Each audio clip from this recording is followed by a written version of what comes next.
Hello, everybody.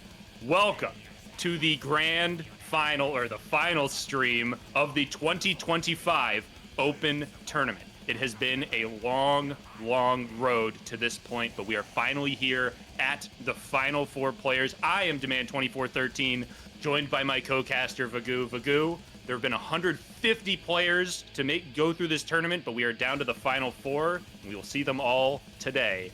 I'm fired up. How about you? Oh boy, let me tell you something, Demand. The cream, rise to the top. It's a long way to the top, especially if you want to rock and roll, and that's what we have in store today. There's no doubt that there will be an electricity in the air for each one of these matches. We are actually starting off with a banger. This is actually to place third. Top three do win parts of the prize pool. Top two win actual physical prizes as well as prize money. So there's a lot on the line for these players.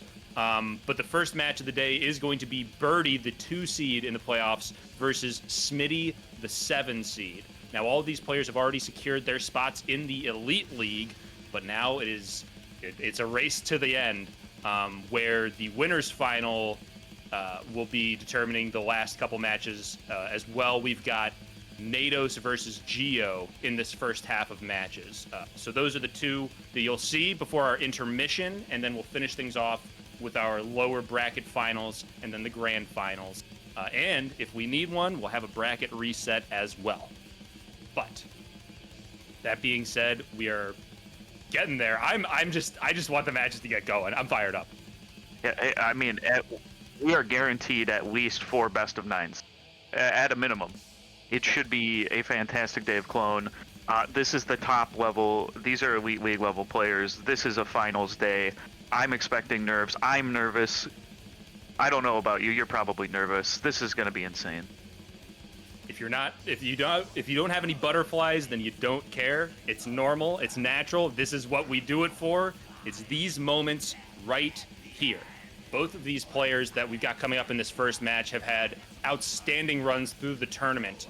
Burdee, throughout the playoffs, the most, they had one loss in the entire tournament, in the playoffs, I should say.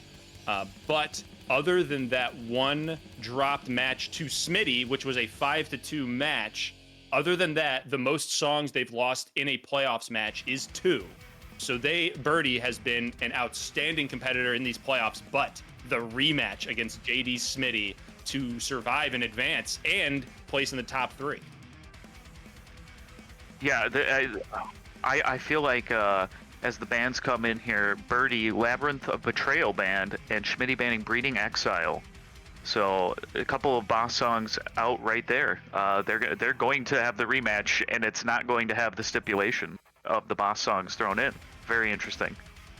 And a lot of good scouting being done by these players. Both of those PBs, in-match PBs, those bans are songs where their opponent had a pretty significant advantage in terms of PB score.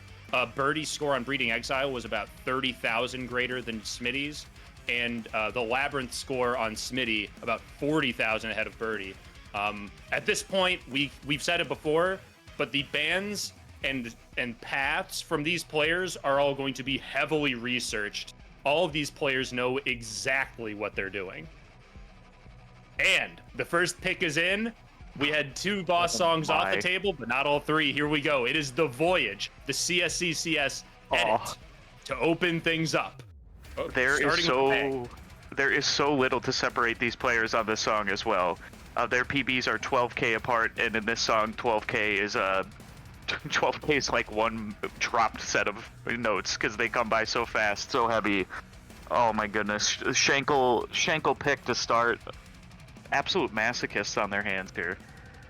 It is time to get things rolling. I hope you're all ready, chat. We are ready to go. It is final stream. It is the last day of the tournament. Burdee versus Smitty, best of 9, and it all starts with The Voyage, the boss song, right now. Once they're ready. Just try to kill time until we get going. Oh, we are ready, and we are going, and Here we go. I love the psychology from both players, really studying their opponent, studying the matchup. I mean, for Burdee, this is revenge. For Schmitty, this is just, hey, I've done it once, I can do it again. It is an early drop for Burdee, so Smitty is going to be in the driver's seat right off of the bat. Burdee on the left side of your screen, Smitty on the right, as you can see the names below. Slightly different note speed. Burdee's note speed, very quick. Smitty going with the slower note speed, a little bit shorter highway as well. But get into this first solo. This is a super solo-heavy song. Both players looking strong so far. Yeah, this is an absolute banger start. I mean, we've seen this song many times. The true difficulty is the final two solos that are just absolutely insane.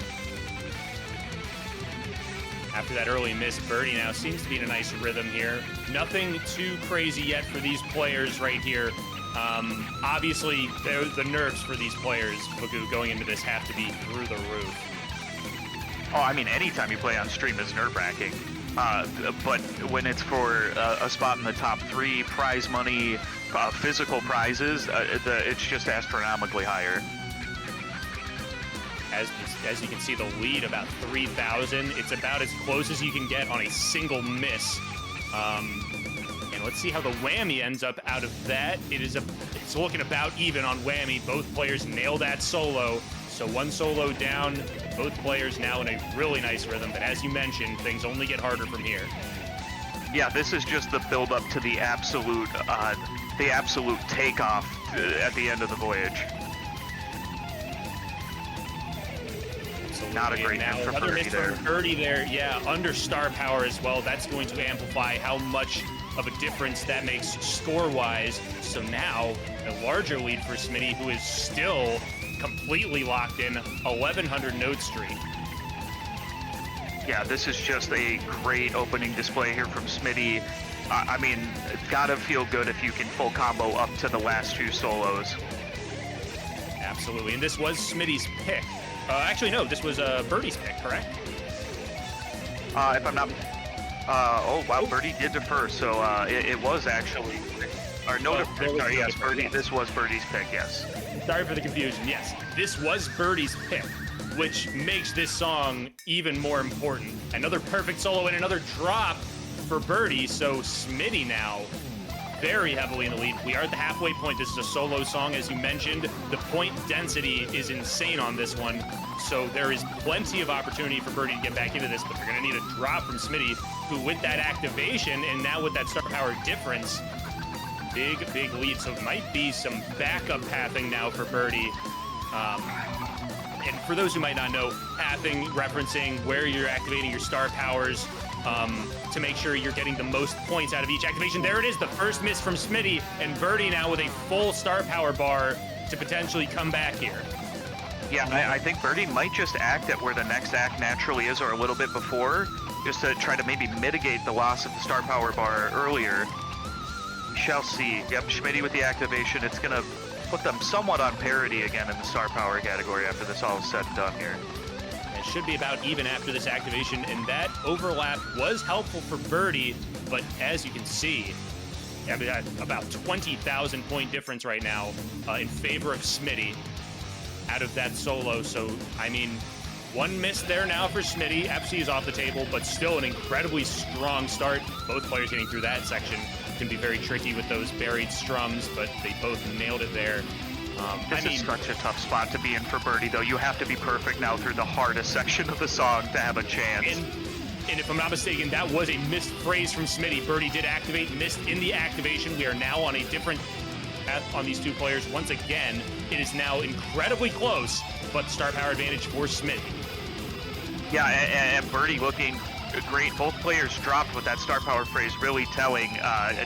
Burdee's going to have to be clean here through the end of this solo, and it only gets even more difficult. The strums mixed in, the ladders, the quads, the sweeps, the zigs, it's all over the place. It is all over the place, and Smitty is all over the place, hitting all of it. Man.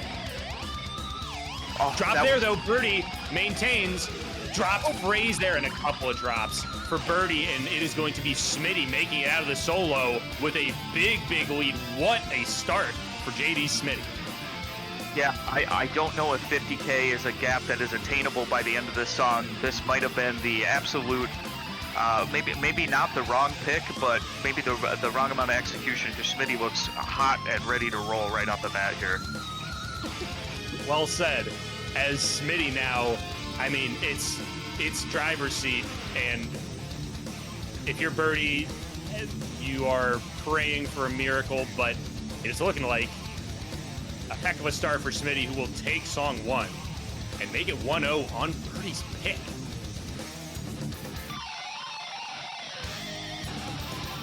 There is this ending part, but I apologize for calling it early, but...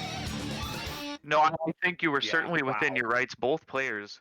Smitty not far off the PB that they previously set. Burdee not their best run on this here to start finals day.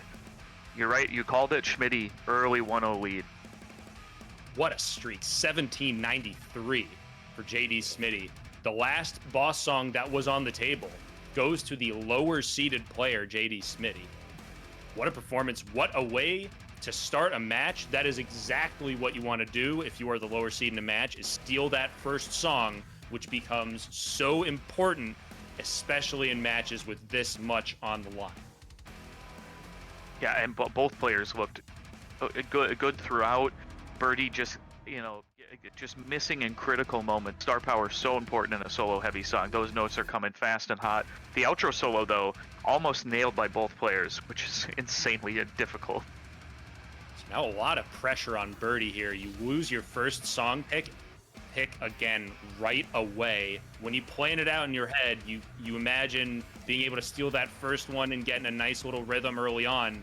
But it was Smitty stealing the first one. The pick is in already. It's going to be Cracks of Light from Burdee. So I think this is a good pick from Burdee. Looking at the historical data on this, the edge would go to Burdee with almost a 50k higher peak. Not to say that I don't think Smitty is very capable of hitting the FC in this song, but it is a bit different. It's all strums.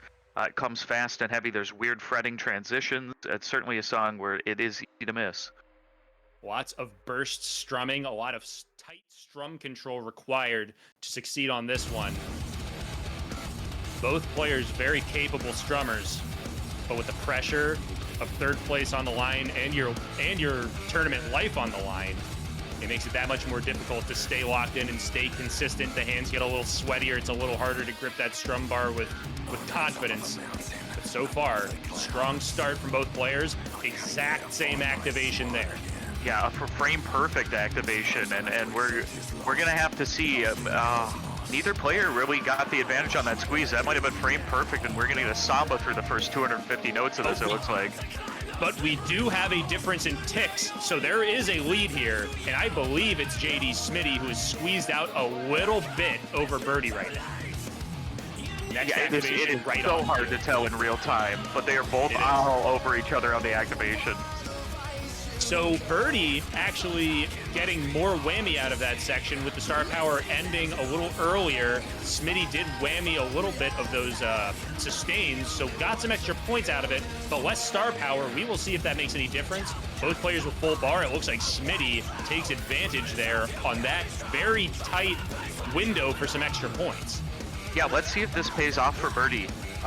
It's a slightly different activation. It's like, it is insane, the level of precision, but it looks like it's not going to pay off. It's a 2k difference and then a drop from Burdee, only going to make that worse here. Yeah, now it's going to be really in favor of Smitty once again, and another really strong start to the song for JDSmitty, who appears like they are ready to roll today. Yeah, we will have to see. I mean, there is a lot of stuff in the outro section. There's a long strumming section where if you are not paying close attention, you can just get lost in the repetition and drop, and Smitty does and there. Another drop. Yeah, I didn't want to cut you off, but there was a drop under that star power, brought it closer, and that second drop does put Burdee in the lead. So Burdee now with about a 3,000, 4,000 point difference, and the lead, it looks about the same on star power. Again, they're so close on the whammying, and the activations are right with each other. Yeah, and here's this long repetition section. You just have to stay on it, keep that rhythm. It's a very odd timing from what the rest of the song is, but I mean, Burdee can see the cracks of light. It's just about execution here to the end. Well said. It is going to be a real real tight matchup going into the last portion of the song is going to come down to the finale. So we will see if the consistency can stay put for Burdee or if Smitty can fight back. Seems to be inching ahead with every activation, potentially getting some squeezing. Smitty, a very well-respected squeezer. For those who don't know what squeezing is, basically just getting every possible note out of each star power activation, activating as late as possible and hitting notes as early as possible. But that miss there is not going to help Smitty's case with a comeback. Burdee now further ahead, about 7K is the lead for Burdee as they get into the past drumming. This is going to be so important, this activation here. It is so note dense. There are 3 note chords in it. It just has to hold the nerve, Burdee. And get the overlap and the drop from Smitty. Oh, that might be writing on the wall for Smitty here. And there's another one. Burdee remains rock solid on the strumming right now. 900 straight for Burdee after the early miss. Smitty now getting a couple of misses in. And if you look at the match BBs, it is pretty similar. That's a great counter pick by Burdee. The -1+1 is going to be the win for Burdee. Yep, 1-1 is the match.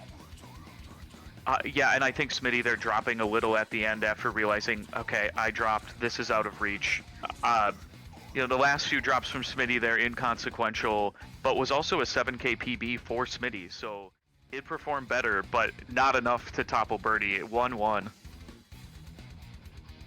Yeah, it was an insanely important song win for Burdee there to get it back to 1-1. The quick counter pick, JDSmitty clearly had a plan at CSQN. This is a great pick from Schmitty.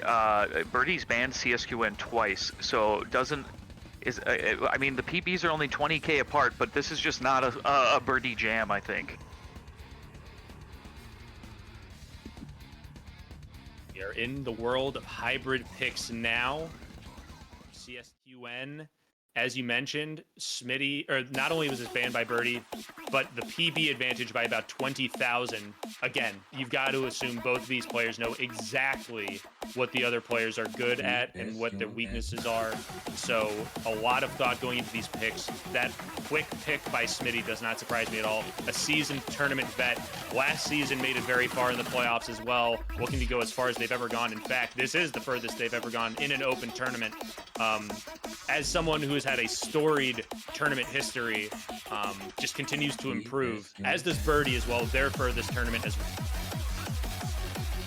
Yeah, I mean, both of these players are long-time, you know, tournament standouts. I mean, Smitty again with a great squeeze, just getting that lead. The squeeze is real. Early squeeze to take the lead. As you can see, this really tricky bass section here. A lot of tight technicalities with a lot of tap notes and hopos interlaced in this open note-ridden section. First miss there will be from Burdee.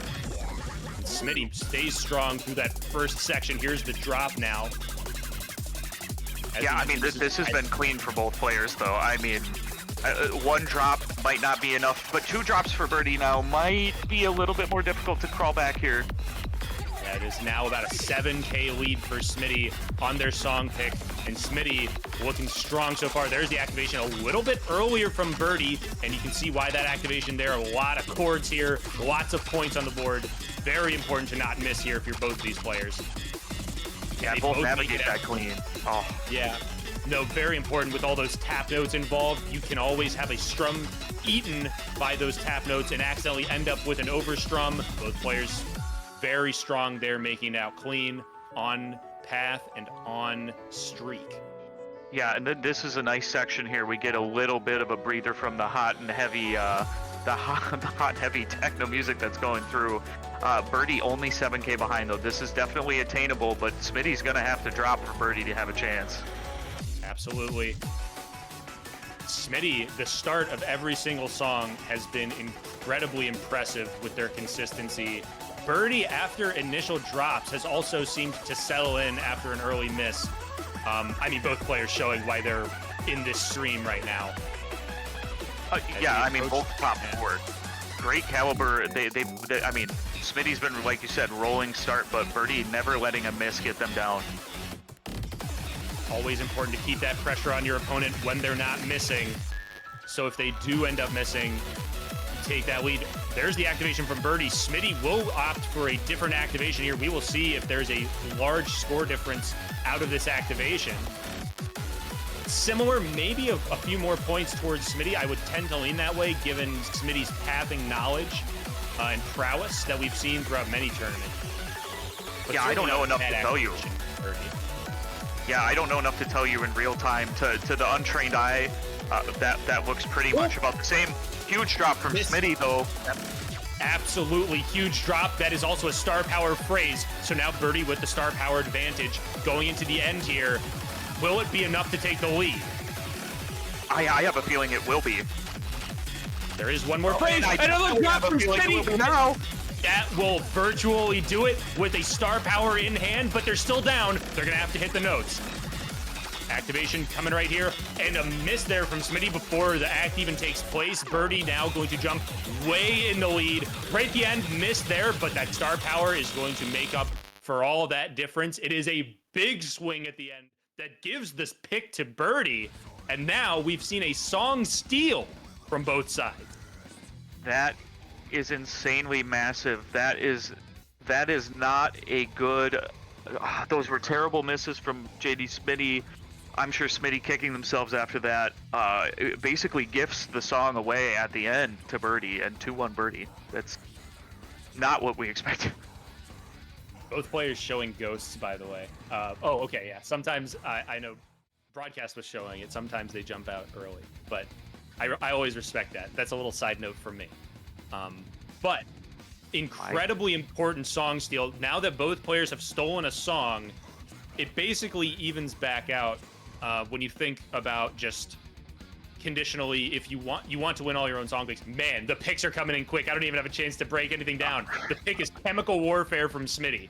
A song that last time Smitty was on stream, they said they hadn't practiced a lot, but they did have a run that they had a run that even shocked them, and they said, I didn't know I was capable of that. Maybe some more confidence, some more practice, getting this ready to roll for this match. We will see if this song picks ends up paying off for Smitty.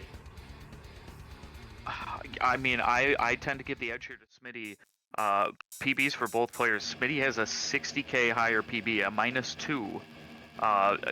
I mean, this song is hot and heavy. Carry King does some crazy things on the guitar, easy to miss. The strumming is hot and hectic. That's everything you want from a Slayer track. Absolutely. This is a slightly different chart, as you may already notice from the very popular Warriors of Rock chart. It is a facelift chart by our very own Miscellany, and it's at 110% speed. So if you thought the normal song was fast, well, here it is. Even faster for both players. Early lead again for Smitty, who squeezes out a couple points early. Yeah, if you thought this song was fast before, just speed it up 10%. This is going to be an absolute nail-biter, I feel. It might be hard to tell. These little pauses between strings of strumming is what makes this verse so difficult for players to be consistent at. Just the release timing and being quick on the restart of that strumming. Very, very tricky. It's harder than it looks, I can tell. I can guarantee it. But both players right on it right now in this lower semifinals match. Yeah, this is great from both players. They're both off to hot starts this time. Burdee hasn't allowed an early drop to kind of put them behind the 8 ball to start this one. Yeah, you've got to think both players now have kind of settled in. It's less of the match nerves and more just, I am playing a match in their head, you've got to imagine. As you're about, this is the 4th song of the match. And with the way things are going, oh, wait, early miss there from Burdee. They will get that activate, or the phrase, so they are even on star power. But man, that is a tough miss, and these sustained notes will actually give even more points in favor of Smitty as Burdee works back to ×4. Now both even again, and now the activation with the slower BPM by both. Yeah, this is going to, I feel, be decided again in the big solos. You can call Carry King solos whatever you want. If one thing in Clone, they are difficult. They are certainly difficult. A lot of, as I mentioned before, buried strums, which are just strums placed right in the middle of a bunch of hopos or tap notes, which are really, really tricky to get the timing of those down, or you strum through it, but then you risk an overstrum. So very tricky to maintain combo on these solos. It could come down to the solo here or the ending. See how both these players fare on this incredibly tricky solo coming up.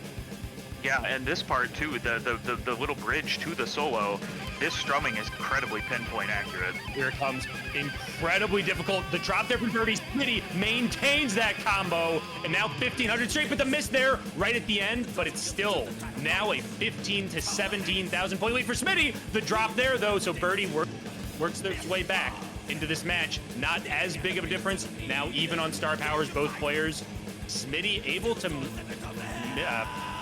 kind of hamper how much of that lead ended up dropping due to misses with some consistent play out of them. Oh no, not another miss from SMITty though. Burdee now. And another, it's now even, and Burdee takes a slight lead. Barely has a lead now. There could be enough for a squeeze to come back for SMITty. It could come down to activations if there are no more misses. Both players missed an incredibly difficult section. Oh, this is so close to the call. I said we were going to have a nail biter, and we've absolutely gotten that. It's too bad. Another miss from SMITty. Yesterday. Sorry to cut you off there, partner. No, please interject. Awesome choke. Awesome choke from Burdee. That means a -1 on that solo. Unbelievably clutch there. Now about a 10,000 lead for Burdee. Coming out of that solo, they have to maintain the consistency out of this, and the outro is going to decide it. If there are no misses here, equal on star power, there's the activation from both. Yeah, and this outro, reminiscent of the Flood from Raining Blood, it is frenetic, it is a lot of tapping, it is a lot of moving parts, but Burdee will have the advantage going into it, and it all remains here the same. As you saw there, both players' star powers ending right before that sustained note. That was a star power note, so they were able to get maximum whammy out of that. Incredibly strong activations here all day from Burdee and SMITty, but we will see what is left in the tank for Burdee. You've got this triplet strumming section that leads into the ending that is unlike the Warriors of Rock version. For those who haven't seen this chart, there is a lot of tap notes, a lot of trills and moving parts to the ending. It is not free by any stretch. We will see if Burdee can hang tight and make this a big swing. It would make it a 3-1 match in favor of Burdee, or will it be even 2-2? So here we go, activation here. Both players strong at the moment. Again, all over the place, these moving trills. Both players locked in right now. Burdee staying strong. Can they hold off SMITty long enough? Oh, it appears that way. Oh, what sure a section. My goodness. Wow. And that will do it. Burdee hangs tough, steals the lead back, and now it is 3-1 in favor of the 2-seed Burdee. Wow. That's all I can say is wow. Burdee is showing some incredible nerve here. Incredible outro from both. I can't believe Burdee sticking the last third of that song. -7 versus -22, was that? I was writing something down. Yes, that you are correct. That is a remarkable run by Burdee.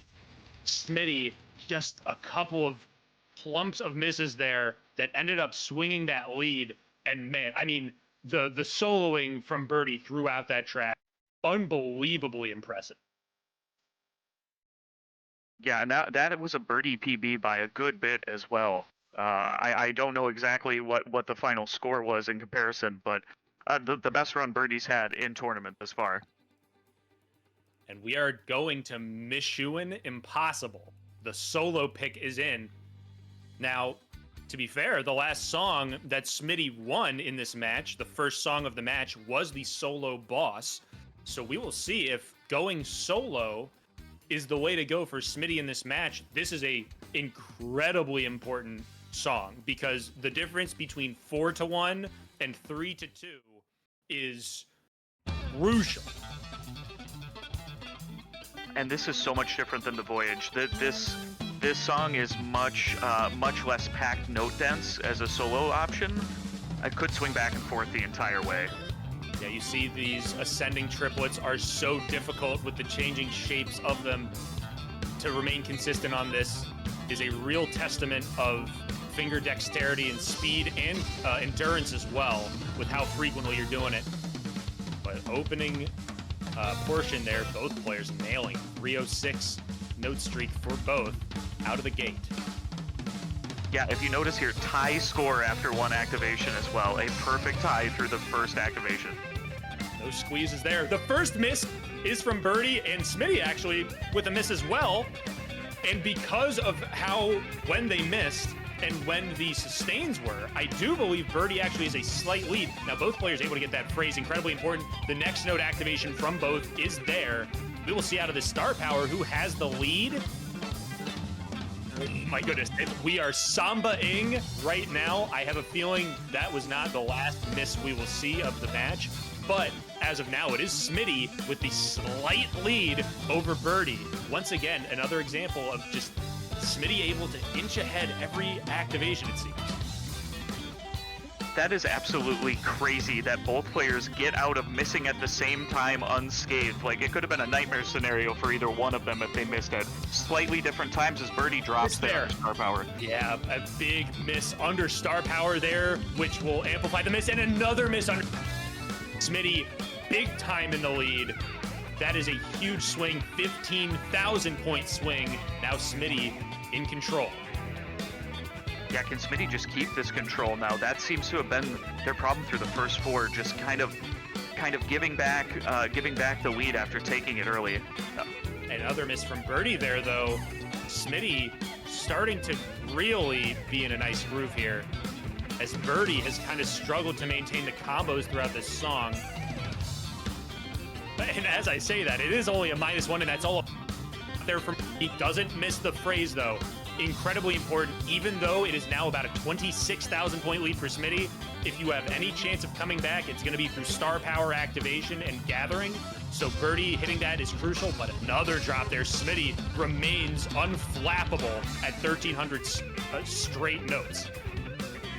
Yeah, and I have to think fatigue is got to be setting in a little bit, especially in those tough, tricky triplets with all that fretting. Like Burdee's fingers have got to be burning. There is finally a miss from Smitty. Burdee must be saying to himself, but I mean, it might be too little too late. Still a good amount of song left, but another drop there from Burdee is not going to help the case. And it is looking like Smitty is looking strong, looking like going to be able to get out of this and turn things back around a little bit here. Avoid the 4-1 deficit as they get that overlap. And out of this star power, it is going to be close to a 50,000 point lead. We'll see how the solo bonuses end up divvying out. Yeah, Smitty looking very clean, calm, and in control. Has looked very good throughout this whole song. No late song jitters this time, it appears, from Smitty.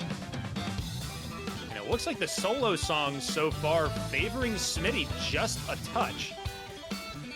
Another really impressive performance by Smitty now to keep things tight and avoid that, as I mentioned, incredibly treacherous 4-1 deficit. So it's now 3-2. This is a best of 9, so we're playing to 5. 3-2, Smitty takes it. I feel like right there, that was huge for Smitty in the context of the match. Really set the tone throughout that entire song. Looked like they were staying calm. A -7, it's fantastic on Michonne. Yeah. A huge PB for Smitty as well. Actually better than Burdee's PB.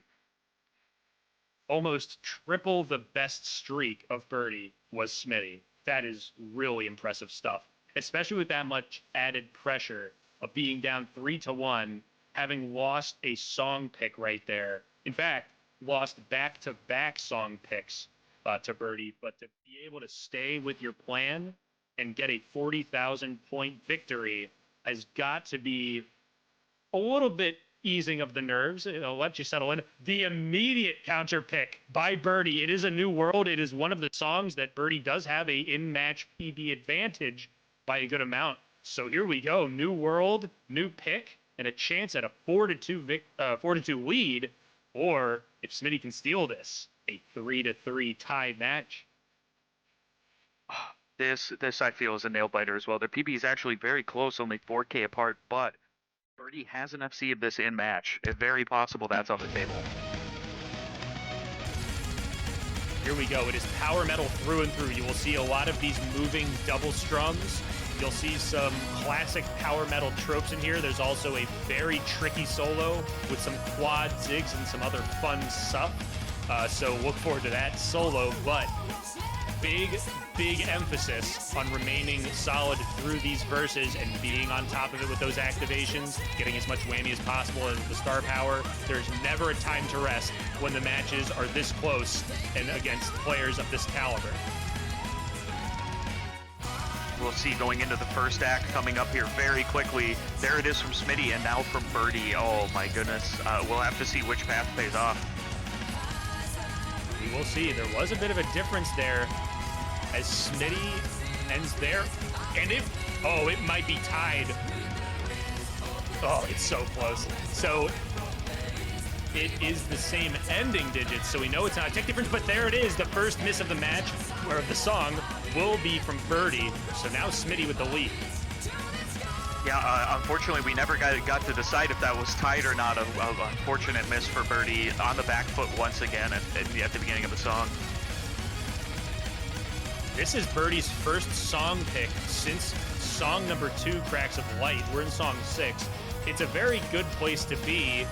It means you're winning a lot of your opponent's song picks, but you gotta also make sure that you are able to perform on your own song picks, because losing your own song pick is it feels like it's almost a 2-song loss rather than just one, because you have the choice. It's something you in theory should be a little stronger at, so it can be really tough on the mental to recover. To Smitty's credit, after losing some of their own song picks, has really settled in. As I say it, it looks like a disconnect or maybe some kind of technical issue. Burdee does remain to play. We will see what the referees do end up ruling on this. We don't have any information at the moment as to what happened, so we will find out shortly, but we will see if there's a restart or not. There's a drop there from Burdee, and here it is. It looks like there will be a restart. It was deemed early enough in the chart to have a restart from Smitty's side, so we will do it again. Very, very interesting there. I will say it does give Burdee a second opportunity to right that ship and maybe not miss that early miss. Absolutely. Both players now getting a chance to now take a breath, get a second chance at this one. We will see how much difference there is in the first half of this song. Didn't get to the solo. Again, it was pretty far into the song. We weren't halfway though. So certainly some room to settle in a little more, maybe maintain that streak a little further for Burdee and Smitty. But yeah, here we go once again. Very important to just get back into it and not think about it too much if you're Smitty or Burdee. Don't think about what could have been, just get back to playing and get back into it. Yeah, a new life as well for Burdee, who was behind before the DC, so that maybe that plays into the greater story here. Very well put. We will see if those activations stay the same and if the results stay the same. That'll be an interesting thing to follow, because yeah, those were very different activations and we're coming up on it. So this first act, there it is, the difference in path again. It was really close last time. It should end up the same as long as both players can stay on it with the note streak. And once again, we are really, really close. I think it's Burdee by a little, but I can't say for certain. But both players now settling in. Yeah, I really wish this song would slow down for a second to give us a chance to analyze that in real time. Thanks, Power Metal, for being fast. It happens. So there's different activations again. So both players opting to use slightly different paths on this one, on a song that is relatively similar throughout in terms of notes per second. So it does make sense that during those stretches of strumming, there is slightly different paths that are yielding very similar results. And it does look as though we are tied. After that pause there, we are in fact tied. So through a few activations now, different activations, both players able to get the exact same amount of points. Really strong by both. I think that might just be a comfort thing, depending on their activation method. Like, I activate here in these strums because I like the way I'm on the fretboard, especially if you're activating maybe with select or somewhere in the strumming pattern. Absolutely could be the case. It's always best to go with consistency to make sure that you're hitting the notes and maintaining your combos. And as I say that, both players now at 1,300 note streaks. The restart, both players taking advantage here, really able to lock in and be on top of it going into the halfway mark here. And we are approaching this peak time solo. The drop there from Burdee, though, going in, this will change things drastically. See. So Burdee's going to wait until time is 4 to activate. That was a smart move. Get as much out of the star power as possible. Smitty, though, still maintaining combo out of the sweeps. Really strong for Smitty to open up this solo. Wow, that is not a great time to miss for Burdee. You were right, absolutely right, waiting for that 4x to come back, but it is going to be an 8k difference coming out of the solo now. Almost 10. So Burdee going to have to hang tough. Smitty on a rampage right now.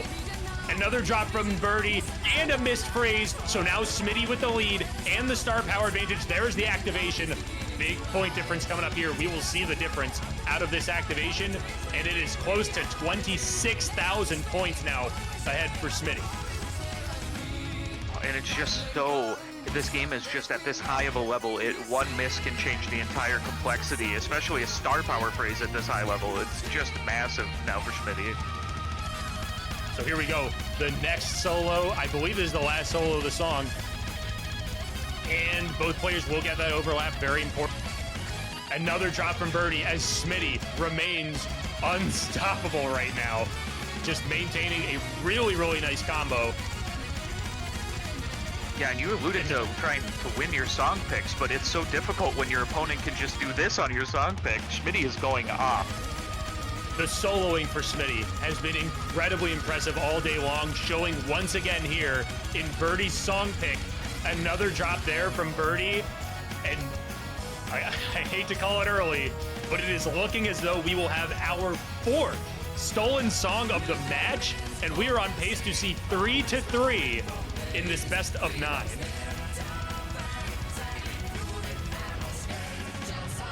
Smitty now with a chance to finish it off. On Burdee's song pick. And that'll do it. FC for Smitty, we're tied.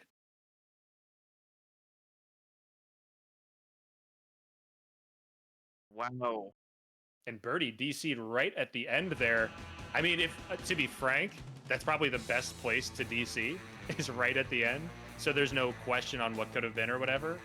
But wow, what a performance by Smitty on Burdee's song pick to not only steal the pick, but to FC.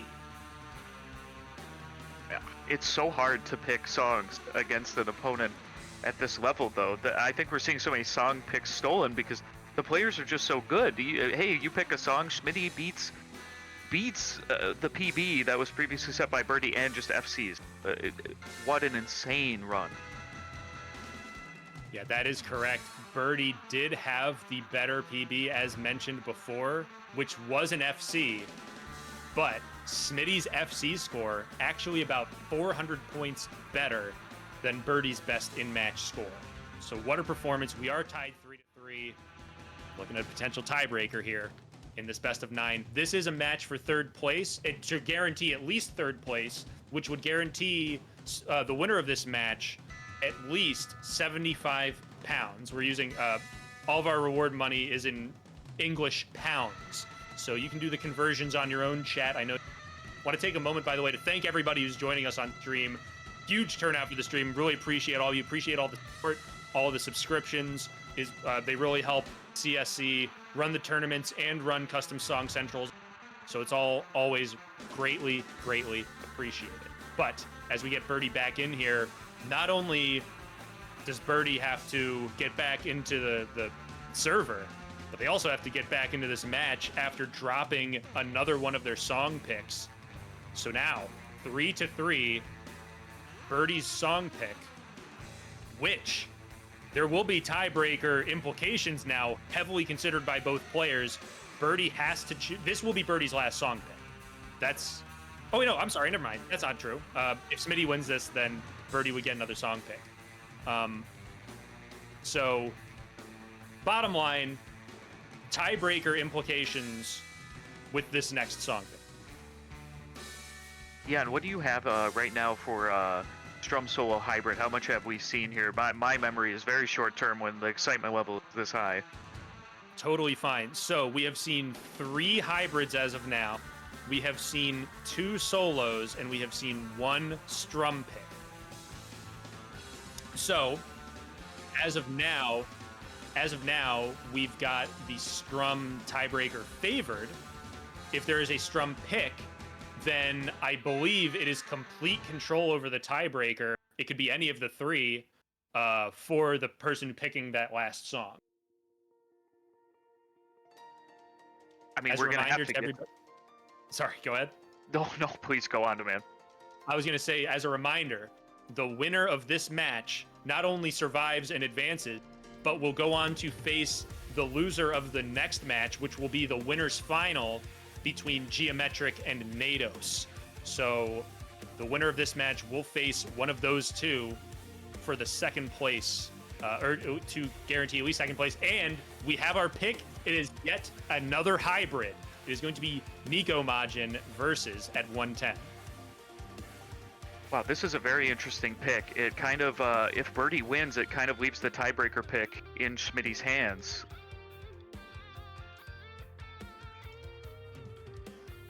This is a bold pick to go with that because it, as you mentioned, does leave some of that in Smitty's hands, although it's not as much as if they had picked a strum song. So there is a little bit of that, I'm sure, considered. We can ask afterwards. I'm going to write down to make sure to ask that. But here we go. 3-3. Winner of this takes a 4-3 lead. Here we go. Yeah, another very sporadic song. Crazy movement. Very bursty in terms of how the peaks and valleys of difficulty go throughout the chart.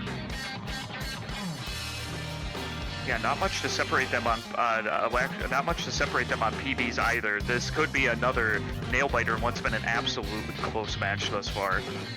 Yeah, the entire time both players have been right on each other's coattails. A couple big swings here or there, but I mean, it's been really strong. And another instant where Smitty takes a slight lead early with some really nice squeezing. And a little bit more whammy, too, from Smitty. Smitty has actually gotten enough for another activation. Burdee just below the 50% threshold that is required to activate. Wow, both players so clean through that. Oh my goodness. Yeah, one of the hardest sections of the song. Both players breezed through it. And there's the activations, slightly different from both. And it might seem like not a lot of points to be gotten here, but those extended sustains can be very big for getting extra points. And also that section right there, both players able to take full advantage. It is Smitty with the slight lead still. In fact, growing that lead even a little more as things slow down and quiet down a little. Yeah, and it's one miss away for either player here, though. This is so nerve-wracking. Both players 600 notes now. Yeah, both players are now completely locked in, you can tell. Both players on FC still in this 3-3 match with their tournament lives on the line. I mean, both players have played so many matches in this tournament. To maintain this level of consistency at this point, incredibly impressive. Again, we've said it before, but shows why both players playing for this third place minimum finish in the tournament. Oh, and another great activation. It's now close to a 3K lead for Smitty, even though neither player has missed a note. Yeah, the Smitty squeeze is in full effect right now. Big section there, both do miss. And it looks like it was a very similar miss, maybe slightly stronger for Burdee. No, it's about the same. Still about 3,000 points lead for Smitty. And the drop there for Burdee, so now Smitty in the driver's seat. This match has been insane. Yeah. Big section here. Oh, both players did really well. Missed there from Burdee out of it. So now on this sustain, Smitty is going to, and the slow crawl. It's going to be Smitty. Every single note getting slightly more points with the multiplier a bit ahead. And now again, ×3 versus ×4. So Smitty's lead growing ever so slightly. And now we're even again. It's a 10,000 in favor of Smitty. I was going to say before all of that hectic action happened that Burdee has been getting, every time Burdee's been missing, has been getting really lucky that Smitty's also been missing, but that's not the case. I might have cursed it completely. Yeah. But here we go. Coming up on this ending. Big activation here for both. And a very tricky outro to this as well. So here we go. Miss there from Burdee again. Smitty stays on streak.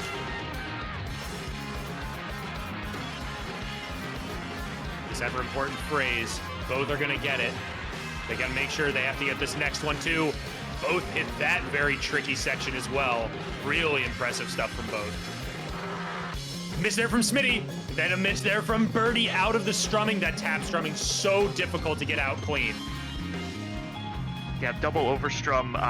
Unfortunately, not a rare sight. That is insanely hard, and they were both going so clean through that. And final act is on. Final act is on here, and it is coming up. Miss there from Burdee, and that will just about do it. Outro, Burdee a little cleaner, but not enough. Smitty able to maintain 4-3 Smitty.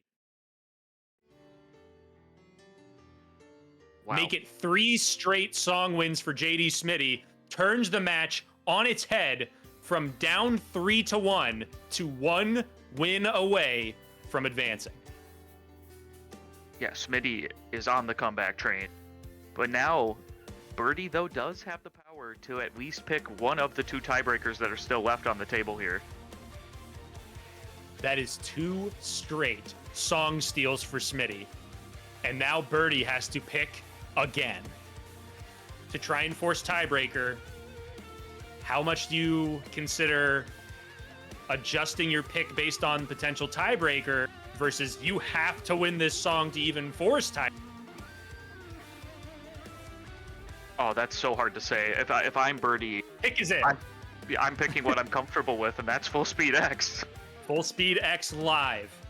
This will decide whether we go to tiebreaker, and can I get refs/broadcast which tiebreaker is locked in, because there's no way I'm doing math live on stream deciding who's in the lead. So Full Speed X, though, is the pick. We've seen Smitty do really, really well. And I am getting note from Java in chat, very, very strong referee, I might add, that Strum tiebreaker would be the tiebreaker if this requires it. But right now it is 4-3. Smitty to win it, Burdee to tie is Full Speed X by Mike Orlando. So much on the table here for Burdee. The nerves have got to be through the absolute roof, the adrenaline high. Incredible amount of pressure on Burdee, but Smitty with the first drop and then Burdee with the response. Tom and Jerry misses early. You can tell both players feeling the pressure of what is on the line here. It's so insanely intense. They've already had 7 songs that have gone absolutely down to the wire. What's an 8th at this point? There will be a lot of really fast sections like you see here. Also a lot of opportunities for some tapping in these solos. This is a solo pick, so obviously going to be solo heavy. If you've seen Mike Orlando, you know the drill. And under activation, both players really strong. Descending triplets, both nail it. And it is a slight lead for Smitty after being the first one to drop. We will see what it looks like out of the solo, but both nailed it. So it's a slight lead for Smitty out of solo number 1. This is too close to call. Both players with an amazing solo, and there's only 3 more or 4 more of those to come if memory serves. Both players have maintained such a high level of play today to open up the stream. And it continues, man. I mean, the note streaks are both above 800 now through that first solo, but like we've been saying, it will all come down to these solos, you've got to imagine. Some big chimneys that'll be coming up soon as well could very well swing the match. That section does happen a couple of times. Yeah, those are going to be so telling. I mean, every note is so telling at this point. I can't imagine that both players aren't just absolutely dripping in sweat here. The nerves are very real for both players. Really fast descending triplets. Again, both players nail it. Wow. 1,200 straight for both. This is an insane level of precision, and just under this amount of pressure, this is huge. Both of our players are just showing why they're here. Here we go, chimney time. Both players are under star power. Crucial for both to hit it. First set here, both nail it. First drop there from Burdee, though. And out of the trills, it is Smitty maintaining that combo still. Now has a chance to win it, has that slight lead. If they can hold on, they will advance. Burdee, another miss there as well. Got to keep it close and going to have to hope for a Smitty miss. There's the star power activation here. Yeah, the last thing you want when you're trying to force a tiebreaker is praying your opponent misses here or hoping. Oh my goodness, Burdee. Absolutely. And this second solo, Smitty able to make it out. What a freaking solo. So now, out of two solos, it's Smitty with about a 10,000 point lead coming up on the outro solo, and it is a doozy. Yeah, not impossible for Burdee here. 10K still well within reach, but Smitty's gonna have to show some cracks in the armor. Here we go. Really tricky section coming up here. This will repeat. The first miss, there it is from Smitty. So now the door open for Burdee to come back through. It is closer now. It's about 5,000, 6,000 point difference. Smitty, another drop. Under star power. Then there's the response drop from Burdee. And another Smitty able to find that consistency back. It is so close. Another drop from Smitty, though. And now, because Smitty was able to keep some consistency after the drops, back in a lead about 8,000 points, and we're equal on star power. And that might have just been Burdee's best chance, but got the overlap, but then dropped and dropped and dropped. I mean, both players dropping like mad. This is going to come down to a photo finish. Chimney section once again. Can they maintain the combos here? It just happened. Can they perform the same way they did on the last chimney section? Both nailed it there. Equal on star power still. Still about a 7K lead for JDSmitty. The match will come down to this outro in full speed X. Will we see tiebreaker, or will JDSmitty advance to the lower bracket finals? Comes down to this. Activation from both there. Both maintaining an insanely consistent level of soloing. The descending chimneys, they're slower than those solos. There's the overlap from Smitty. No overlap from Burdee. And out of the solo on West, there's still stuff.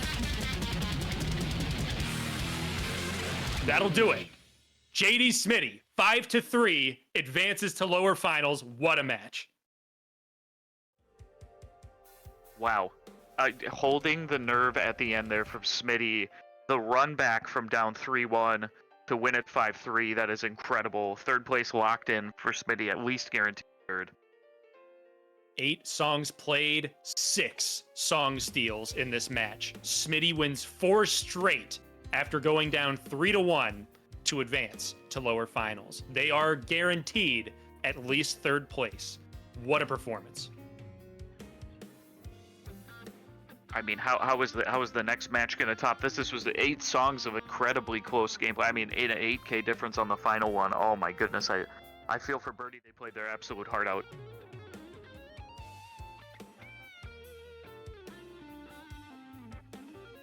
And I am hearing from broadcast, and I agree with this, I might add, just of my own volition, we're going to be interviewing Burdee as this is their final match of the tournament.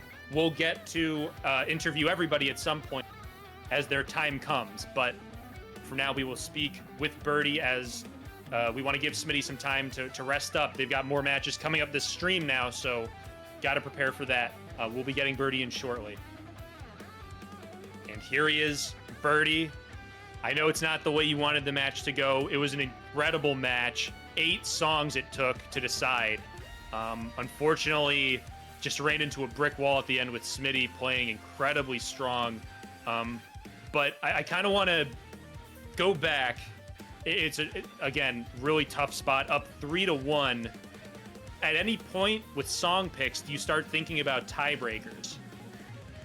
Oh, absolutely. I felt like Smitty would have been much stronger than me on the Strum tiebreaker. So in the back of my mind, I was constantly thinking, will I potentially have a route to take it to the hybrid TB? And in the end, I just thought I would have to suck it up if I was to go to TB. And I went with Full Speed X, which was what I thought was my strongest potential to take a TB. So it was definitely on my mind. Absolutely, and it makes sense. I mean, there was so much on the line. I'm sure there was a lot of prep and research that went into this match. How do you feel about just how you played in the match overall? It was a roller coaster of emotions, I'm sure. It absolutely was. I still feel like I played up to my expectations. I feel like I gave Smitty a good match. They gave me one of the favorite matches I've had all season. So I'm very grateful to have had the chance to rematch against them for this final stream. But yeah, I feel really great about how I did. I think it's been a great season for me overall. Been a lot of improvement for me. So I think this was a great way to cap it off, win or lose. Yeah, it was a really, really remarkable tournament run all the way through. Vagu, what do you got? Well, I have nothing but condolences to you, Burdee. It was a well-fought match, but a congratulations for the 4th place finish. The stream loved that match. The man and I loved that match. We loved having you in this tournament. You've been amazing. Thank you so much. Yeah, it was really a remarkable run. Really looking forward to seeing you in the Elite League as well. I mean, there's a lot to be said about the strides that you've made as a player over the years, and showcasing it here today, why you were well deserving of that spot in this final stream. So congratulations on a real remarkable tournament run, a great match, a match that saw 6 song steals out of 8 total songs, which is really rare. It shows that both of you put in a lot of work on stuff that you had kind of, you know, the scores in match are one thing, but to be able to come out and PB on something that you hadn't before, like reached that level is really remarkable, especially with the pressure. Last question for me is, how much pressure did you feel kind of going into the match and throughout? You know, it's weird. Before the match, I was really convinced that any outcome I'm fine with. I would like, you know, I'm in top 4. This is really just cherry on top, however far I go after this. But being in the room, so to speak, being in the moment with Smitty, I don't know. It's just like some energy gets transmitted between 2 players when they're operating at their peak like that. And I think, you know, we were both really hungry for it. So I feel like that sort of introduced the pressure back. And, you know, Smitty, they're a player that just keeps you on their toes constantly. There's always going to be that sense of pressure playing against them. So it felt like, you know, that boot was on your chest, so to speak, and Smitty just didn't let up. And to close things out here, just want to kind of give you the floor. This is the end of the road for any shout outs you'd like to give, or final notes to all the people out there, showing you a lot of love and support in chat for a great match and a great run. I really just want to give a big hearty thank you to all the people that have been cheering me on throughout this entire season, whether it be people in the community or friends that I just sent the Twitch link to and have no clue what this whole 5-fret thing is. I have so much appreciation for all of you. I could not have gotten here without you. The positive energy that you sent towards me was what allowed me to come this far. So I just have endless gratitude for all of those folks and all the staff, of course, for putting on this wonderful tournament. It was a really great experience. Thank you. And we also want to shout out the Take Flight series, which is a tournament that you run as well, which I know a lot of people got their sea legs in the tournament scene in that tournament before joining Open. So obviously want to shout that out and show appreciation for helping kind of grow the tournament scene. It's always great to see more tournaments out there. So congrats on your run. Shout out for that. And yeah, we can't wait to see what's next for you, Burdee. Looking forward to Elite League. Thank you very much. Been a pleasure. All right. Well, that will do it. Now have our final three. JDSmitty advances, and our next match is the winners finals. Both of these players have a loss still in the bank, so once they lose, they will play JDSmitty next. But first, it's going to be Nados against GiometriQ and VOD. There is a strong reason to believe that either of these players could win this match. Impossible to say. They have not played head-to-head. Their PBs are so close on so many songs. It's just going to be nerves, skill, determination to get to that King of the Hill position and be waiting to have to be back-to-back. I mean, whoever wins this has the best chance of winning this tournament. People could argue that Nados might have the highest skill ceiling of the two. GiometriQ, arguably the best consistency of the two players. When you look at pathing, you give the slight edge to GiometriQ. When you look at raw note hitting, you got to give the advantage to Nados. That being said, one thing of note, we've seen two 100% overstrum PBs by Gio and two FCs from Gio. We have seen one overstrum, 100% overstrum from Nados. We have yet to see an FC from Nados. So very interesting to note that. We'll see if there's a change today. But both of these players guaranteed a top 3 finish. So they will be going home with at least 75 British pounds. Second place getting a Turpy Customs kit as well as 150 British pounds. Let me double check that. I want to make sure I'm getting the right amounts. 75. Oh, VOD, say something. I need to find. No, that's quite fine. You know what's crazy is that for how many matches we are this deep in the tournament, Nados still has not posted a score on Scale of Sorrows or CSQN. Just hasn't played 2 of the songs yet. I think that's incredible. Breeding Exile not picked against Gio yet either, but as a boss song, it's had less time to be picked in the pool. So it'd be very interesting to see if any of those come up for these players here in this match. Very interesting scenario as well. Both of these players have been in a tiebreaker. Nados beat Radrog in L, the hybrid tiebreaker, with a really impressive 1.385 million in that tiebreaker. They actually had a -12 +8 meaning 8 overstrums. And then Suspension 12 was the solo tiebreaker that Gio won over, I believe it was Yugi Muto, or that Taiko guy. Whichever you prefer, it's the same person. We've got the bans in as I digress. So Nados is actually going to choose to defer. So that means that Nados is allowing Gio to get the first ban and the first pick. Now, some of the thought process behind that could be, maybe there are a couple songs that Nados doesn't want to play, and they want to see if Gio will be the one to ban it before Nados does. That way you kind of get an advantageous ban in your favor. So if the person you defer to bans something you didn't want to play, then you're like, okay, now I get to cut out another song. Very interesting decision. This is the first deferral we've seen this late in the playoffs, I think. Certainly. The bans, though, are no surprise. Yeah, Gio bans Chemical Warfare, Nados bans CSQN.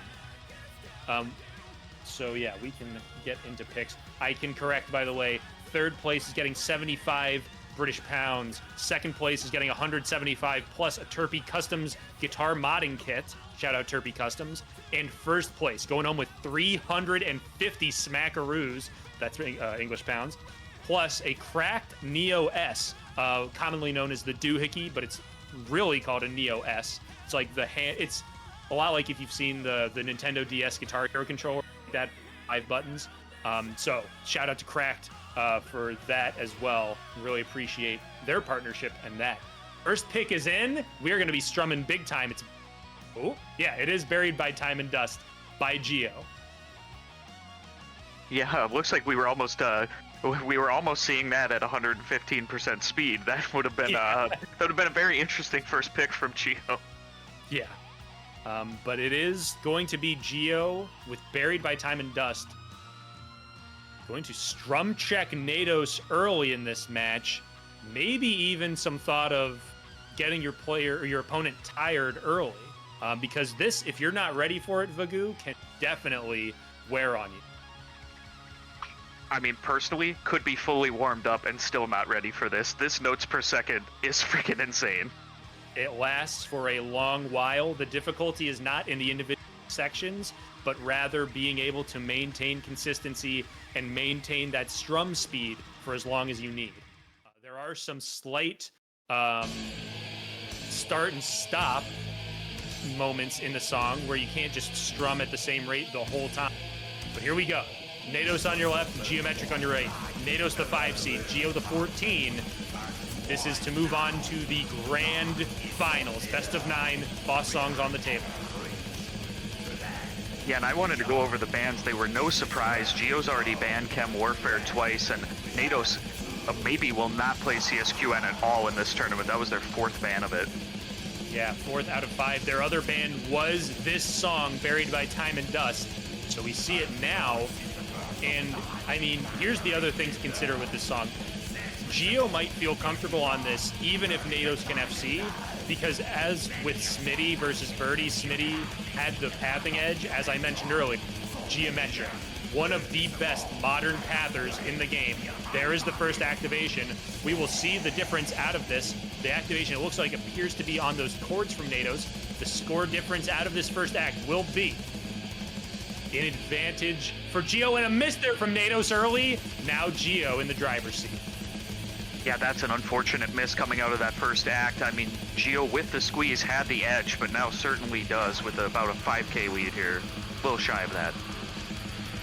So now, if you're Gio, if you've got opponent highways on, all you got to think is just hit the notes and we're good to go.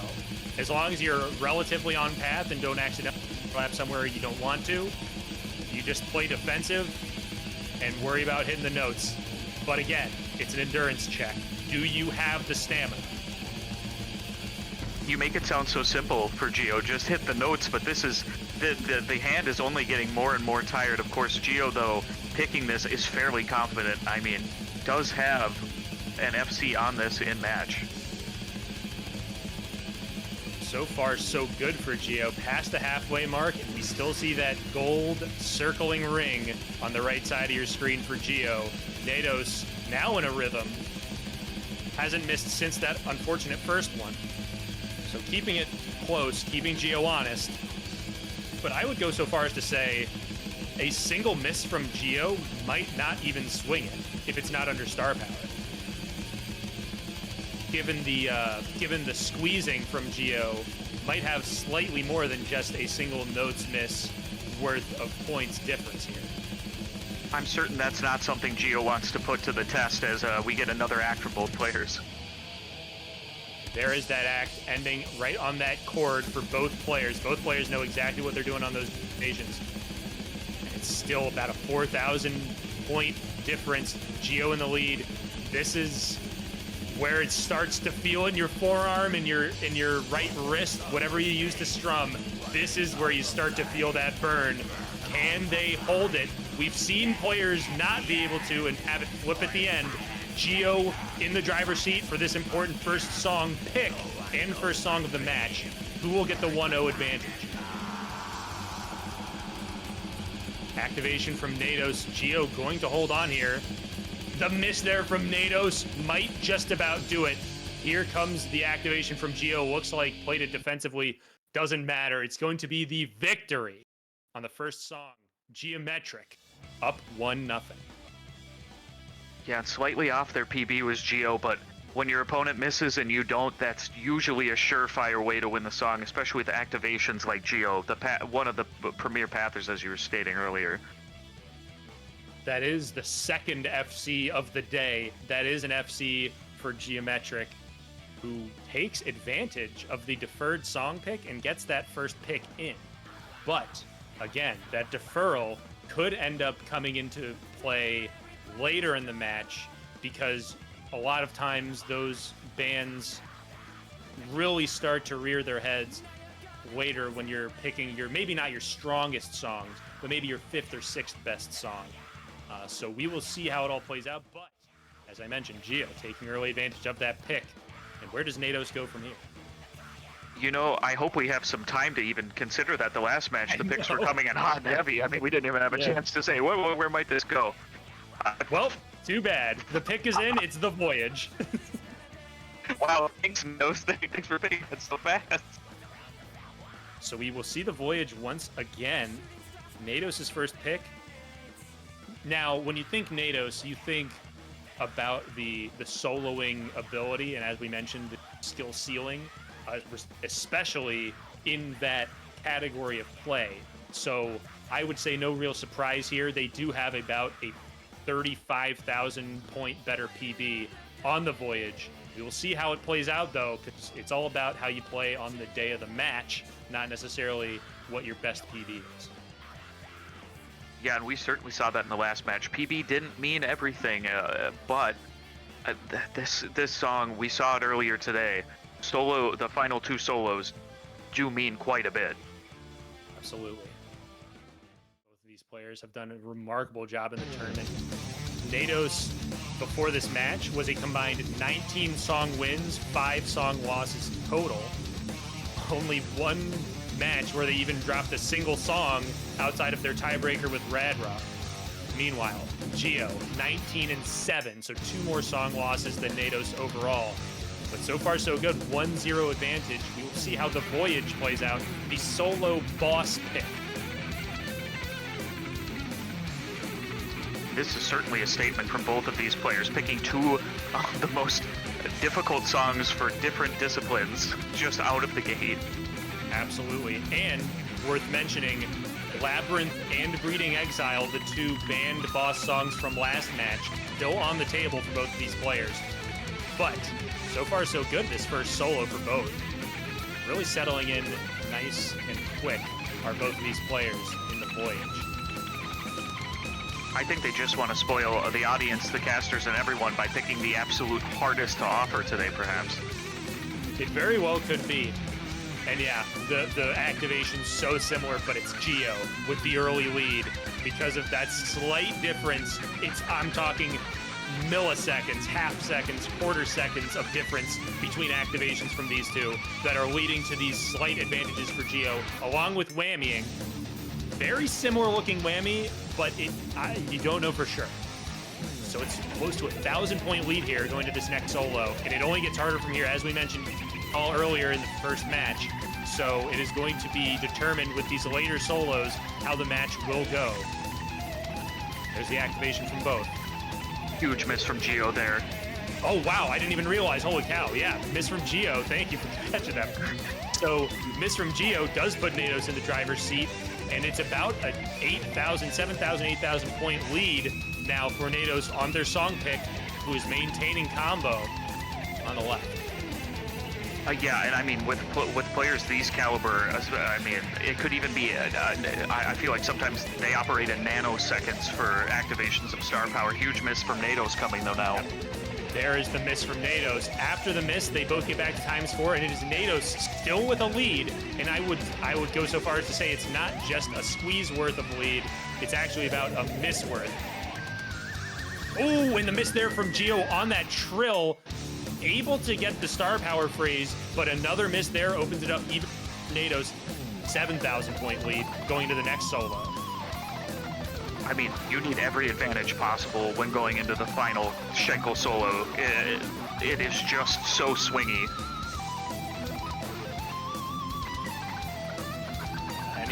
Any dropped note here is a quick point change, one way or the other.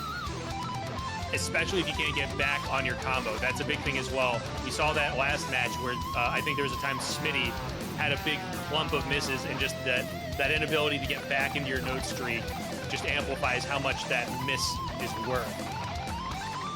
Oh man, but both players really nailing this second solo.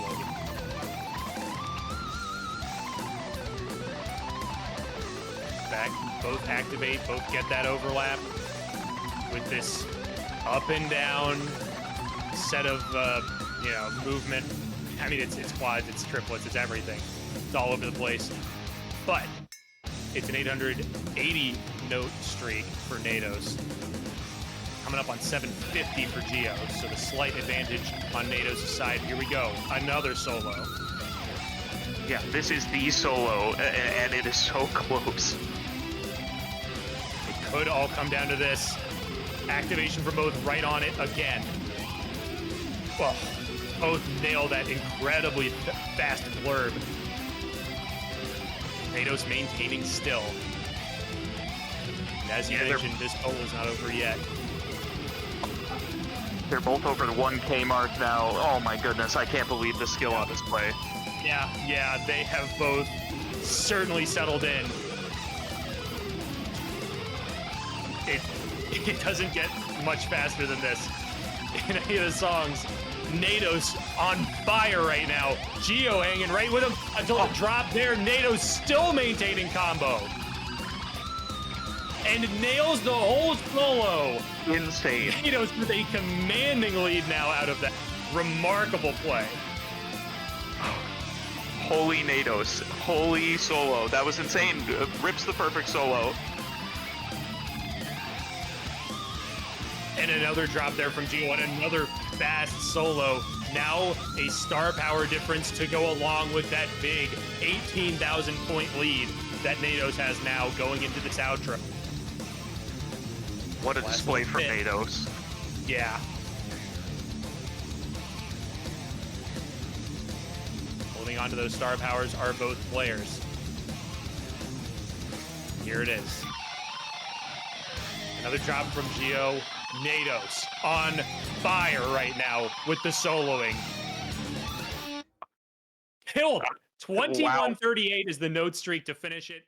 That is the song victory by Nados. That is a 60,000 point PB by Nados and a -3 on the solo boss. Could have been an FC of the hardest solo song. Like, didn't even miss in the insane bits. Like, I wish I had the soundboard clip for "Who Do You Think You Are, I Am," because that was a beat Wimmer performance right there. It's a -26 for Gio. That's a 60,000 point in-match PB by Gio, and still it ends up being a 43,000 point victory by Nados. Both players rushing their initial in-match PBs. They came to play. So it's now going to be 1-1. We are even. There will be no sweeps in the winners final. Reminder once again for anyone just joining us, this is a best of 9, first to 5. Okay, we have 3 seconds before they pick. Where do you think they're going to go? Solo. I don't believe that. I just said the first thing that came to mind. Strum. That's all I got. Yeah, the picks, you see fast picks, especially in later matches, because again, there is so much data on your opponent that you've got a map planned out of where you'll go. Maybe you think about, okay, if one misstep happens here, where might I zig when the match zags? So I've got to imagine both players have done a lot of that, but I don't know if Gio was thinking about deferral. That might change everything, as we do have a little bit of time here between picks. This is the longest it's been. I mean, we both have to lock a song pick in. Breeding Exile. Do it. Nekomajin versus 110 is the pick by GiometriQ. Gio, someone who throughout their career has done a really solid job of a lot of songs that take advantage of open notes and having tricky sections like that. Something that Gio can be very strong at. And has the PB advantage by about 6K over Nados. For reference, Nados had a -2/+2 for their best run. Gio's best run did score better. It was a -6. This is going to go either way. I think this entire match, it's all going to come down to, you can throw PBs out the window. We just saw that. It's going to come down to who I feel wants it more and can just execute. And so far, we've seen execution from both players. So here we go. Song number 3 between these two. It is Gio's pick. see if they will take advantage. So far, both players winning their individual song picks. We are not seeing the plethora of song steals that we were seeing last match. Does not mean it can't go to tiebreaker. A lot of time left to see some song steals, though, Demand. Absolutely. No, best of 9, no doubt. Now, this song has a lot of room for big swings, a lot of chords, some activations with some very chord-heavy sections, like right here, as a matter. We will see what the difference is out of it. And it's a 200-point lead for Gio. Wow.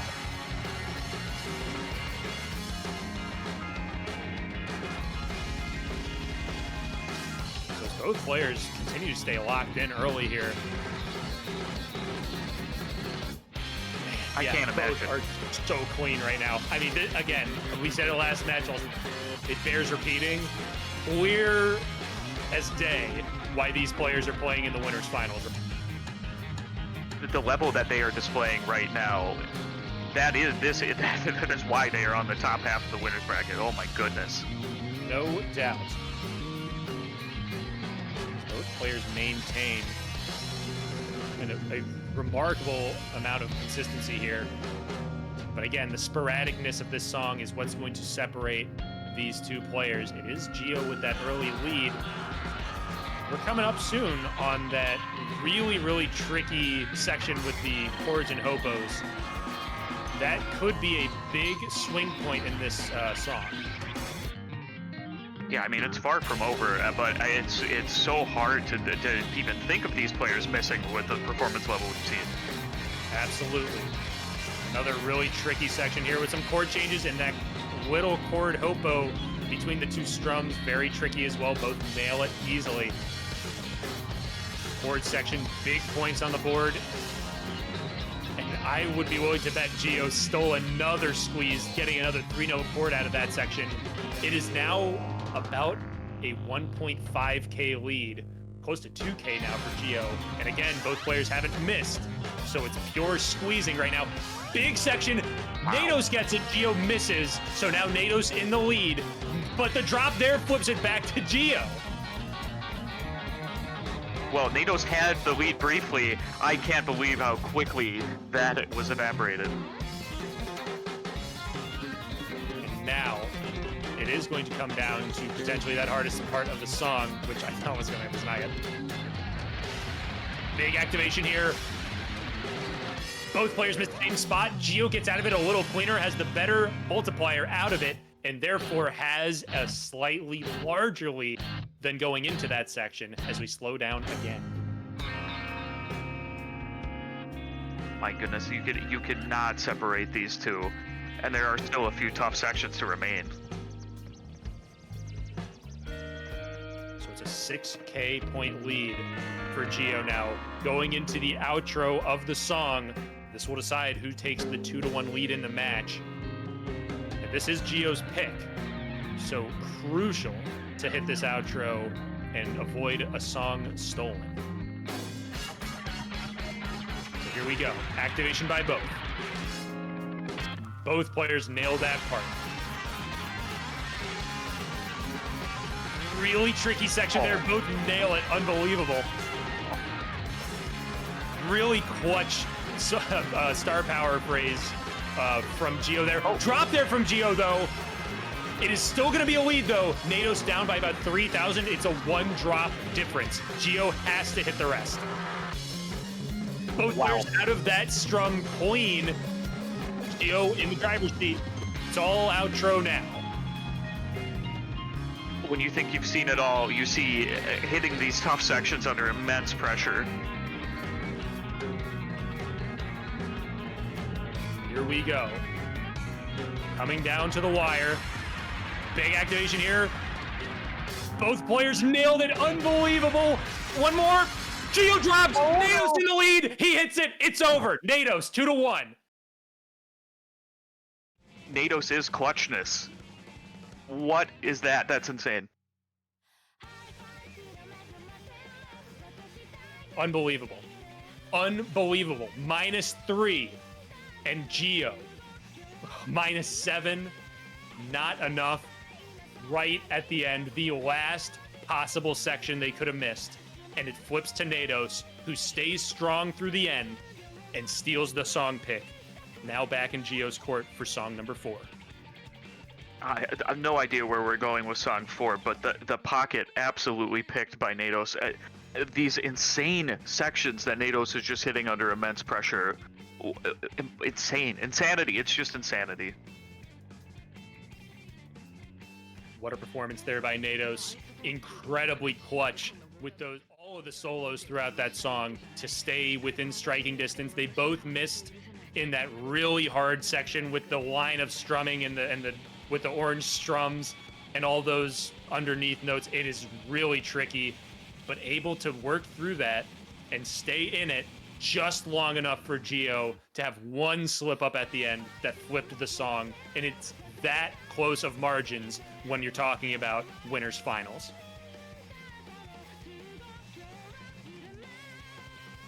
Yeah, the margins are barely there, and Nados just showing up. I wonder if Gio goes Scale of Sorrows here. It's a song Nados has yet to see in tournament and is still on the table. Absolutely. It is actually going to be a solo pick from GiometriQ. It's Mishuin Impossible. Going right for the throat on this one. Again, we mentioned if there was a skill set that favors Nados, it would likely be solo. However, this is a song that Gio has a better in-song PB on, even though it's a solo. There could also be some thoughts about the tiebreakers potentially.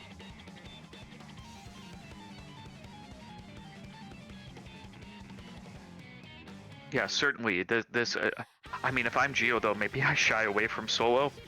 Maybe he is thinking about the tiebreaker, but after Nados' performance on the Voyage, I'd be shaking in my boots to pick a solo song.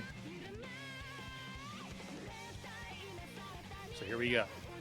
4th song of the match. It is a best of 9 to advance to grand finals. Loser of this will be playing Smitty for a chance to make it back. So the first star power phrase there by both. It's an early one. Really tricky intro. The whammy from both, you can see, very strong. There is the activation from both. First drop is from Nados early, so now GiometriQ in the lead. I mean, these really, really tricky sections. Gio taking full advantage, and that miss under star power again. When you've got that star power active, double points, which means that double the hurt if you miss under star power. Yeah, and missing early is hopefully isn't going to lead to missing often here for Nados. Not unattainable. I should not have cursed that. And there it is, another miss from Nados early. Gio locked in early, has that gold ring indicating still on a perfect full combo. Nados another drop. Gio maintains that streak. First solo perfect on the right side of your screen. So far, a very strong response from Gio. A lot of song left. You know, when I heard the sound of a note dropping, I thought you had cursed Gio. It was just Nados again as the lead is ballooning here for Gio early doors. Early doors. So it's close to 20,000 point lead for GiometriQ. For reference, outside of star power, one miss, if it's all single notes, is about a 3,000 point swing. So 20,000, you're going to need a couple of misses and it needs to be under star power, but there is another miss and under star power for Nados. Going into this next solo here, both players able to get a lot of whammy. Those star powers ending before the next star power phrase, so able to get a lot of whammy out of that star power sustain note there. Both players now with that star power hit the phrase. There's the act from Nados. Follow up by Gio. Miss there from Gio first to the song. So Nados will bite into that lead a little bit. Yeah, no still overlap from Nados. Overlap from Gio. And that big set of quad sweeps, very note dense. That actually was huge for Gio. Yeah, I was going to say it was starting to become a less of an uphill battle for Nados, but Gio with a beautiful activation there. Yeah, that was fantastic stuff. And Nados just barely missing that overlap. I'm sure he's got to be kicking himself on that one. Here we go, another solo. And Gio maintains while Nados with a drop. And Nados holding on to star power here. Yeah, I'm not sure where Nados' backup act is. The full bar just has been sitting on it now here. It is a 60,000 point difference. You do wonder, is this just like a frustration thing? It's happened. Possibly, because they did just eat a quarter bar of star power there by collecting a phrase before they acted. That's very curious. That being said, this will get them potentially back on path. We'll see if there's another overlap or not. There will be another overlap, but they will not be back on path. This is from Nados and GiometriQ in the far lead. And it's, I feel safe in calling it. It is pretty much insurmountable at this point. What a response by Gio. Yeah, it's a bit head-scratching here as well. I'm not sure what went on there with Nados, just maybe not finding a backup path they thought suitable in time. It has proven to be a very strong song pick from Gio. We'll see it when we get to the stats screen and look at the notes missed. As you can see, a strong response from Gio to tie this thing up once again. It is 2-2.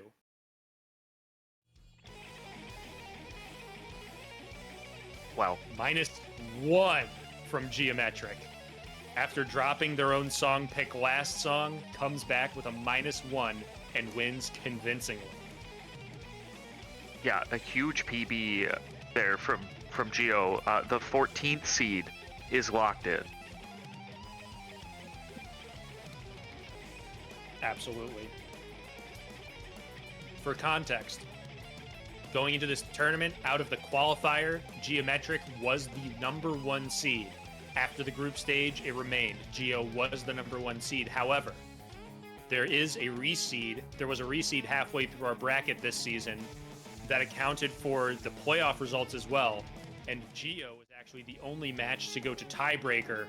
All of those lost songs ended up burying Gio's seeding. So now sitting at the 14 seed, has had to deal with some unfavorable seeding, but continues to keep chugging and is now 2 songs taken off of Nados, but it's 2-2 even. Nados' second song pick of the match, as a matter of fact.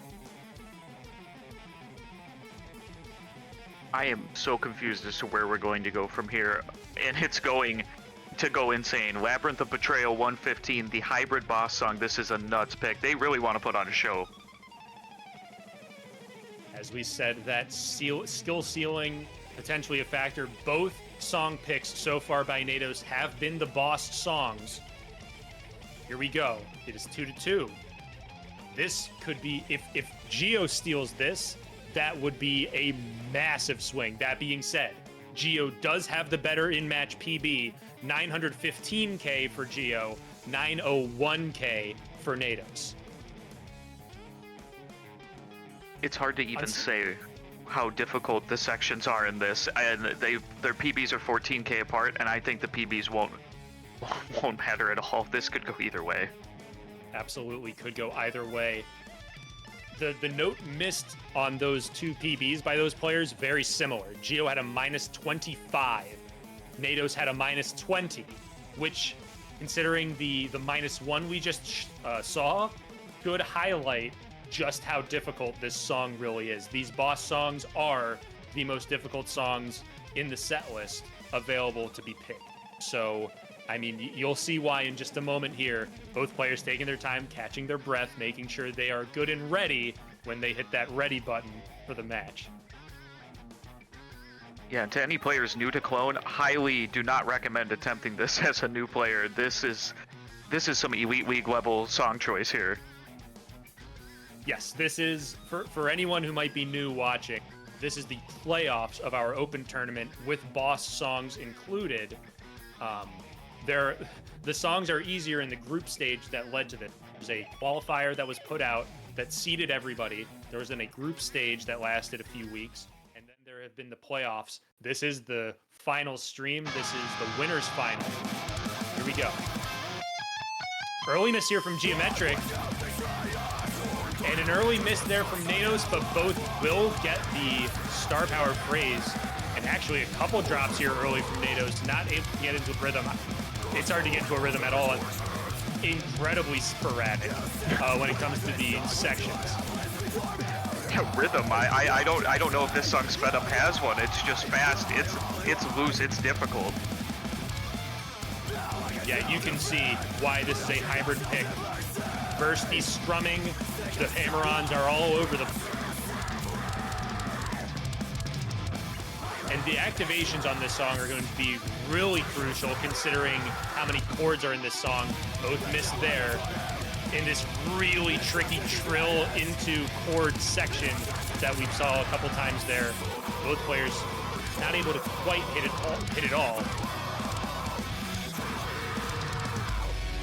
So it's about an 11K lead for GiometriQ after the first couple activations. And I think we can expect to see a lot more misses. This might be the hardest song in this playoff set list. It very well could be. Well, at least both of their strum arms are warm after that first. Yeah, but how warm when the fretting is this difficult? At least varied is only one. Huge miss under star power there for Gio, but then a response miss from Nados is actually going to cancel out and actually going to go in favor of Gio. Gio is able to get more chords under star power with a ×8, so actually going to grow that lead to about 13,000 now ahead of Nados. So Gio now in the driver's seat on Nados' song pick to potentially make this a 3-2 match in their favor. Really fast strum section here with some all strums in between. Those bursts are harder than they look, I guarantee it. It is really tricky to maintain combo and hit those at the right speed. Drop there from Nados. GiometriQ able to stay strong until right there. There's a response. So that miss will about cancel out between the two. Yeah, and 20K between them almost is nothing in the context of this song. There's going to be some nuts tapping at the end that could be the difference. Like we mentioned, the high scores of these players, both in the 900,000 range, so plenty of points left on the board. Big time activations here, and these longer songs, these boss songs, have a lot more activations. Miss there from Gio is going to bring it closer, but as I was going to say, a lot of activations throughout this song. Really tough paths to learn when you have a lot. Well, and a really tough path just to hit the star power phrases on. I mean, this song is insanely difficult.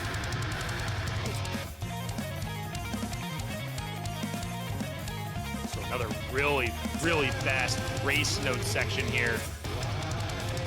Both players nailed it. The skill on display here is unbelievable today. We are witnessing two players that are absolutely shredding. Both hit that really tricky section. Those chord hammer-ons. Gio dropped there. Nados maintains. Can they maintain under the star power? Big for Gio to make sure they don't miss again under this.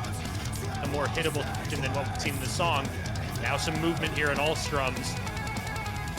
Really tricky alt tapping here from both. Gio drops, Nados maintains. Both get out of it clean, but Nados played it cleaner. Now in the lead by maybe 1,000 points. Less than a single drop's worth of a lead from Nados now. Coming into the last third, drop there from Nados, and the activation from Gio. Response activation from Nados. We will see where these players end up relative to one another out of the activation. It's a 3,000 point lead for Gio heading into the last quarter of the song.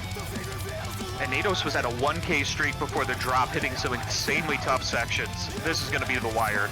It is certainly coming to the wire. About a one drop difference. Both players nailing this section. It's going to happen a couple more times. No strumming here. Those are tap notes, so it's all ho-pos / taps. Activation from Gio. Later from Nados. Big section. Nados hits. Oh my goodness. Nados. First drop there. Over. Ooh. Equal on star power. Huge chord section. Nados with a big lead right now. Now both players have settled in. ×8 for both on the chord section. A drop here would be devastating. Overlap for both. Nados maintains. The song slows down the BPM. Nados is able to maintain and has the lead in hand. That will just about do it. Nados, at the end, gets their song picked back. It's going to be 3-2. What display of clutch again from Nados. tricky section, holds the nerve, hits most of it. Wow. The case of the Vapors here. What a match. I mean, it is back and forth. What a way to steal it at the end again by Nados, ripping that outro solo. Minus 17 from Nados there. That is a PB by Nados. That is not a PB from Gio, unfortunately. And that is the difference, 3-2, in favor of the 5 seed. I don't even know where they'd go next. I mean, what can you pick for either player when both of them are playing at such a high level? There was so much quality from both players in that track, hitting some insanely difficult sections, huge note streaks. I know 566 doesn't seem huge, but in the context of that song, it's massive. Gigantic difference there. 1,045 was the best note streak by Nados. Incredibly impressive in a song with that level of difficulty. You can see why that song was picked. Bet on himself to be able to execute those top end sections a little bit better. That did end up being the difference for Nados, who now is in the lead with 2 songs to go for the win. Gio now needs to get 3 still.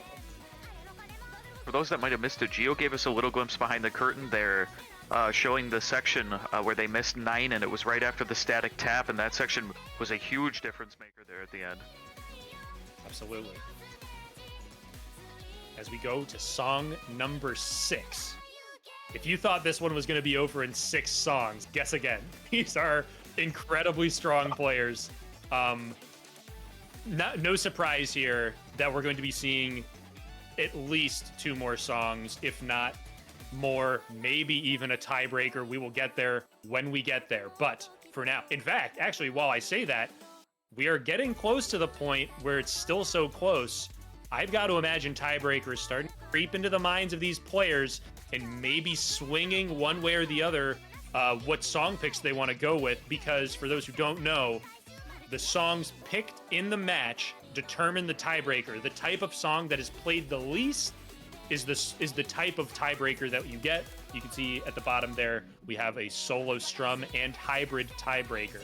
So whatever skill set is tested the least in match is the one that is tested to decide the tiebreaker. I mean, I'm sure these players have thought through in their match simulations in their mind of a potential tiebreak with the skills being so close. I know they're both incredible gamers. They have the mental game, they have the physical game, and I know they're going to be thinking about tiebreaker. There's a lot of thinking into this pick, but it is another solo pick from Gio. And I might go so far as to say that Gio went into this match saying, I will not play Nados on suspension 12 tiebreaker. That must have been the thought, certainly. Because Nados does have a better in-match PB on this. Or there's also the possibility Gio put a lot of practice into this and feels this could be a stealable song on a song that maybe Nados felt comfortable on going in. Worth mentioning, going into this match, Nados had a PB advantage on 4 total songs out of the, I think it's 13 available. It is 13 available. So this was one of them. So to lose on a song that going in you felt you had an advantage can be tough, especially in the later stages. But it will all come down to how they can play today on this song. It's a Little Red Riding Hood. We haven't seen it yet today. Tap note heavy song. Lots of movement. Yeah, I mean, Gio's going to have to show off the section that I'm sure Gio spent a lot of time practicing is aptly named What Big Hand. You will see a lot of these chords interspersed throughout this song. Those 2 notes in a row that happen every once in a while are very tricky. You either have to under tap something, tap that note twice, or strum once. And strumming on tap notes can be a risky thing to do. So you have to be very careful not to accidentally break your combo. Incredibly important when the margins are as close as they are in the winners finals. Both players off to a hot start here. And we can see now, I want to point out, Gio has taken a lead without an activation. That is due to the fact that I believe that they are holding sustained notes. Nados might have been dropping those sustained notes early to ensure they hit the notes and don't break the combo. So we will see if that ends up playing a factor in the end. As the chords start to come more and more, there is the activation. We are coming up. Here it is. What big hand section first drop is from Gio. Nados maintains combo. Gio now on a bit of a rhythm. We will see it again. Here it is. Both players. A nice rhythm there. Able to get out of it that second time. Here it is one more time. And after the early drop, Gio able to get back on track, but Nados nails it. Maintains that combo through 700 straight. We are past halfway. It's a short one, so not a lot of time left for Gio to make a comeback in, but there's still missable sections. Yeah, Nados throwing hands through that first section there. Absolutely throwing hands and continues to do so. What a combo there. Now back into the action. So far, so good for Nados, who has the lead by more than 10,000, which is more than a single miss worth. So strong position to be in going to this ending here. Come down to this. Could be 4-2 or 3-3 at the end of this.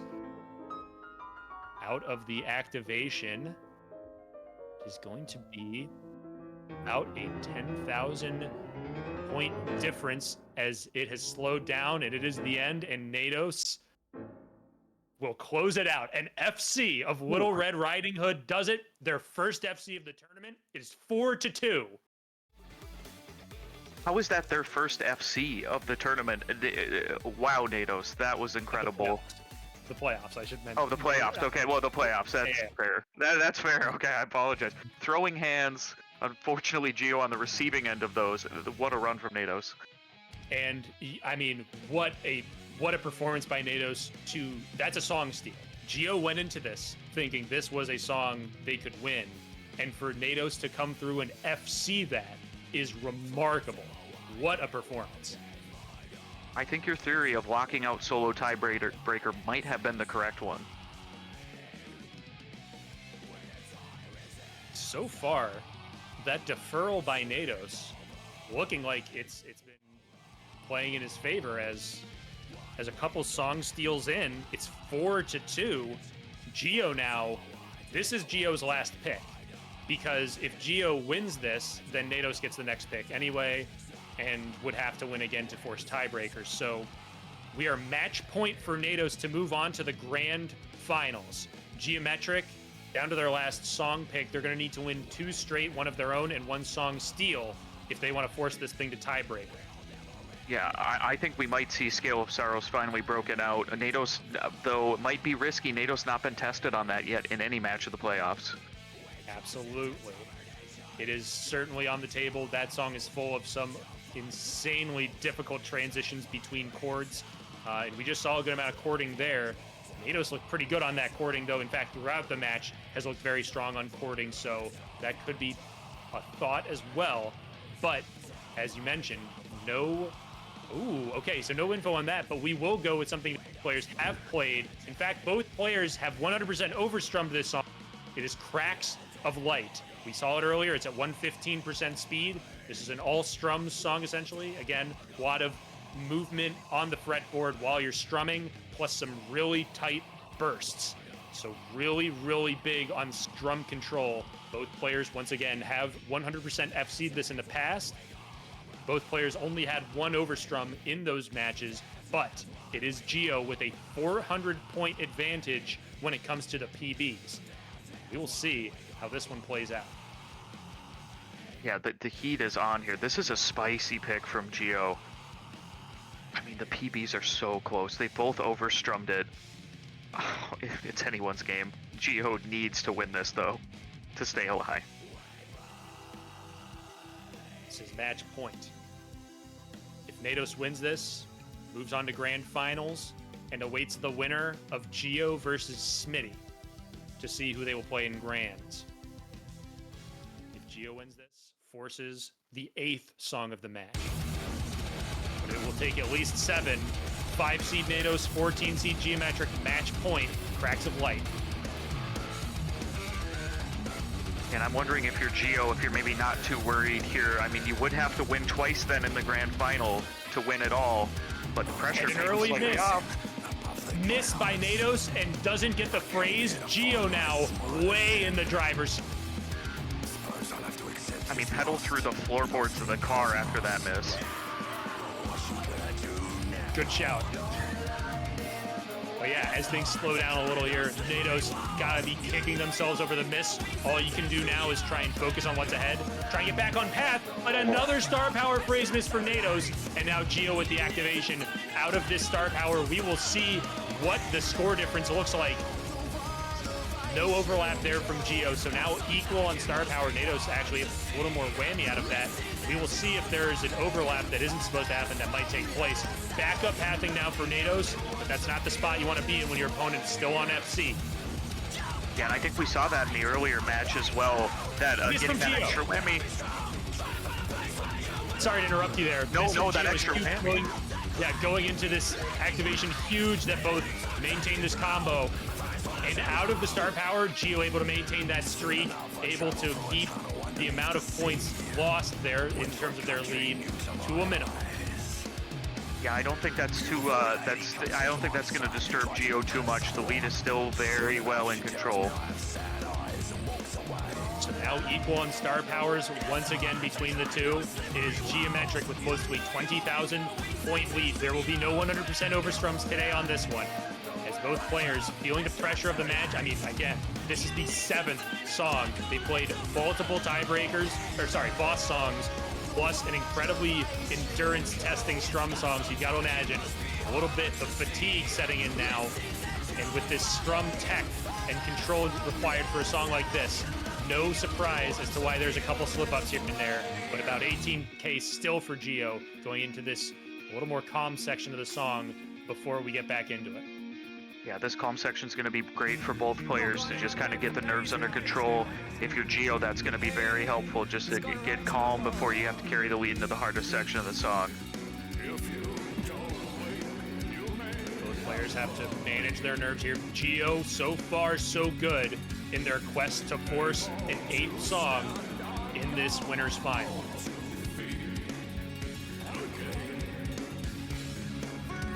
It will take a couple of misses, in theory, under star power for Geo to be able to take the lead at the end here, but we have seen leads swing today in this match, so certainly not out of the realm of possibility.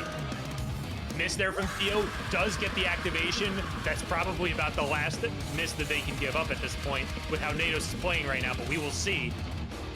Big strum section, both still holding on to the star power. I had got to imagine the last right at the same spot. The last act coming up, there it is. Both players activate. Gotta maintain here. Huge section for Nados to maintain. Geo has to hold off the push and try and force the 8th song. Out of the star power, still maintains the lead. And it looks as though Geo is going to do it. Song number 7 to GiometriQ, it's 4-3. That's a beautiful hold by Geo there at the end. Both players on 2 misses, just 1 extra overstrum from Nados, but the drop star power was really telling there. Neither player with their best performance of the song, but you never have your best on every single song, and it's about how you can manage and maintain that early miss on the phrase from Nados. Ended up being crucial to the outcome of the song, and immediately put Geo right in the comfort zone. Was able to really cruise the rest of the song. And I think it's time for you to do your best impression of Professor X and try to read Nados' mind on what this pick is and what the tiebreak is going to be decided if they don't win their pick. Well, funny enough, if they're not thinking tiebreaker, there actually is one song, like we mentioned. There's a couple songs that Nados didn't have any data on. There is one that Geo has no data on. The Strum Boss Breeding Exile, which we have not seen today. Nados is the only one who's played it so far. That run was a -15 +12. Another very tricky song. After the Cracks of Light miss, though, missing in a strum song like that, Breeding Exile is the pick. There it is. Oh my. Call me Professor X. So Breeding Exile, we will see all 3 boss songs in this match. Nados is going to lean on the bosses to try to make it to grand finals. If not, the tiebreaker is locked and it will be in L the tiebreaker that Nados has seen once before, but certainly is something that Gio could excel at as well. We haven't seen Gio play it yet, and we don't know if anyone is past tiebreakers, but we'll get there when we get there. It's 4-3. Match point again. Nados, Gio. We'll see. Showmanship on full display. They are really selling everything out here for the audience. I can't believe the third boss song's been picked, man. This has got to be so intense for Gio right now. Here we go. These two players were probably the two most frequently predicted to make the finals. So there's no surprise they're meeting up here in winners finals. Both well deserving. Will it take one or two more songs? We will find out now. Early drop there from Gio gives Nados the early lead, and another. Nados off to a cracking start. And another drop. Okay, so we've got a stoppage here from GiometriQ. We will see, could be a hardware issue that is popped up, or something that's popped up. It is early enough in the song. We do allow for a single restart if it's early enough and it's a hardware issue. Nados has seemingly stopped playing there for a second. We will see what the ultimate ruling is, and we will see, in fact, it is going to be a song reset.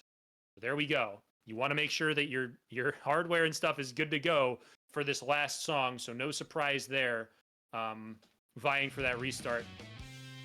We might learn more info later, but early enough to where that restart is valid. Each player does get a restart if it's early enough. So completely within the rule set. No sneaky business going on. No need to worry. So we will run it back. I mean, you hope your hardware's working for this. The strum bar might break for either of these players. This is such a taxing song.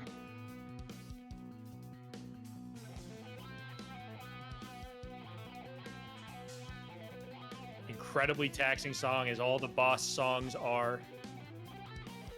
And again, hybrid tiebreaker is locked in following this one if we are forced to a 9th song between these two. Sometimes people wonder, why do you need it to be a best of 9? Do you really need that many songs? You kind of do. Oh, you certainly do at this level. And I have to say, shout outs to Java and chat, making light of the situation of the restart, which was going to be underway soon. Tough for Gio. He beat his in-match PB already. That's great. So, fortunately, has to throw away an in-match PB. We'll see if they can hit a note.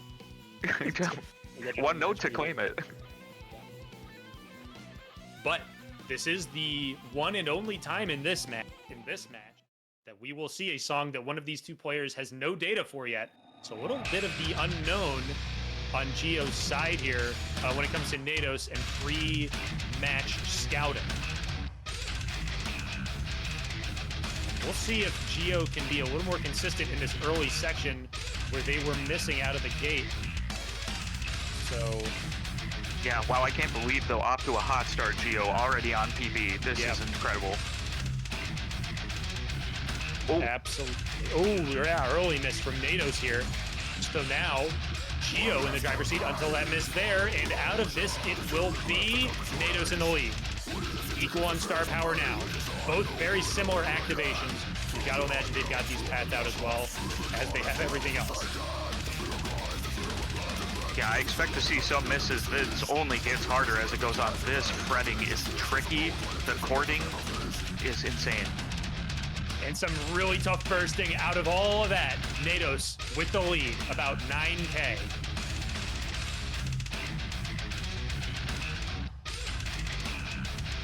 Here is...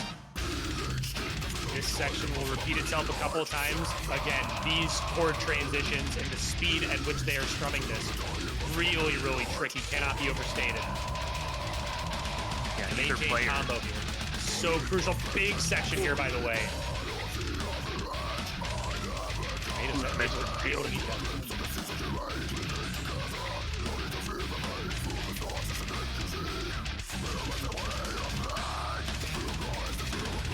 More transitions that just get harder and harder as the song goes on. But so far, so good for Nados, who is on a tear right now.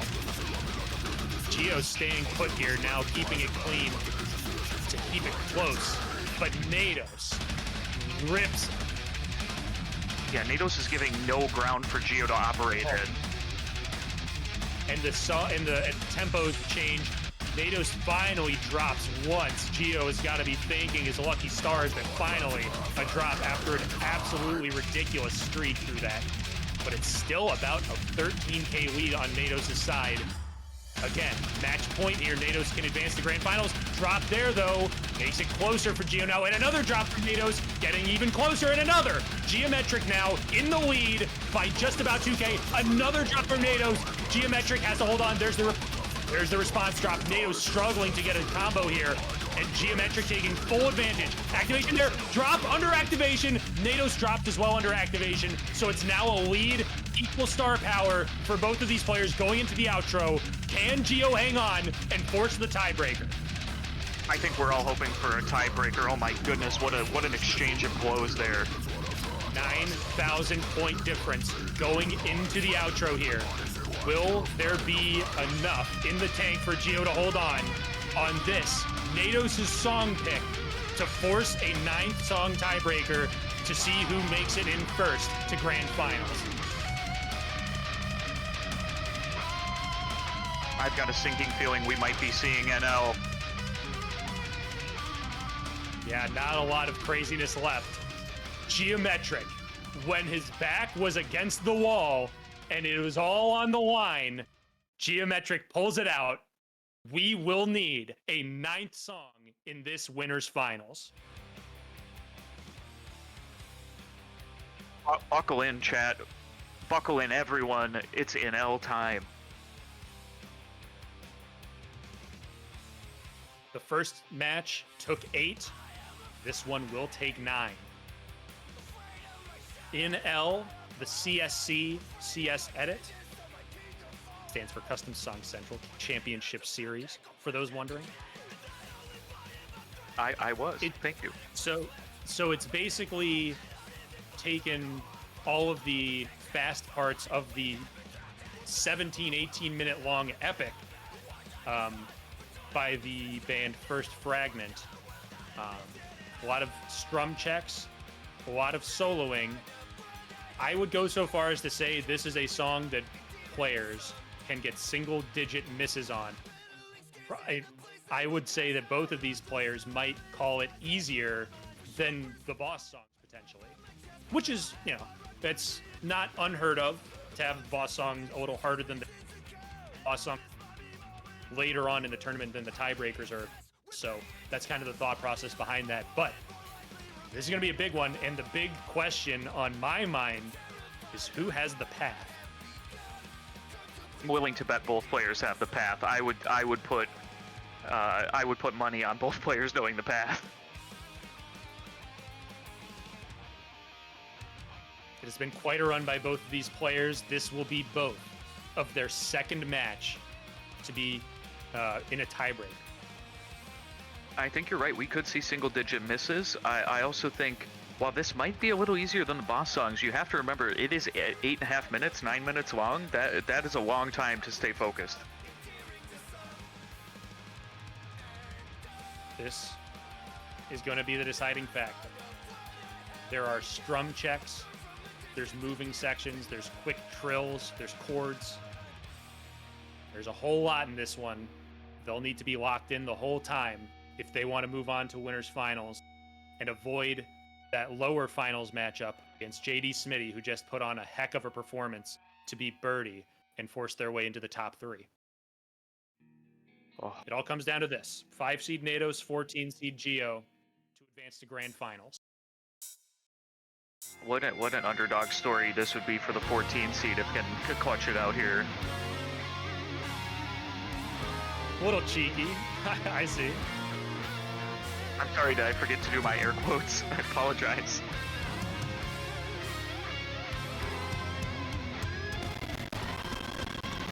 And that's not. Broadcast is asking me where Nados was out of the qualifier. They were 10th in the qualifier rankings, ended up being 5th in these playoffs. So really, with their performance, their seeding grew and grew, and now here they are, one song away from winners finals. And here we go. So big strumming early, and again, for those who don't know, these sections of 2 strums in a row, very difficult. Your timing with how you move from fret to fret while strumming that quickly. Very, very precise. First miss will be here, and it's on the side of Gio. Nados in the early lead.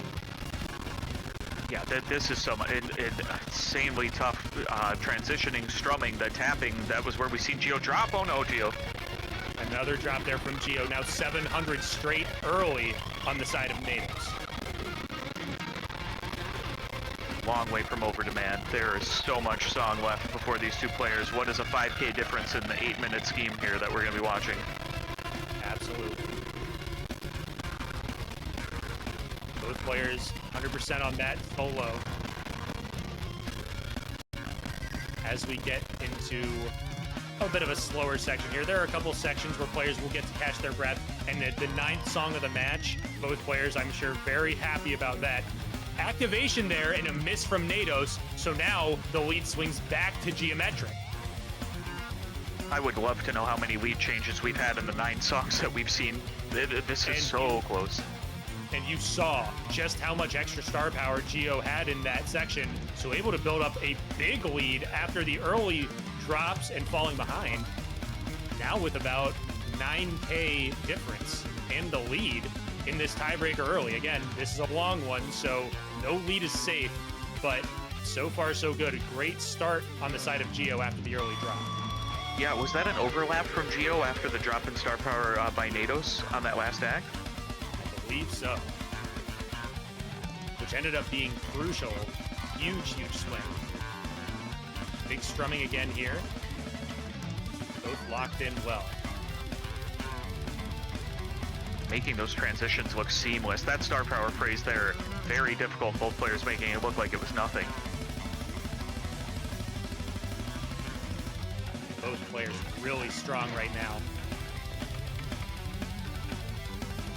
I mean, Gio now, 1,000 straight after the early miss. Nados right behind, has settled in since those misses. Have to wonder if that overlap there from Nados was intentional. Will get Nados the lead back briefly here. Absolutely will, only by about 1,000 points. But so far, so good on the pathing from Gio, who, after the misses, in the lead. Big trill here with some descending anchor note, but both players able to nail it. There's the activation from Gio. Gets the whole trill under there, plus some of these quads now, looking like a big-time activation on the side of Gio. Now a 20,000 point lead in the tiebreak, and a difference in star power though. So Nados with a little bit more star power. Yeah, definitely makes me wonder about that overlap earlier from Nados, because wasn't able to activate on that trill there. That was very big for Gio. And a miss there, missed phrase from Gio though. So Nados still with the lead, and now Gio, if he was on path, is gonna have to go some backup. Yeah, I can't imagine having to try to formulate a backup 5 minutes into a tiebreaker. Glad it's not me, I'll say that much. So Nados with a 1 phrase advantage here. We'll see where the activation comes. Some long strums there. There's the activation from Gio. Nados still holding. There's that activation on some big tap note section here now. So gonna get a lot of notes under this. We will see where it ends up. Now a little bit of a shorter section there though. See how it ends up? Out of the star power, it's about a 3,000 point difference, and we are equal on star power. Wow. What a nice way to get back into this from Nados. Yeah, no doubt. And again, both players nailed the trill. It's about a 3,000 point difference halfway into the tiebreak. Both of these players have been so smooth on those trills.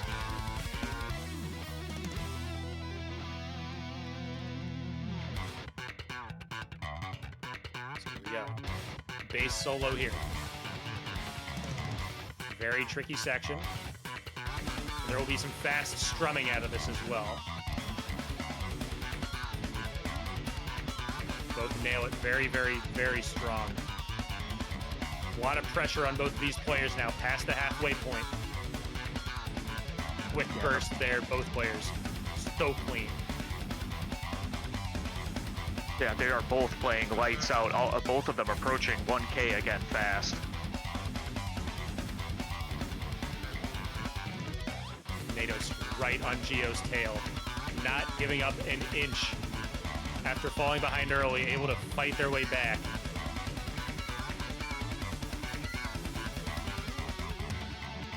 So far, this tiebreaker certainly living up to the billing. Oh. Big Trill under the star power. Here it is again. The transitions, both nailing it. Both players get the whole thing. And we're still separated barely, but Nados with the lead. And I lied, Gio did miss under that. So it is Nados now with the lead, about 2,000 point difference. And another drop there from Gio. Now Nados with a big lead and a missed phrase. Star power in hand plus 7,000 point difference in favor of Nados coming into the last third of the song. Yeah, and to clarify, I think Gio missed once under the star power. It came out of it only up to K, but then those misses there and the phrase, oh my goodness, Gio has got to be sweating bullets. Big strum. Nados able to hit it. There is the activation. Huge points there. And Gio just can only sit and watch. Miss there from Nados, but a lot of ground to make up still. It's going to take more than one on the side of Gio. Yeah, that miss not too detrimental for Nados. It didn't come under star power and it didn't result in a phrase miss. That has really been the story of this tiebreaker. Absolutely has. Both players, again, you've got to imagine the sweat, the fatigue. It's all playing a factor now. 9 songs in the winners finals, and it's all on the line here. Nados with that lead, only one phrase down on Gio. It's about 28K. So big lead. There is a big set of strumming to close this out. Stamina strum check. We will end this match how we started it, and that's with fast strumming for a long time. It was Gio that took it at the start, but they're going to need some misses as well from Nados. We will see how it ends up. This section starts slow. It does speed up as this ending continues on. We will also see if there is if these players both know the activation. Last thing you want to do is end up with star power here. So Gio takes the lead temporarily, but it's going to be Nados getting this overlap. Now, if there's only one more phrase, that could be troublesome. Yeah, and Gio, I think maybe going early, knowing that there were 2 phrases in here, where time will tell. This is going to come down the wire. Time will tell. There's the activation. Gio will get the overlap. Okay, so here we go. It's sped up now. Both players still maintaining combo. A drop here would be gigantic. There's the activation from Nados. Nados still in control. There is a slight switch up at the end that you have to be aware of. Nados gets the switch up. Activation from Gio. Nados not able to get a star power. Can Gio come back with the last activation? Oh my goodness, one drop ends it. What? That is absolutely insane demand. Nados holds on by less than 3,000 points. And it's on to grand finals for Nados. GiometriQ, that close to the comeback. What a finish. Oh my goodness, Nados too, just missing that activation with the whammy bar. How? That's insane. -5 for Nados to a -11. It is just barely enough to push them on to grand finals. That was a match for the ages, demand. That was one of the best clone hero matches in any league, in any tournament I think I've ever held witness to. Nados showing off there. One miss in verse 5A. It almost ended up being the difference in the match. Man, it all came down to that last act. Just not able to, and it's so tough in that last section where you've got the descending triplets, so you want to release that top note to make sure you hit the notes, but then you can't get the extra whammy out of those sustains. and it was a risk that Nados took. It ended up paying off just barely by the skin of his teeth. Moving on to grand finals, it will be Gio versus Smitty to try and make it back into that bracket and try and face Nados in that grand final. I mean, the JDSmitty rematch, I think we're all prepared for that. With the level on display today, all of these matches are going to be good. Congratulations to Nados, though, locking up guaranteed second place at the very least. What a start to today's stream. It has been as advertised. The first one took 8, the second one took 9. We're going to take a quick intermission here, and we're going to switch up some stuff. Get myself a break, too. I need to drink some water. To pass out over here. But I want to make sure to shout out Vagoo, because that was the last one that Vagoo will be streaming. Thank you for a great season of streaming.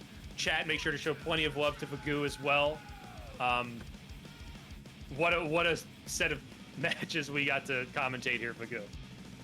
I couldn't be happier. I want to thank everybody who tuned in and will tune in for the second half of the stream. I've been so glad to cast for you all throughout this entire season. And what a way to cap that off for me. 8 songs, 9 songs, and there's more to come, folks. So stay tuned. Thank you to Man, as always, for being a great lead caster in the booth. Appreciate it very much, and make sure to stick with us, everybody. We will be back shortly, right after this intermission. CSC CS Open Final stream. We'll finish it off right after this.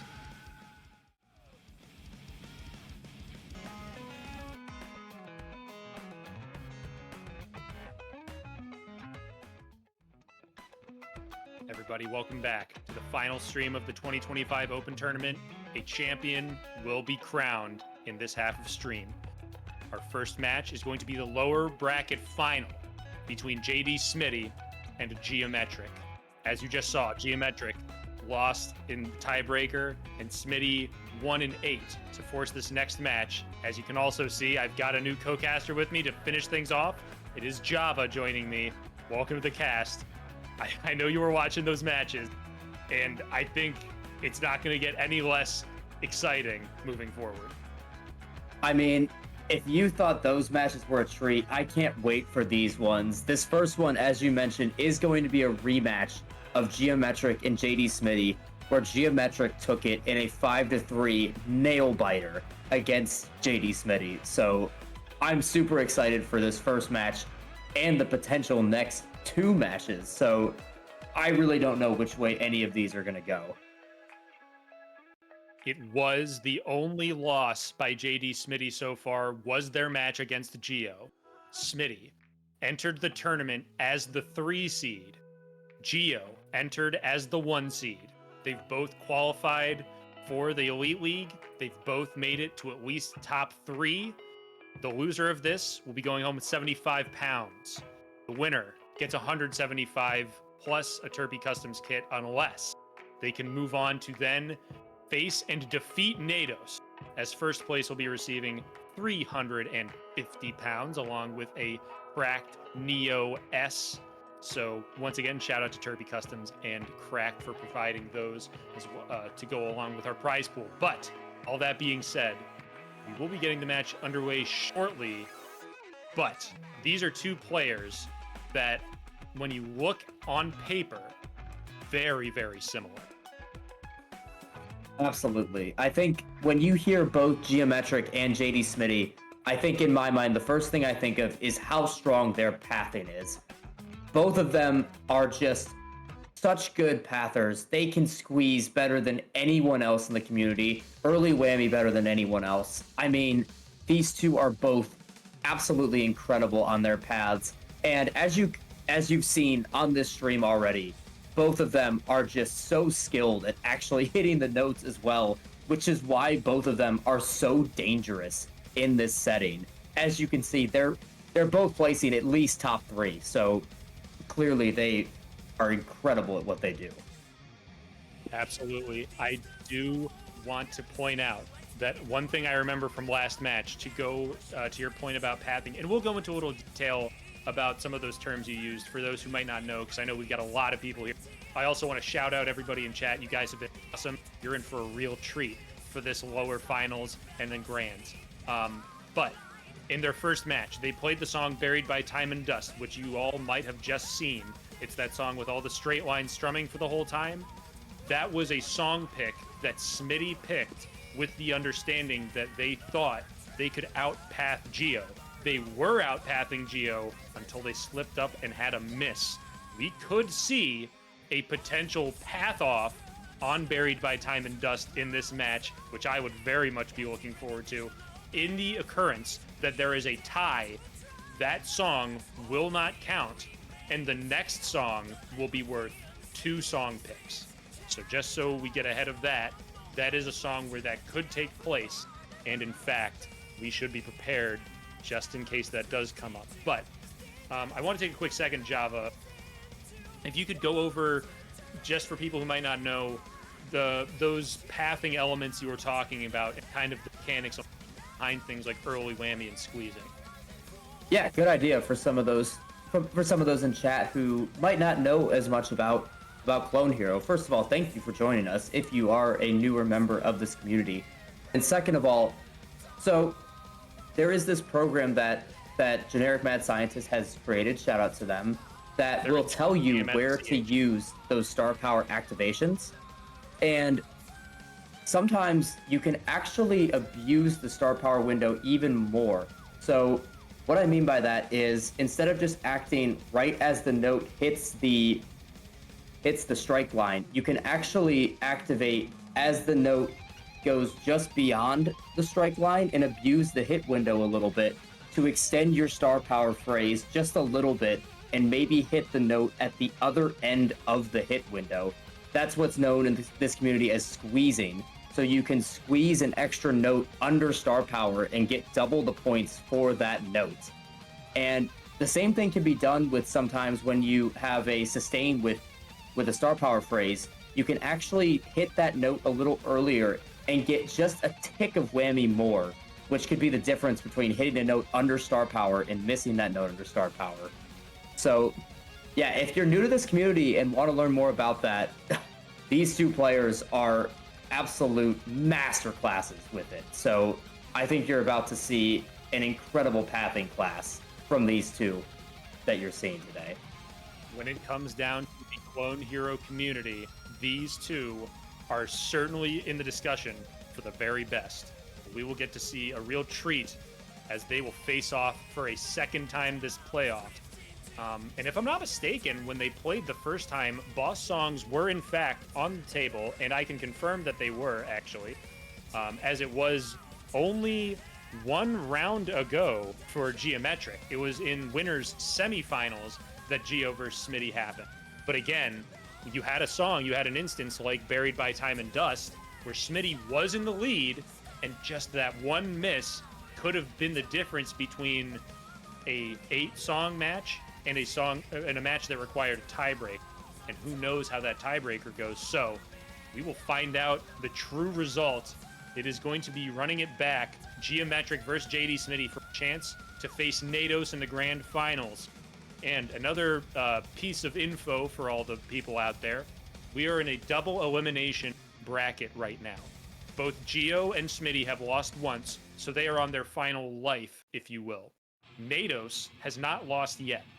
If one of these two players was to win this, advance, and then beat Nados, we would then have what is referred to as a bracket reset. That would mean that the players would play again, another best of 9, and that would be the ultimate final to decide who is the Open 2025 champion. I mean, it's just amazing that we could see yet another match after this winner's final. And honestly, you just saw Gio come within 3,000 points on a tiebreaker to beating Nados. That, for those of you that haven't been in this community very long, that is extremely close for a tiebreaker. A 9-minute song to end in just 3,000 points. That's barely a note that's worth that amount of points. So it's extremely close. Both of these players could have the potential to reset that bracket against Nados, but it's no easy task. So we'll see what happens here. It is the type of difference in points that leads players who don't win that match to just think about it over and over again and think, man, if I had just hit one more note. But as we move forward, here we are. It is time for this match to get underway. First, the bans. There will be no deferral. It is Gio banning Chemical Warfare and Smitty banning Breeding. Sorry, I need to check one thing just to make sure. Is that the order that the bans are in? Smitty is the higher seed. Just want to make sure. It actually is GiometriQ as the higher seed because they came from winner's bracket down. Right. Thank you. So yeah. Even though those seeds are different, GiometriQ actually is the lower seed over Smitty. However, because GiometriQ is coming from that winner's final, they are granted that higher seed and that first ban and pick as a reward. It's the type of thing you think I would know as one of the lead organizers. I'm glad. Yeah, come on, man. That's why you need good staff to keep you on track in case you miss something. And I cannot shout out the CSCCS staff, as well as all the staff helpers that have helped us out throughout the season. I'll make sure to give you all a big shout out at the very end of the stream as well, as it's all well deserved. But as we mentioned, Gio banning Chemical Warfare, Smitty bans Breeding Exile, the Strum boss. Yeah, no surprises there from these bans. GiometriQ, definitely kind of an offensive ban, meaning it's banning one of Smitty's better songs. Smitty put up a phenomenal run of this song against GiometriQ in their last match. And JDSmitty has banned Breeding Exile, I think, in every match they've played. So no surprises there. And we are seeing our first pick as well, Demand. Yes, it is Mishuan Impossible, the solo pick, right out of the gate. And it was a crucial song in the last match. It was a song that Gio beat Nados in and really helped to turn the tide. It made it a 2-2 match, so it looked really strong on it then. We will see if they can replicate that to open things up. Once again, we are in best of 9. Boss songs obviously on the table. This match is to decide top 2 in a trip to the grand finals. GiometriQ versus Smitty. And I am not surprised to see this pick from GiometriQ after a -1 in-match run in their just a few minutes ago against Nados. That was a phenomenal run from them. A great thing to point out, GiometriQ just finished a best of 9 against Nados. They lost by 3,000 points, and now they're back in it again, right back to it. And if Gio were to win this, it would be a 3rd match in a row for Gio to go against Nados. Well, Nados now gets some time to relax, maybe do some late practicing if they want. But so far, so good. Both players on top of it early, and you are going to see a lot of activations just like that, starting and ending virtually the same spot. Tie ball game after one activation. Tie fret game, I don't know. And you bring up a great point about GiometriQ because they just played a grueling 9-song match. Smitty's had a little bit of a rest, and you've got to wonder, maybe is having to play 3, potentially 4 matches in a row for GiometriQ weighing on them at all? Like, you got to wonder if that might come into play as they're trying to hit notes here.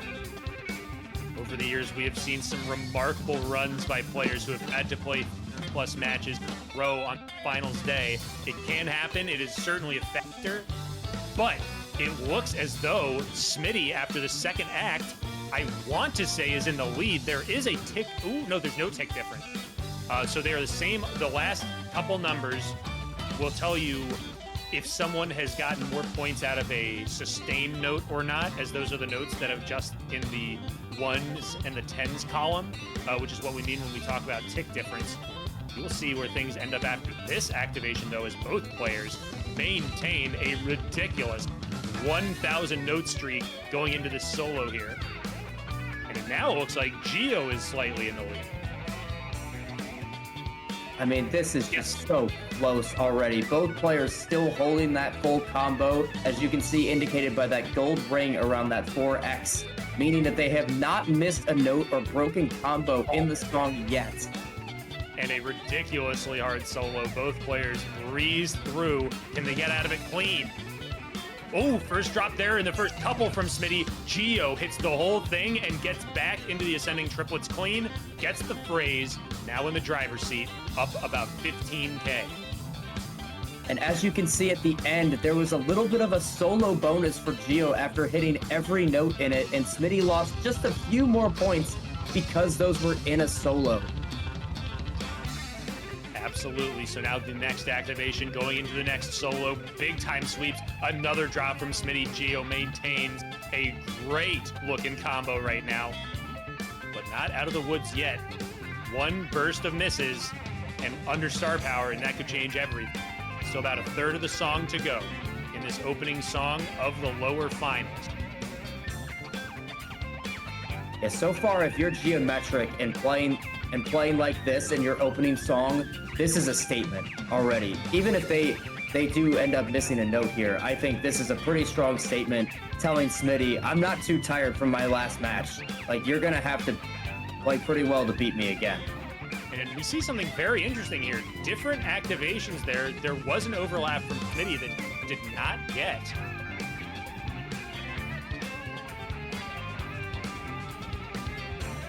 Yeah, And Gio just remains heavily in the lead. Actually, I mean, heavily in the lead, I say. It's about 20,000. There's the activation. Both will get the activation up in the end. We'll see if Gio can close it out.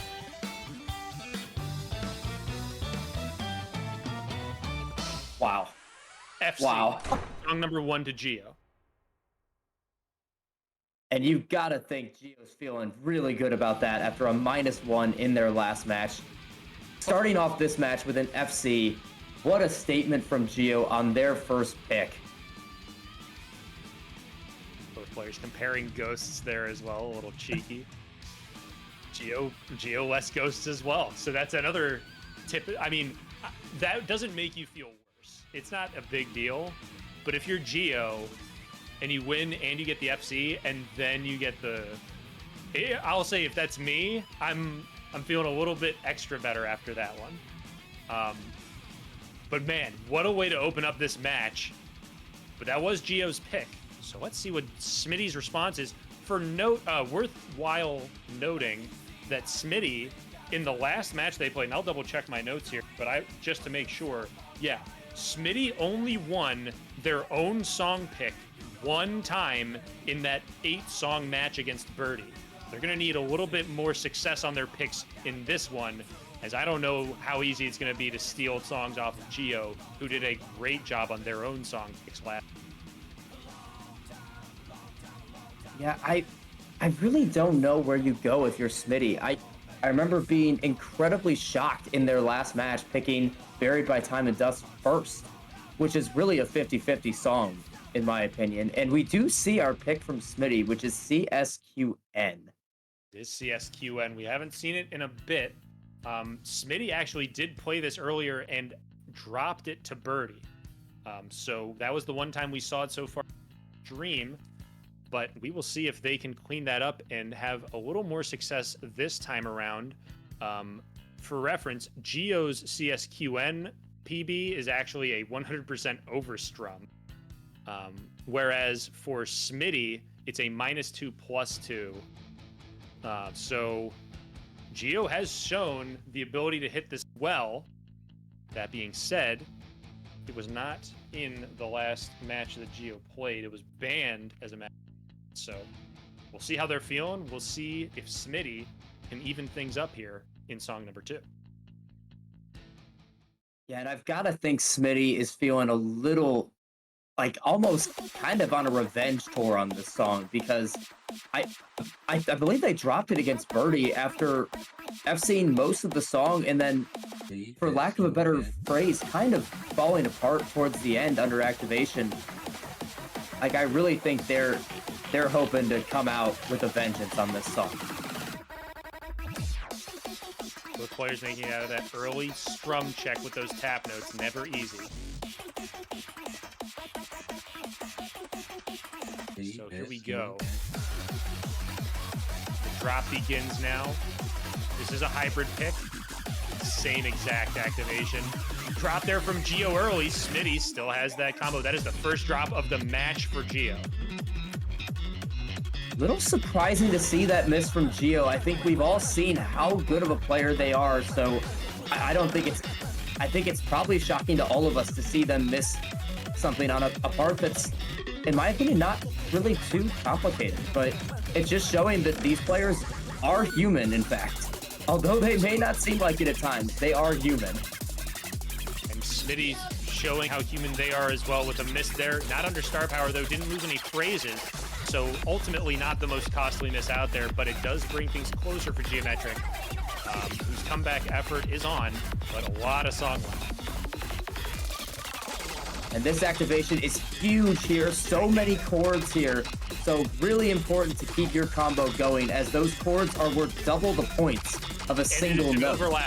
Overlap for Gio, does not get it for Smitty. So now Gio in the lead. No star power advantage, but a lot of extra chords under that activation, which means you get a lot more points than if it was just single notes. So really advantageous break there for Gio. Smitty now with an activation in hand. Let's see how they choose to play it out. Yeah, and I'm getting some indication from chat that Gio is on the correct path. I'm pretty sure Smitty was trying to go for a pretty risky activation, and that's just something that comes with playing Gio. Everyone kind of knows that their pathing is so good that they might feel a little more pressure to go for these risky activations. And you're seeing that here already with Smitty going a little earlier than usual. We will see what the backup path has to do with the lead. It's actually going to be a lead now for Smitty, just barely. It's under 1,000-point lead for Smitty right now over Gio in the last third of the song here. Are you seeing this score difference? This is ridiculous. Incredibly close match here. It is going to come down to the ending. Activations here are critical. A squeeze one way or the other could change the lead. It is still Smitty in the lead as of now. Coming up on the end here, not a lot of activations left. Yeah, I believe it's just one activation left and two more phrases, and they are going to be ever so crucial. Oh, drop there from Smitty, drops the phrase, and now GiometriQ with the phrase advantage and the lead. Wow. I mean, to have a chance, I think Gio's got to drop this phrase for Smitty to even have a sliver of a hope. This tricky section, but GiometriQ nails it. It's a 2,000-point lead. A drop under star power could be important, but there's a lot of extra star power on the side of Gio. Drop there under the chords might just about do it as Gio continues to play so strong, approaching 1,600 straight, and it will be the song victory. GiometriQ 2-0. What a performance. And that is a song steal from GiometriQ, and just so strong on that song. I think those six were, and I was just about to say it, I think those six were all in that early trill. And they were just rock solid the entire rest of the song. What do you do when your opponent does not miss? It's a question they've been asking for years. Nobody's got a response yet. 2-0 GiometriQ out of the gate. Another, man, and really just unfortunate for Smitty. Picked the song twice today, was not able to get it either time. Yeah, really gotta be a little devastating for Smitty to lose that song, picking it twice in their match with Burdee before and with Gio in this one, and dropping it both times. That's gotta sting a little bit, especially being down 2-0 now. So they better be confident with this next pick, or else they could be in a very tough situation. With reminding everyone that while Smitty did struggle to win their own song picks, oh, and we have a pick that we haven't seen Smitty play today, Labyrinth of Betrayal 115, the hybrid boss is back again for song number 3. But as I was mentioning, Smitty did go on a 4-song win streak to close out the last match after being down 3-1. It will take a comeback like that to get back into this one for Smitty. And Smitty, in the last match that I saw, hit the entire outro of this song. This is a fantastic pick for them, I think. So but I gotta be honest, GiometriQ really doesn't have a lot of weak picks. So it's, I mean, that's just what it's like when these players are just all so good at everything. You really can't feel too confident about either of them because everyone's so good. You're 100% right, and I think that, like you mentioned earlier, Gio with more of an offensive ban, usually when a player does a more offensive ban, which is taking an opponent's strength off the table, not just a song that like, oh, there's no way I win this. When you see an offensive ban, that tends to mean they've got a strong feeling of the entire set list. And really, it's their choice, and they get to not prevent themselves from having to play something, but rather prevent their opponent from being able to pick something that could end up being the difference. But long way to go. Labyrinth of Betrayal, the hybrid boss between Gio and Smitty. It's 2-0 right now. Big swing song here, either 3-0 or 2-1 out of this. As we saw, incredibly tricky song all over the place. First miss is from Gio. Both players will get the praise. We will see more misses, I can guarantee it. As the man's prediction comes true, there is a miss from Smitty there. I didn't say Smitty in particular, but yeah. So both players, no overlap there, actually very strong there. Good that they did not get that early 10K lead for Gio.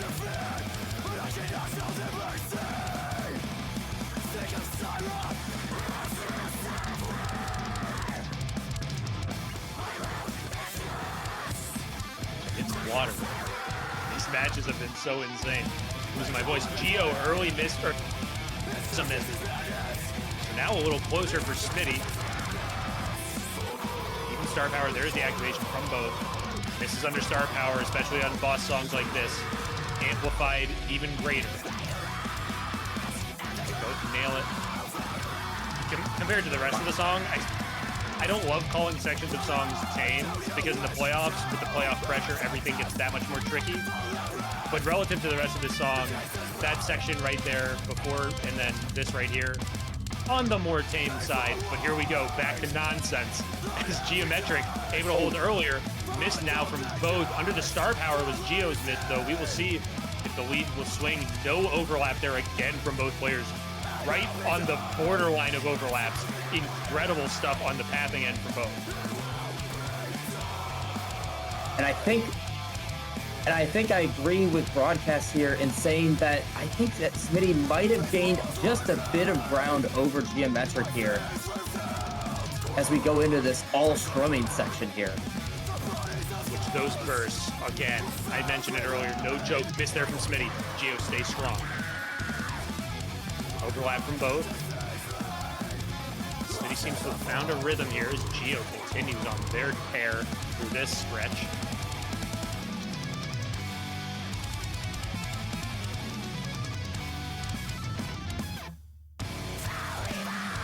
And in that break, I think we can see just about a 14K lead for GiometriQ. It is about 14K. Next activation will involve chords. Here we go. An all strums section here. Both maintain that combo, approaching the halfway mark of this hybrid boss. Another drop there from Smitty. GiometriQ's lead continues to grow, and Gio continues a very impressive start to this match. Yeah, GiometriQ really setting the tone early here and just telling Smitty, like, you're gonna have to hit a lot of notes to beat me. Gio definitely putting their best on display today. Not quite able to hit that chord section. Smitty is able to, even on star power right now. Big time chord section, both players nailing it. Wow, really impressive stuff by both with that. Here's that activation from both. Equal star and this is an incredibly tricky section coming up here with these open notes and these super fast notes in between them. Smitty able to hit. Gio does drop. Under star power, another drop now. Smitty working back. Now only about a 6K lead for GiometriQ, and suddenly the feel of this song has changed dramatically. Oh, This phrase there from Smitty flips it right back, and the activation, Smitty can only watch as that lead grows to 21K for Gio. That was an absolutely devastating miss. However, we are coming up on a section that Smitty is very strong in that has a lot of points. But, I mean, you can already see GiometriQ's made up most of the star power difference already, and I believe there is another phrase. And Smitty dropped it. Couple costly drops here. Big time chord section activation from Smitty. Gio drops for Smitty on a tear. Is there enough left? Oh, drop there, and the overlap from Gio is going to cancel out all of the progress made by Smitty. Huge recovery there from Gio after some early misses, and this is going to make it a giant lead for Gio as it slows down, misses there as Gio is under star power, and Smitty now down about 70K. What a flip. GiometriQ stepping up large, coming up clutch, and is going to make this a 3-0 match early. As big as this lead in this song is, it's nowhere close to as big as the lead will be as a 3-0 deficit in match. That is a tough hill to climb back from, especially with players of this caliber, because you've seen how strong Gio is at virtually every song on this set list. If you're Smitty, I mean, where do you go at this point? In my mind, with down 3-0 as the current situation, my thought is throw tiebreaker preference out the window, one song at a time, your best versus what they've got. Because at this point, down 3, that is a very steep hill to climb. Now again, we've seen JDSmitty today win 4 straight after being down 3-1. 3-0 is a different ballgame. You're right. And even though, like, I mean, they did rail off 4 song wins in a row, the feel of a 3-0 is much different than the feel of a 3-1. Like, nope. I think Smitty has already picked a couple of their pocket picks, you know. I think Labyrinth of Betrayal was definitely one of their stronger picks going in, and they have already lost that one. CSQN, another pick they felt pretty strong in, and they lost that one as well. So I think just the fact that they might not have as many pocket picks, so to say, is a really big difference. And this song is going to be a barn burner, demand. Very much so. Couldn't have said it any better myself. I 100% agree. We mentioned it at the kickoff of this match that this is a potential song we could legitimately see a double FC tie. Now, again, with tournament pressure and the added fact that each of these players have played at least 14 songs today. Actually, I think at least 13 songs today. Well, let me do math. Smitty played 8, Gio played 9, and this is song number 4. So this is going to be song number 13, minimum. 12. Good Lord. I'm sorry. He did it. He did it, everyone. I've had to do more matches than everyone on stream. Just saying. Some are saying that I have more endurance than all these players, just from my casting. But no, the bottom broadcast points out they've also been here the whole time, so touche. Anyway, song number 4, it is 3-0. This is a huge turning point. Think about this too. Think about high on this, and then Smitty can make it 3-2 in one foul swoop on the next one. Or you just win this one outright on a squeeze off. Either way, if there are no misses, it will come down to squeezing, but it's all about scrum stamina in this one. Song number 4, currently 3-0 GiometriQ, winner to grand finals. I just want to point out, too, how ridiculous it is that we're even talking about the potential of a tie. For those that are a little new to the competitive Clone Hero community, ties are not something that are very common. I think we've maybe had one in the entirety of Custom Song Central tournaments. Like, it's just ridiculous thinking about this at this point. And it just shows, one, how strong these players are at this skill set, and two, how strong their pathing is, as I've mentioned before. Keep an eye out on notes missed. Obviously, both players strong right now, and this is the kind of song that will wear on you. But the thing we're watching the most closely early is these activations. As I'm speaking, here we go. First activation. Will someone take the lead or not? I believe we are still tied. I will get confirmation from broadcast/chat as soon as we know for sure. But it is looking, at the very least, a just one-note difference, if any difference at all. And they are tied. We have confirmation that they are tied after first activation. In the last match these two played, it was the second activation where JDSmitty was pulling off a double squeeze to take the lead. Let's see if the risk can pay off or not. Now, what you do have to risk, Java, is if you miss on a double squeeze, that is more valuable than any missed note you could see. Oh, 100%. And we are hearing that GiometriQ might actually be in the lead right now. We'll see how this activation shakes out. It's a solid one on Gio's side. So it is definitely now a lead for Gio, who has squeezed out a small lead over Smitty right now. There is the opportunity for counter squeezing if JDSmitty can fit more notes under their next star power than Gio can. For the time being, it is Gio in the lead.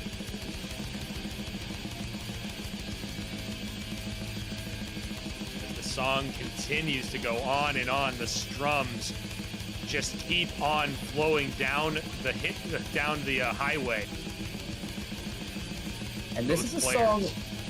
This is a song that, as you watch as a casual fan, you might not realize how much your strumming arm is just burning at this point. I mean, it is just willpower all the way at this point for these players. Both players get that pause in the strumming right on time. No overstrums, no problem. But now it looks like Gio might have even taken a larger lead, but the miss there from Gio, and now Smitty has the lead. And if Smitty doesn't have remote highways on, they might have just known Gio just missed, because they saw that 2 go to a 1. So now they know they could probably play it a little safer with this activation if they're paying attention to that. But one miss from Smitty would flip it back to Gio, because Gio had the squeeze lead. JDSmitty cannot miss. Oh, there it is! Right on the activation! GiometriQ takes the lead right at the end, and it's over. 4-0 Gio.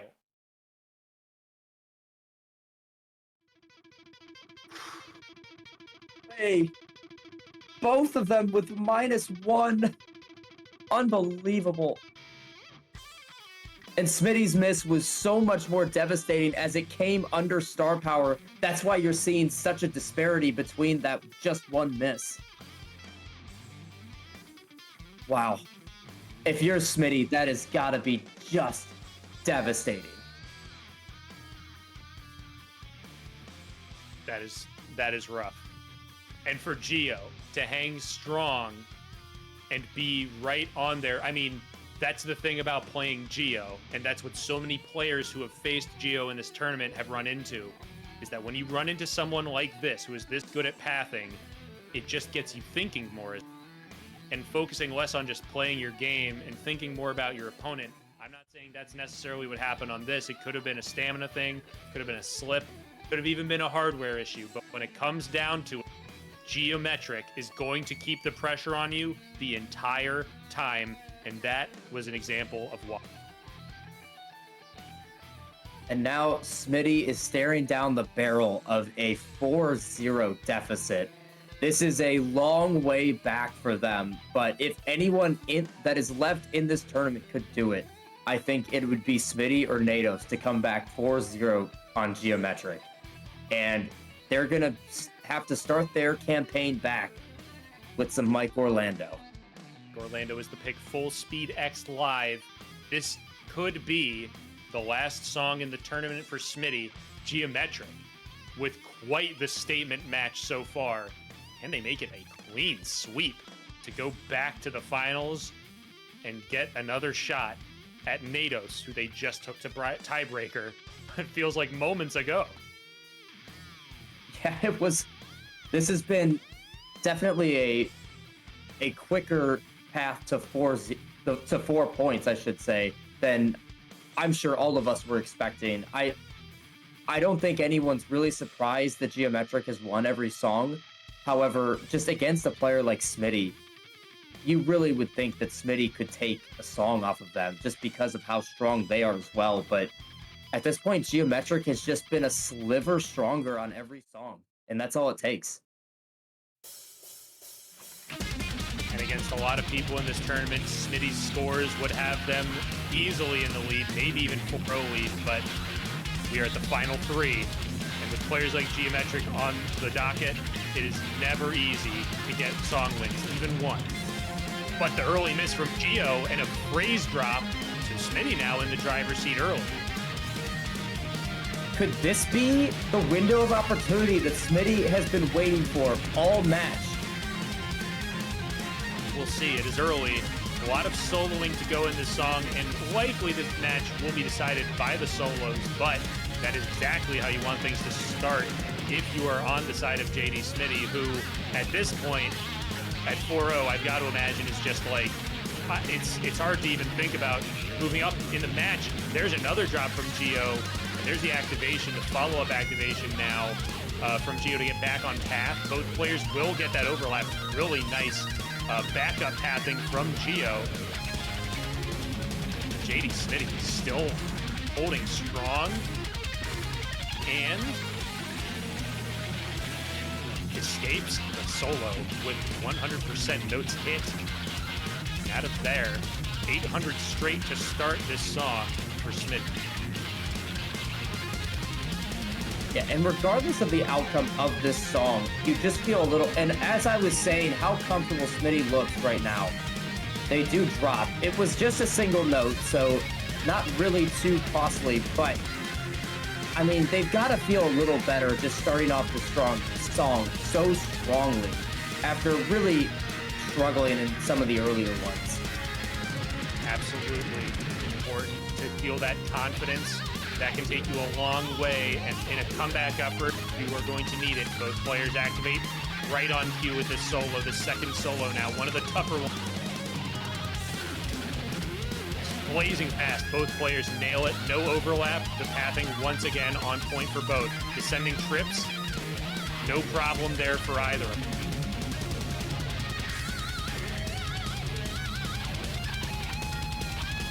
33% of the way through the solo, which tells you there's a lot more notes coming up, and it is going to be some chimneys. Big swing point here for this song. Strong start for both. Both nail the first set of chimneys. Really impressive.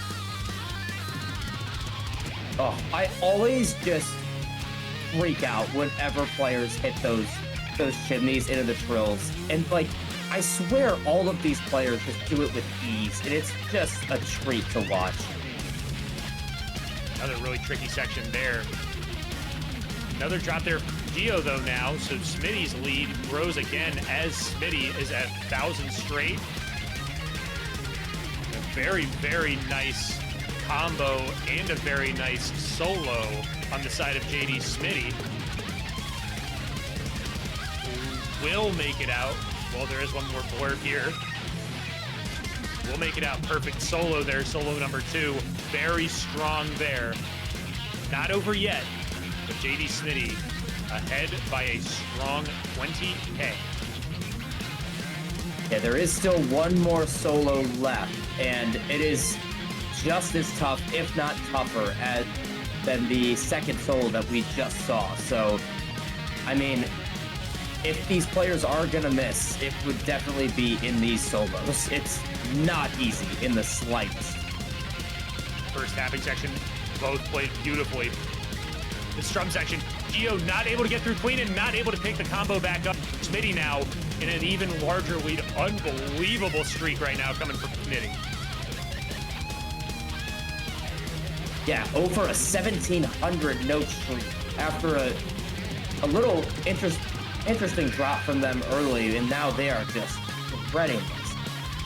Yeah, then the Chimneys come back once again. Smitty still nailing them. Descending trills. Right on it. And another drop there from Gio. That will just about do it. It is looking like JDSmitty will at least survive one more song. Yeah, I think that last miss... Oh, I'm so sorry, man. I didn't mean to cut you off. You're good. I was just saying, I think that last miss just put the nail in the coffin for Smitty here. Nail in the coffin in favor of Smitty. Oh, yeah. Sorry. Good. Oh yeah, it's a really impressive showing from Smitty with back against the wall as much as it can be. We've never seen a 4-0 comeback before, but at the very least, we will have at least one more song on a really impressive by Smitty. And a -9 from Smitty. That is unbelievable. I think you saw how many hopos were in that song. If you miss one of those hopos, you most likely miss 5 in a row. So that I really think Smitty missed that one tap note and then that one string of hopos at the end. I think that was it. It was really 2 misses. And that was an in-tournament PB for Smitty as well by about 1,000 points. Best they've ever performed on that song when it mattered the most. Yeah, very impressive for Smitty to clutch up like that. Honestly, maybe for Smitty, when you're down by 4 points, this might be a little bit relaxing almost, because now there's really, they might feel a little pressure off of them. Like they're not supposed to win, if that makes sense. Maybe they just feel a little less nerves now that they're pretty much down more than they've ever been in this tournament. So I think they can just play free and play with some confidence now. Now there are many downsides to it. Obviously, the main thing being that your opponent is up and on match point for the next 3 to 4 songs. But also, they have full tiebreaker control as well. That being said, you still have to execute no matter what song you play. So we will see what Gio's pick is. Gio taking some time here on the song pick. This is Gio's second song pick of the match. And it's going to be Cracks of Light. We are going Strum again. Well, actually, no. Yeah, again. Never mind. It is a Strum, isn't it? No, it is. It is. I said again, and I was like, wait, did we see another Strum? I was like, yeah, buried by... Yeah. So, yeah. Anyway, sorry. Cracks of Light 115. We did see both players play this song in their previous matches. GiometriQ put up a pretty solid -2 in their match. I think they probably beat Smitty's score in their last match. And yeah, that is correct, because Burdee actually beat Smitty on Cracks of Light in the last match that Smitty played. So here it is, Smitty. Tournament life on the line, GiometriQ 1 win away from Grand Finals.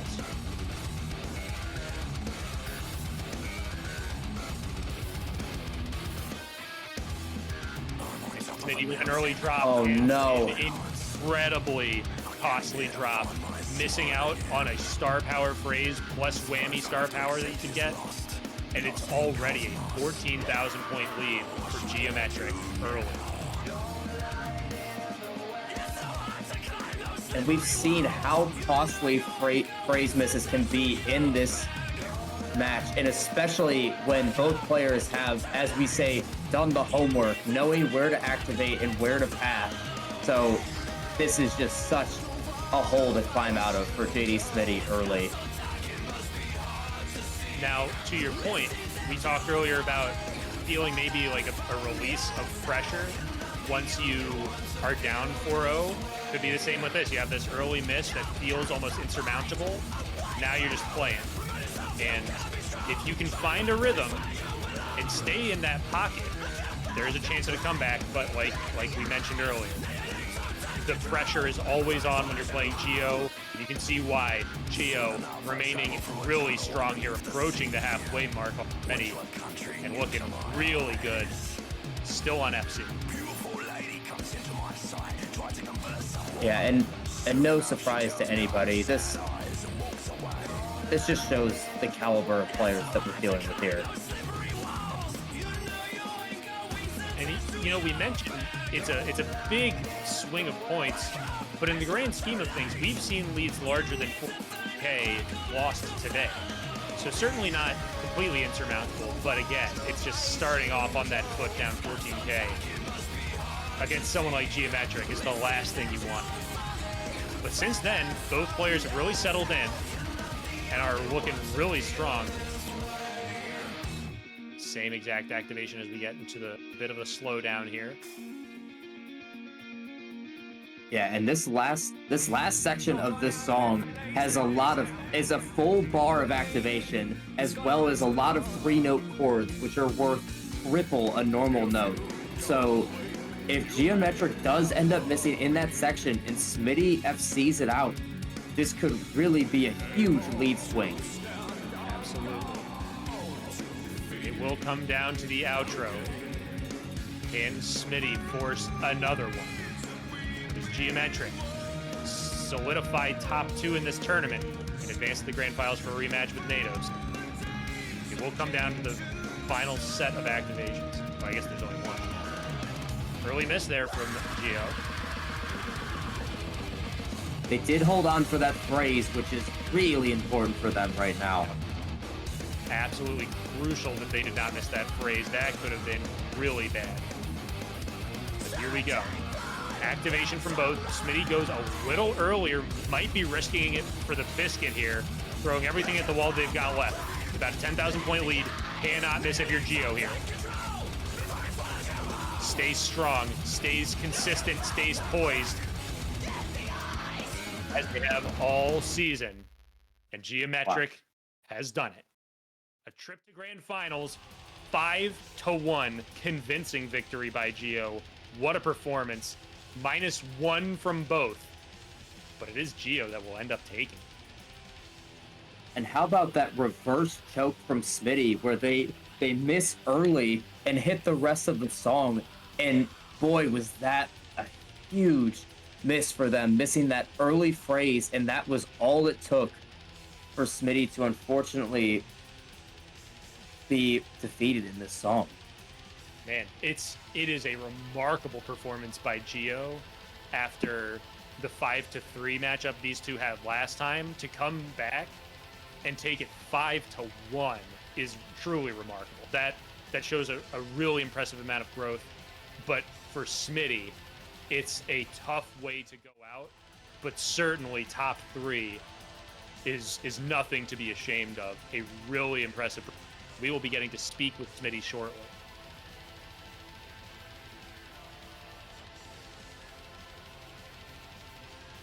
I'm free!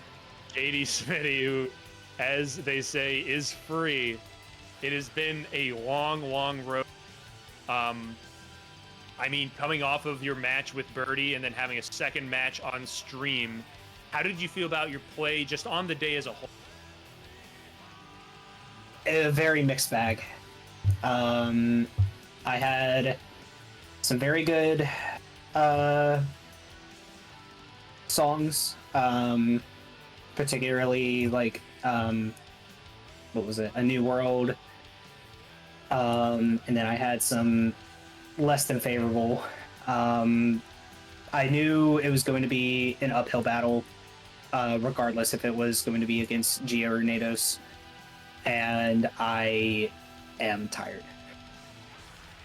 That does not shock me at all. Because, yeah, both of you have been put through the ringer, and Gio's got another one, maybe 2. Yeah. But kind of want to know your thoughts on going into, I guess we'll go into the labyrinth of betrayal, which is the one I was most curious about. How are you feeling about that, and take me kind of through the thought process of that pick?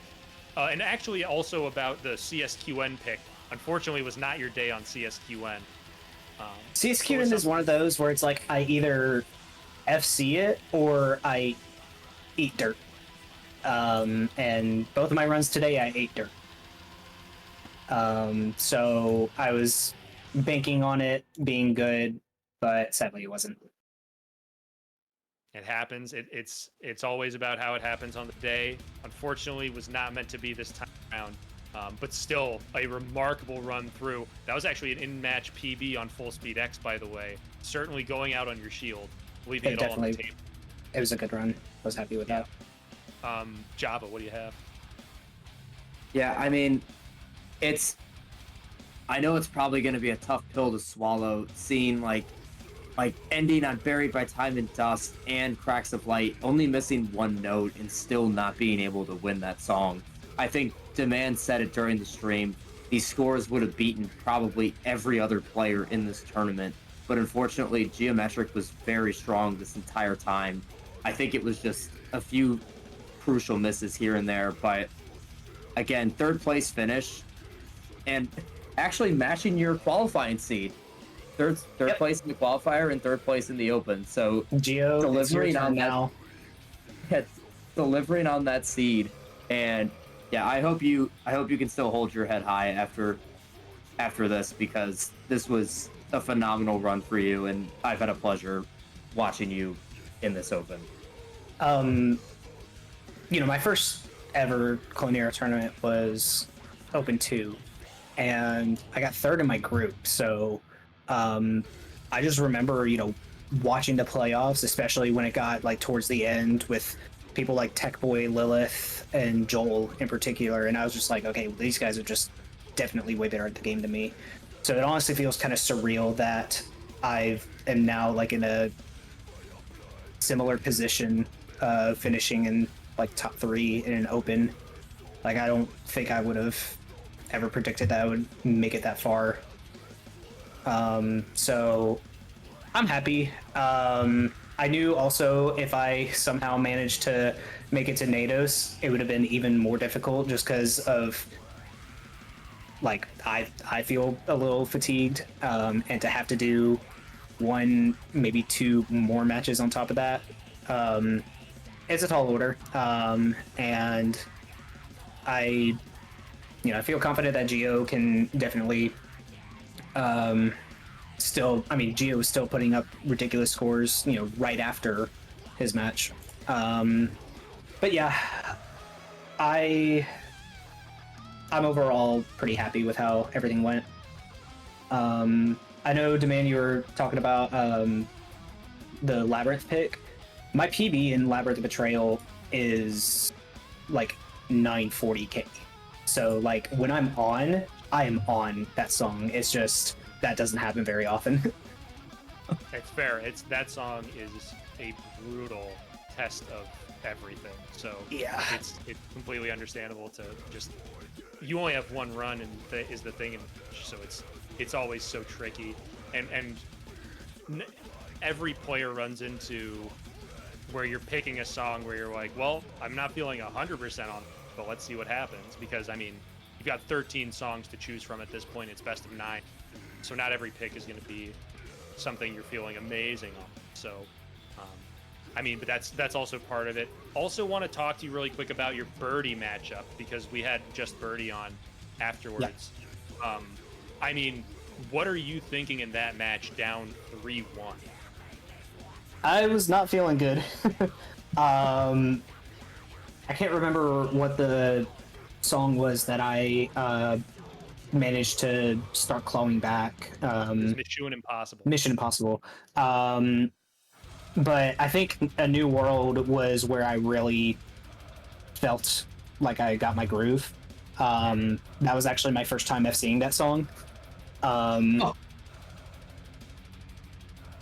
And so with Nikomajin and then Full Speed X, I was feeling good enough after those to like pull through. Yeah, it was definitely a shaky start for me. Even winning the first song, it didn't really feel super great. But yeah, I was feeling like I was like, oh shoot, this is not gonna go well. But I am happy I was able to pull through. Well, it was a crazy match to kick things off, and obviously, I'm sure this isn't the exact way you wanted this last match to go, but still a really impressive performance. So yeah, it's just been a remarkable run through the whole tournament, through all these tournaments, just to see the growth. And this being your largest accomplishment ever in any of these opens. Now getting a chance to join the Elite Leagues. Looking forward to seeing that. You'll also be going home with 75 pounds. We'll make sure to get that to you in dollars. So you've got that to look forward to as well. We will be in contact and make sure you get that prize money. Yay. So that is exciting. That is your consolation. But that being said, this is a feeling that you've now experienced 3 times. Everyone does at some point. It is the end of the. If you'd like to give any final thoughts, final statement to everybody out there, everybody who's been wishing you a GG out there, now is your time. Thank you, CSC staff. Thank you, just everybody that has made these tournaments possible. This tournament and being in this community has really made an impact on my life, and I'm very grateful for it. I would like to have more to say. I'm just so tired right now. It's kind of hard to come up with it, but yeah, I'm very thankful to have gotten this opportunity to come back. I took like a 6-month break from CH, and to come back and do as well as I could have ever hoped for.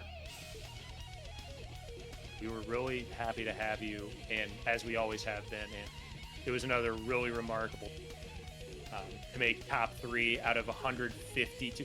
If you include Elite League invitees, this is the largest CSC championship series that there has ever been. So to be top 3 is really, really a really remarkable accomplishment. So congrats again on a great run. Thank you for your time and the interview, and thank you for playing on stream. Really appreciate it. Yeah, Best of course. luck in the Elite League. Go. Okay. And with that, we are down to the final 2. It is Nados, it is GiometriQ. Once again, Grand Finals, it is best of 9s. And if this one goes in favor of Gio, we will do a bracket reset and we'll do a whole nother match. If Nados wins it, it is over. He is the 2025 Open champion. Java, what do you think? Well, just in case people in chat are confused why Nados needs to lose twice, in case you missed it earlier, this is a double elimination bracket, meaning that both players must lose, or every player has to lose twice to be eliminated from this tournament. And Nados has not taken a loss yet. GiometriQ has only lost once. So that is why, if GiometriQ were to beat Nados in this, we would have to play again. Now, on to my thoughts for this match. I got nothing for you. I mean, we just saw a 3,000 point tiebreaker deficit between these two. I can't imagine this not living up to this hype. I'm sure this was one of the most anticipated matchups that everyone was looking forward to in this tournament. So I just can't wait. I'm so excited for this. So here we go. We start things off interesting already. Once again, Nados has deferred, so Gio gets the first ban and the first song pick in the Grand Finals. And after a match win, you can see why there is some confidence in a deferral here.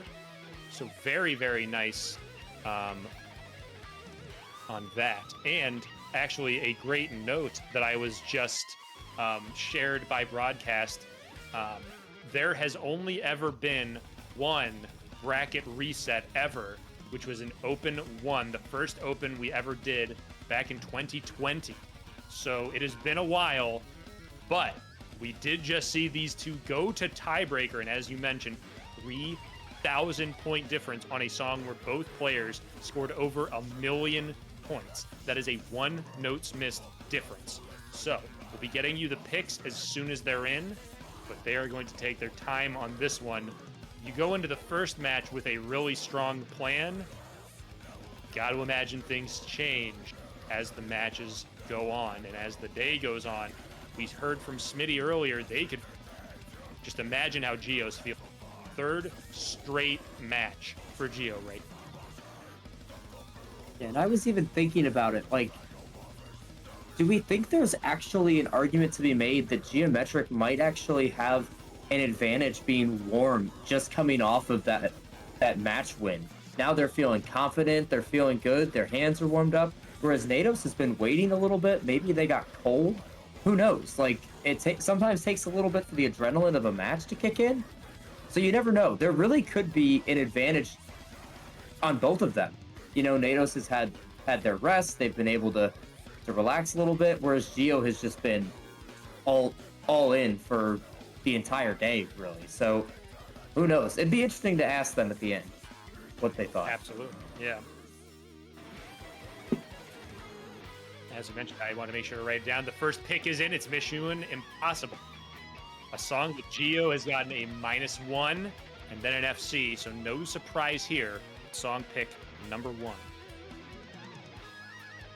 Yeah, and as mentioned, Demand, Gio has played this song twice and has missed one note in those 2 runs. And not surprised with this pick at all. I think this is a fantastic pick, both for Gio to win and push towards, if they're already thinking about it, which how can you not in a match like this, pushing towards that tiebreaker that GiometriQ wants to go to. Absolutely. So the first pick is in. Best of 9s to remind everyone one more time as we are in the grand finals. It has come down to 2 players and it will be decided now. Song number 1, Mission Impossible. They played it once, we will see it again. Now, Nados did have a bit of a struggle on this song last time. It was Gio taking it in the first time they played. We'll see if anything has changed. Gio with that activation right away, and there's that response activation by Nados.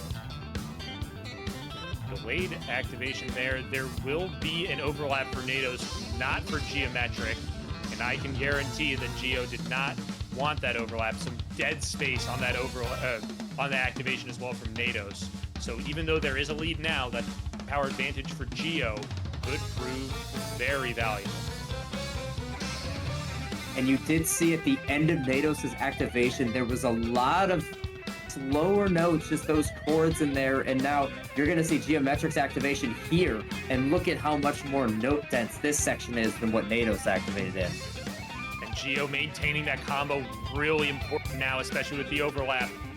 Hits the entire thing, and GiometriQ to a great start. Exactly how you want to start things off, about a 4,000 point lead, even though both players still on FC and equal in star power. Yeah, that second activation from Nados actually worked out pretty well. Really didn't lose a whole lot of points there, but yeah, GiometriQ with the pathing once again to pull them ahead just a little bit. Gio, the 14 seed, putting the pressure on Nados, the 5 seed early. This was, again, a deferral by Nados, so this is Gio's pick. So very, very important for Gio to win this one. The last thing you want in a grand final is to get stolen. Yeah, and especially on a pick that they have been so strong on all day, that would just be a real devastating blow. First miss is going to come on side of Nados, while GiometriQ maintains that combo. Gets the overlap as they both do. Big time ascending quads. Gio hits it. Perfect again. Yeah, absolutely wonderful activation from Gio. And Nados, after that miss, really recovered well. I mean, Yep. They're already coming close to a 400 note streak off of that miss, as GiometriQ actually gets a 1600 note streak off after that. Here's a new solo again. It's just fast stuff over and over again. And Gio, even with all of the songs they've played so far today, still feeling good enough to just cruise through this one. It is a big 11K lead. which doesn't feel like a big lead in most matches, but when you come down to grand finals, and we talk about those margins all day, this is as tight as the margins get in this match right now.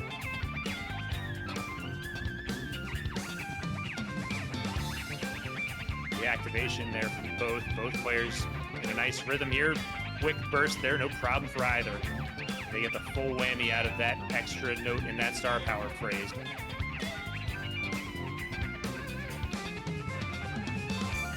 Approach the end of this solo, man. GiometriQ, another really impressive. Got to close it out, but looking strong. Yeah, one miss, especially under star power, could really swing this in favor of Nados. GiometriQ just got to hold to the end to clutch out this win. Absolutely. Coming down to it. And one miss is going to prove to be enough. GiometriQ, 3 plays of this song, 1 total note missed. That is another FC. And I'd like to point out to some of the newer folks in chat, seeing FCs of songs in playoffs are pretty rare. It's a pretty rare sight to see. So when you see someone, even a -4 on a song like this is ridiculous to see. But on GiometriQ's side, missing 1 note in 3 plays of this is unheard of. I think I just need to shout that out because that was really impressive to watch. So it's going to be 1-0 to start.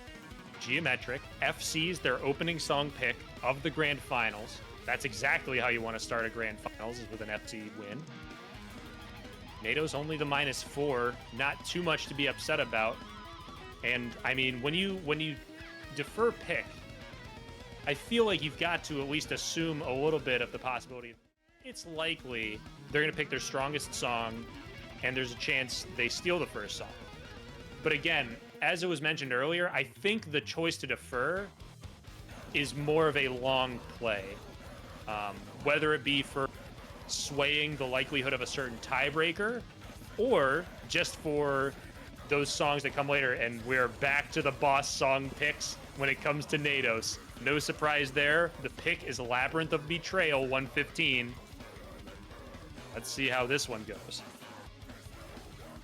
Yeah, and I think this is a great pick for Nados here. They were incredibly strong on this in their opening match against GiometriQ. So I mean, if you're Nados, it's like, I've won this once. Why not win it again?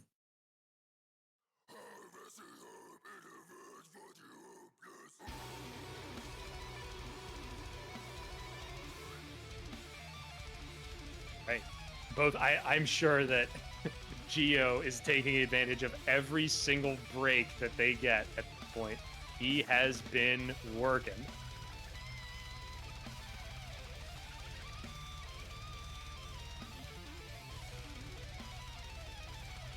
Okay, I just noticed that in the song description where it says this song must be played at 115% speed, the little P is highlighted in a different color. That's definitely a shout out to Stickheads.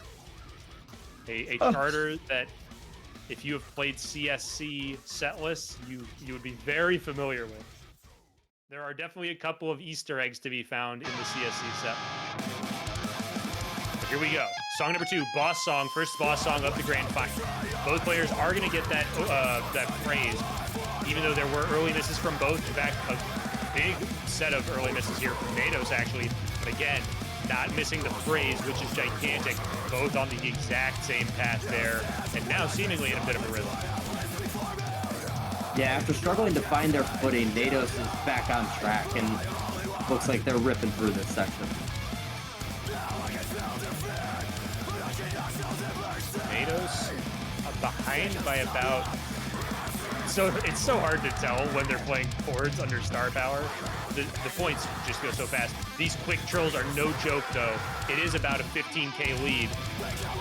Both players nailing that section, though. That is really impressive stuff. Once again, attesting to the caliber of players that we're seeing all these tough sections are just, I mean, you can't assume that these players just are going to miss in those sections anymore. Absolutely not. As we continue forward, it is Geometric in this first quarter of the song with the lead on Nados' song pick.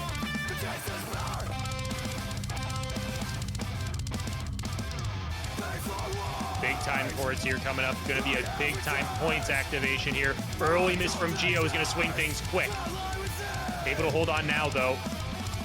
And it is just about even. We're about 1,000-point difference within 1,000. And yeah, it's Gio by just a little bit. Man, we are so close. This is, I mean, this is exactly what you hope for as a fan of competitive Clone Hero. Look at the score difference, if there even is one. In a match they're playing after they've already gone to top. So it is Gio with a slightly earlier activation there. We will see what the end result is when they come out of it, assuming no misses, but you can never assume that in a song like this, that they make it. It is slightly larger lead now for Gio.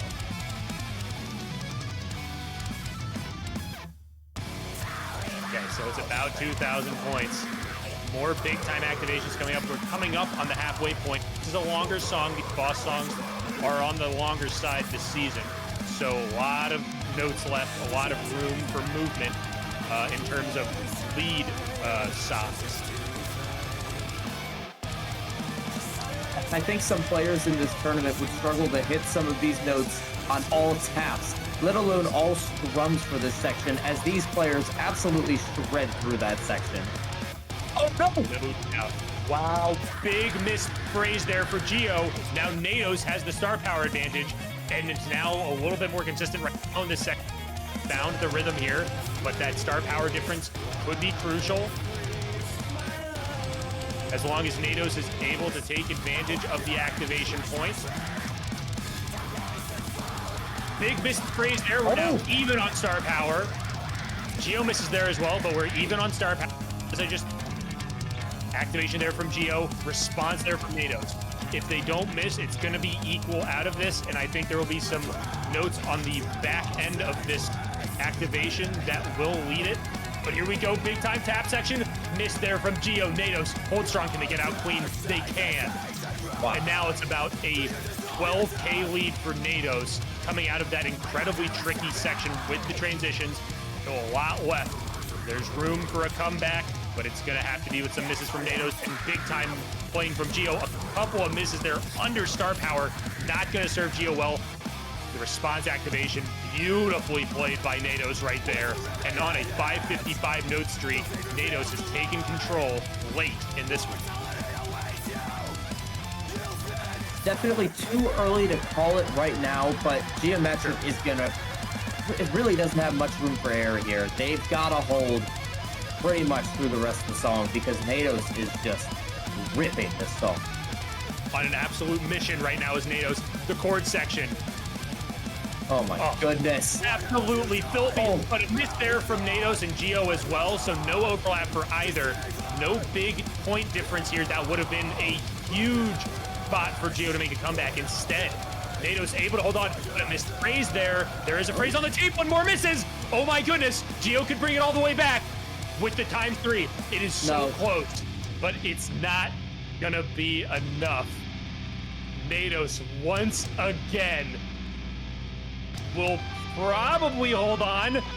There is the activation here. It's only single notes. Hold on. Oh my God. Wait a second. Oh my God. Gio takes the lead at the end with the activation. Steals the song at the end. Unbelievable. Are you kidding me? Are you kidding me with this? Right at the end, 2-0 Gio. I'll be right back.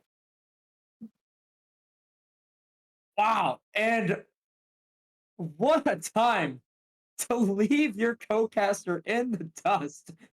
My goodness. I mean, wow. I can't even speak, unfortunately, because, I mean, just those single notes, I don't even know if that's the act you're supposed to go with in the real song. Because that's just... That was unbelievable.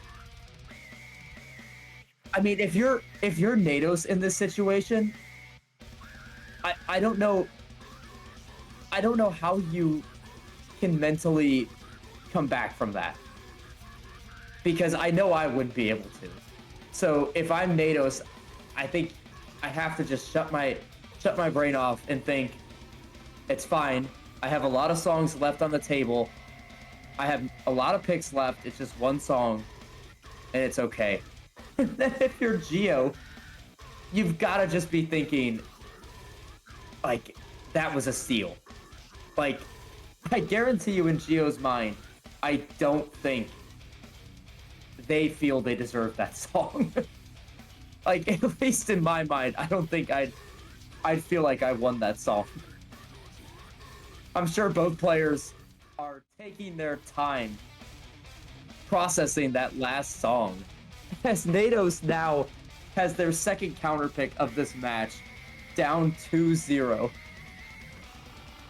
Holy shit.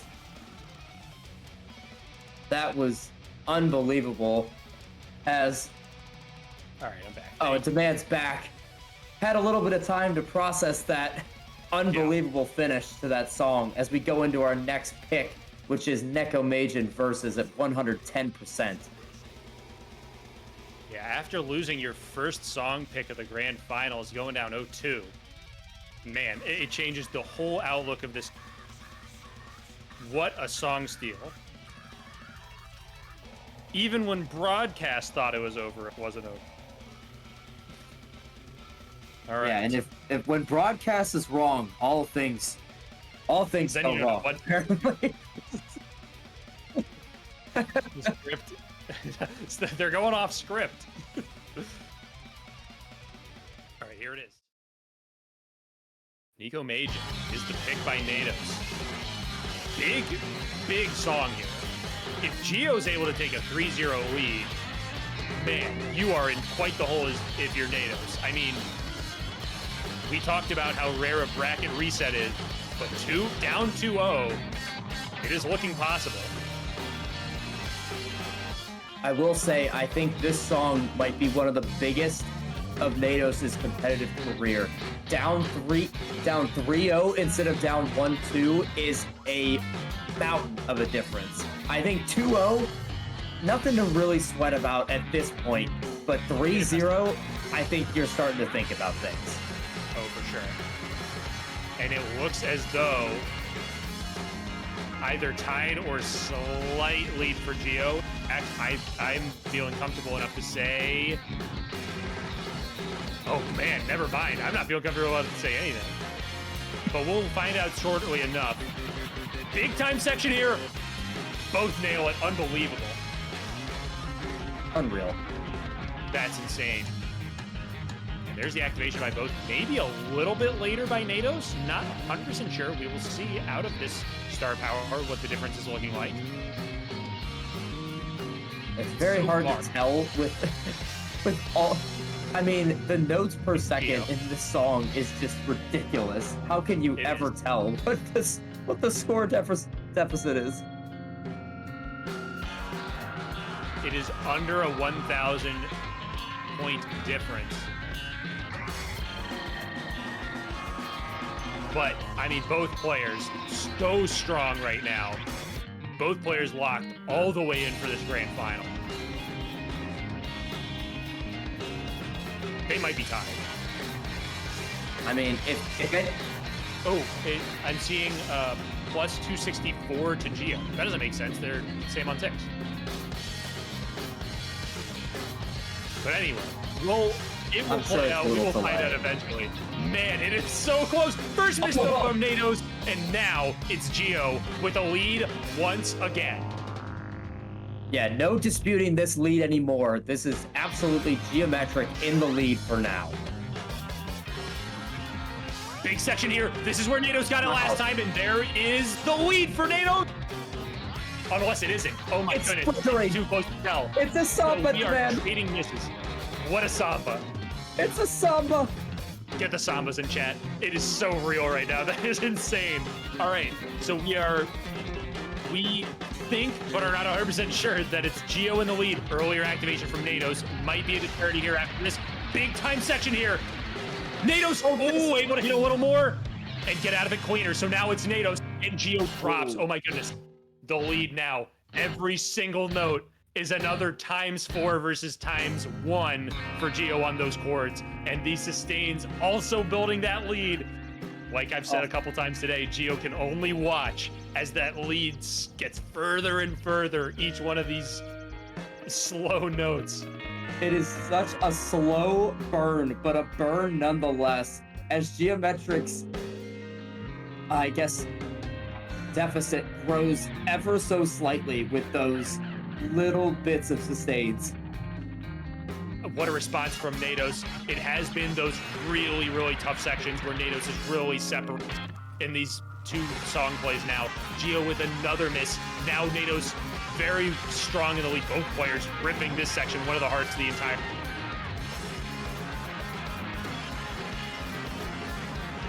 Same path, or same phrases counts here. Nados just needs to hold on. It's about a 20K point lead. Get out of it clean. Does. As does Gio. Keeps that pressure on, but there's not enough pressure to come back from 20,000 on its own. You need some note misses. Oh, and Nados clutched up big after that initial miss and has looked really strong. Last activation coming up.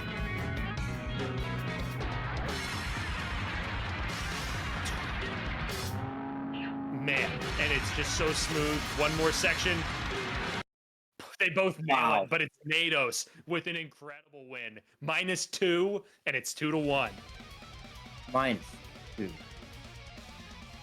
That's so good from Nados. And man, I mean, this match has just been, to quote Vagu, it's just been so heavy that I'm pretty sure my chair just keeps falling down. That's why you keep seeing me having to readjust it, because the weight of this match cannot be overstated. It is weighing down my chair too much for this, as it seems. No, you can, I mean, and you've got to imagine that these players are feeling the weight of pressure in this match right now.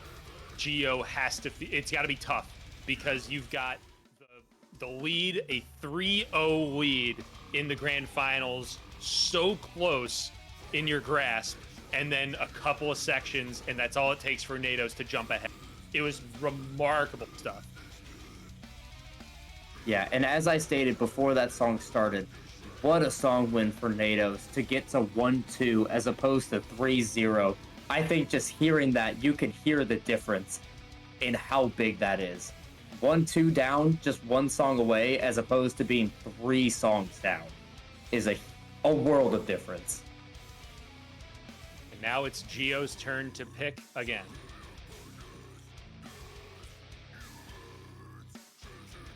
I mean, I think he's got a pocket pick in Buried by Time and Dust. I think he's got a lot of good picks on the board. I think Buried is good. I think A New World is good.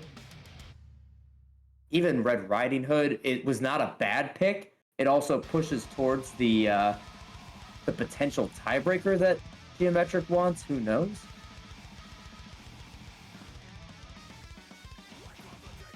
Well, it will come down to this next song to see if we go 3-1 or 2-2. Yeah, and man, if Nados can win that one and force it 2-2, and having to win on GiometriQ's pick, wow, would that be a statement? And having Gio having to pick again, oof, that'd be tough. Oh, the pick is in. Pick is in. It's going to be Little Red Riding Hood here. Nados versus Gio. This is another huge song. This swing could be massive. Gio's pick here, so we'll find out just how comfortable they're feeling on this. I mean, again, Gio has played a lot of songs. This is going to be song number 19, if my count is correct, for Gio. Song number 13 for Nados. And if the last count was any indication, you are probably wrong on that count. But let's just say it's somewhere around 19. Sure. That's true. That's fair. That's a fair assumption to make. But something to point out about this song was that when GiometriQ picked it in their last match against Nados, Nados FC'd it, and Gio put up a -2, and Nados did take the song win. So we will see how this one shakes out. Right. This is a quick one. This one will go by fast. It's going to come down to the big time sections, no doubt. But you want to make sure you keep your consistency outside of the hardest sections to make sure you get as close to a maximum score as possible leading into those, so that if you miss, you still have a good score to stand on. Early miss there from Nados is not going to do him any favors.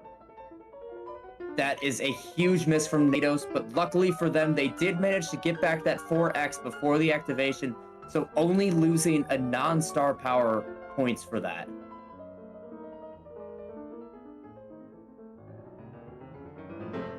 As we get into a slowed down section here. Oh, Another miss GiometriQ. from Gio there on some extended sustains, so that's another example. That miss there from Nados. Okay, so we're trading misses early in Little Red Riding Hood. You've got to imagine some of this is fatigue here. And I missed that Nados got an overlap that Gio didn't, so Gio's going to have the star power advantage going into this huge corded section.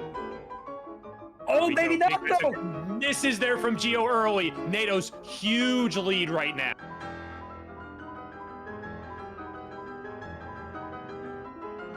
Oh, Gio's struggling to keep a combo in this section as Nados is ripping through this.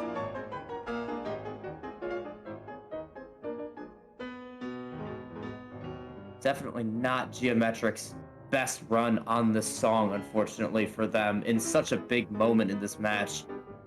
Definitely. There are some chords that are going to be under this star power, going to be a lot of points available, but Nados will get a chance to counter here and at least take on half of that. Gio does hold strong through that section, but still a 26,000 point lead. Nados pulled out all the stops on this run right now. Really strong. And it will be short of their FC from last match, but I don't think they are going to be too upset if they get this overlap. Okay. Had to wait till that happened, but yeah, I don't think Nados will be too disappointed, as they will walk out of this with a win and tie this game up at 2-2 apiece. Wow. 2-2. I expect anything different. Let's be real. Both of these players showing out big time. Nados, -1 on Gio's pick. And it's funny. I feel like Gio's misses were just so spaced out that they could never really get that 4x in that in what we call that X pattern section with the chord and a note you don't fret into that chord again. That section is so tricky, and you can see just how good these players are with hitting those with ease. And I'm sure you'll be happy about both players showing their ghosts. I mean, it's just one of those little things. I like to view it as, it's like that's like a sportsmanship thing, maybe, at least to me, where it's just like, I will show all my stats, win or lose. Some people could view that as a little bit braggish or show-offish, and I understand that perspective. But anyway, all that aside, Nados from down 0-2 to now tied 2-2. Huge difference. Huge. Now, man, I'm curious about what you thought of that last pick from GiometriQ. Do you think that was, because it's certainly not their best song left on the table, in my opinion. Do you think that's trying to push towards their intended tiebreaker? Do you think they're thinking that far ahead? I think it is. Time will tell if that was the right decision or not. There is something to be said about keeping the pressure on your opponent. If there's a song that maybe isn't as beneficial towards your tiebreaker, but is more beneficial towards getting a song win, that's probably the time for it. Well, here we go. With the match tied 2-2, it looks as though the pick was going to be buried by time and dust. That might have been a misclick. We've seen that before. The player will accidentally misclick, and that's not the pick. So we'll see shortly what their song pick is. But In fact, it is Buried by Time and Dust that will be the song pick here. So we are strumming once again, as if Gio wasn't tired enough, or Nados for that matter. It is going to be the strum check. And yeah, we'll see. It came down to the wire last time, and it was Gio, if I'm not mistaken. Yes, it was Gio that won time around. Yeah, Gio did take this one with an FC over Nados. And I gotta say, this is the pick I expected last time. And who knows if this will play out in their favor, but I think this is Gio's strongest pick left on the table. So we'll see how this one goes.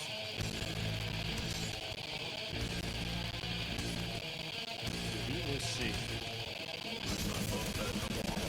And something to note about this song, it is very stamina draining, and it changes time signatures quite a bit, so your rhythm actually has to be more precise than you might think for a chart that looks like this.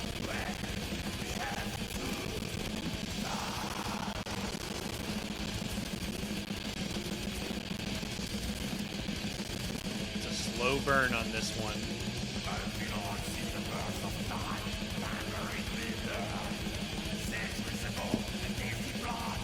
So far, so good for both players. I mean, they are locked in, no doubt. We have escaped the fog, by the way.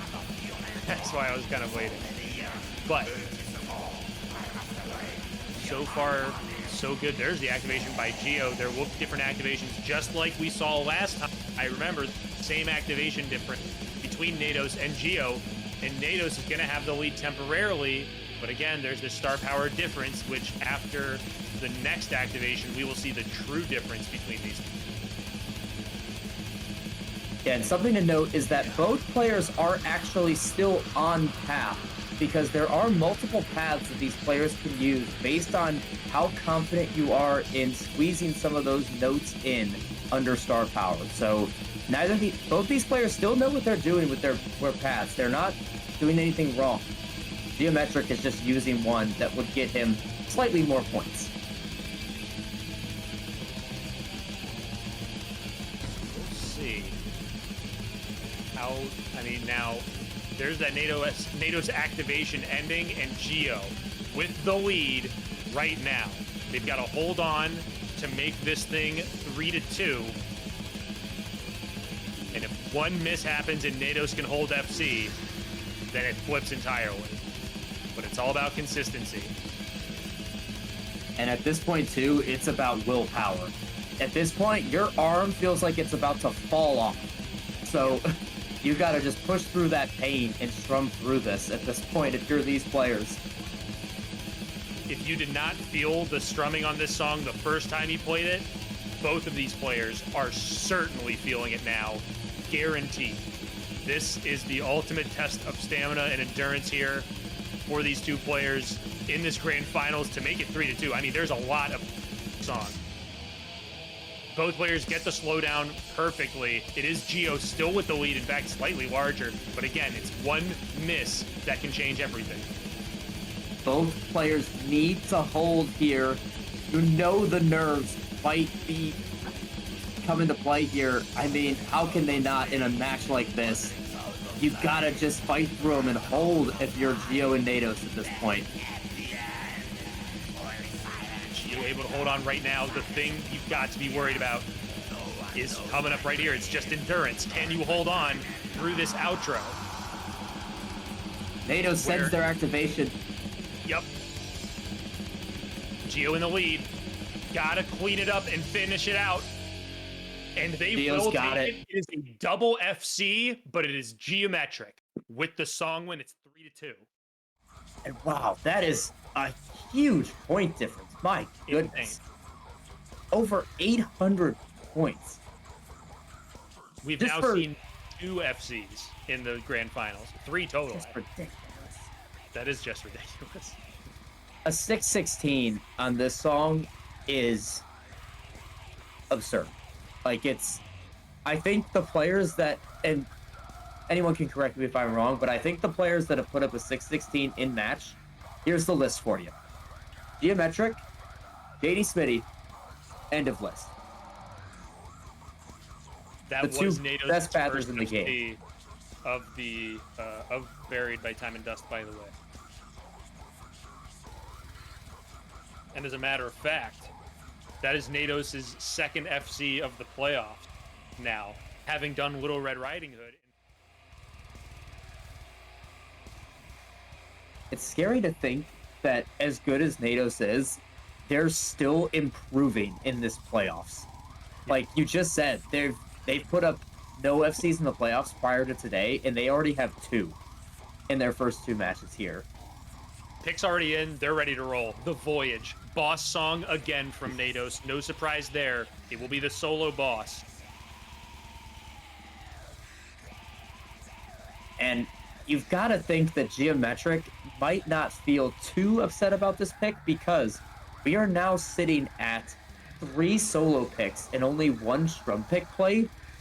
So I believe it's 3-2 right now in GiometriQ's favor. So the solo tiebreaker is off the table, just as it was, I think, at the same point in their last match. The question will become, was it worth giving away that win on Little Red Riding Hood as one of your song picks? We will see. Question. I think we'll see. Yeah, Gio getting in just a little bit of extra preparation before this song. I don't blame him because we are going from one of the most physically taxing songs on your strumming hand to one of the most physically taxing songs on your fretting hand. Gio has done a remarkable job of soloing today, but so has Nados, who had a fantastic run of the... In fact, I want to check the score of that song because it was a very close one, because both players starting out very strong. And yes, Nados with a -3 earlier today to Gio's -26. So far, minus nothing for both, as they are looking strong early.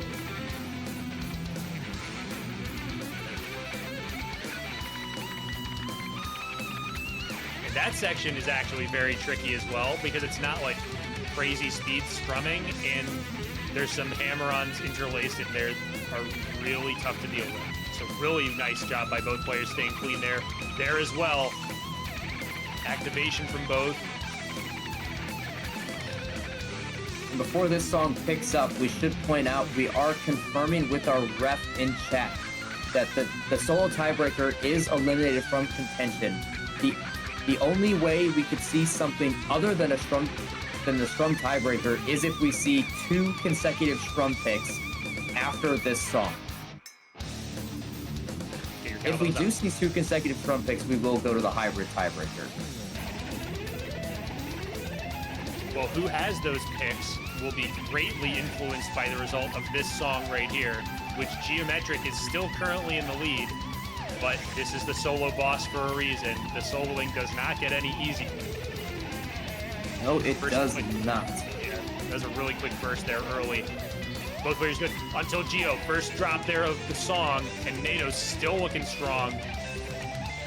Now about 8K lead, 7 to 8K lead for Nados as of now.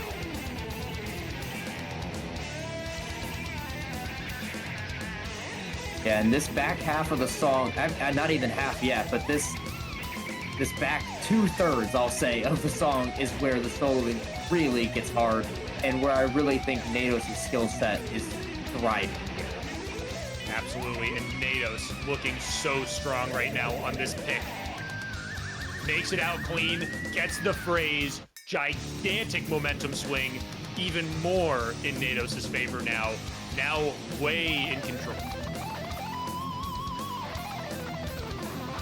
Yeah, I mean, there's so much of this song left, so it's too early to call it right now, but that phrase miss was pretty monumental for Gio, already being down a little bit, and now they are down a pretty considerable amount. And honestly, I think Nados is just a little better at this song in general already. We did see it earlier on, and so far nothing has changed Nados. The reports are in, still very good at soloing. There's that activation now, the backup act from Gio. Nados yet to activate. We'll see where that activation will come. There it is. We'll get the overlap. Gio will not. So remaining on alternate star power paths, but you will see with that miss there from Gio that this lead is going to be a big one. It is now close to 50K different. It's 44K. It's 44K. Had to get a ding in there. Oh! Yeah, the drop note there from Nados. FC is now off the table. Still a 40,000 note difference, but GiometriQ has that star power advantage, so not completely out of it yet. Another miss from Nados under star power. That's going to help Gio as well. Gio's still under star power, so biting into that lead. Now it's under 30K, so that lead has shrunk from Nados. So we will see if that continues or if Nados can get back into a rhythm here. That miss from Gio not going to do him any favors. Walks right back in, gets right back to it. Really strong recovery after those misses there. And as we've mentioned, this is where the soloing really becomes just ridiculous. A drop there from Gio. I mean, to be expected with a section this fast. Nados there drop. Gio gets the overlap. So star power difference in favor of Gio. It's now even closer. 30K, 26K difference for Nados ahead of Gio. And I think it was just spectator lag on Nados' side. I think they did hit that phrase. They might have missed the note just before it, but still missed a few points under activation. So Gio claws that lead back just a little bit. You're absolutely right. Great catch there, Java. 100%. So it is Nados into the ending here with the heavy advantage on their song pick. In this 3-2 matchup, they're down 3-2. Here we go. Early miss from Gio, Nados tearing it to shreds. My goodness. That is crazy. Wow. What a performance by score. Nados. Minus 17. We are tied up in this grand final. 3-3. Neither of these players willing to go quietly into the night. What a performance by both of them so far. That is 6 songs down, and we're still tied. This is all you can ask for as a competitive Clone Hero fan. I mean, this is so back and forth between these players, so high quality from these players, and we're sitting at 3-3 with 2 picks left and potentially 3 songs left in this match to decide either a champion or a bracket reset.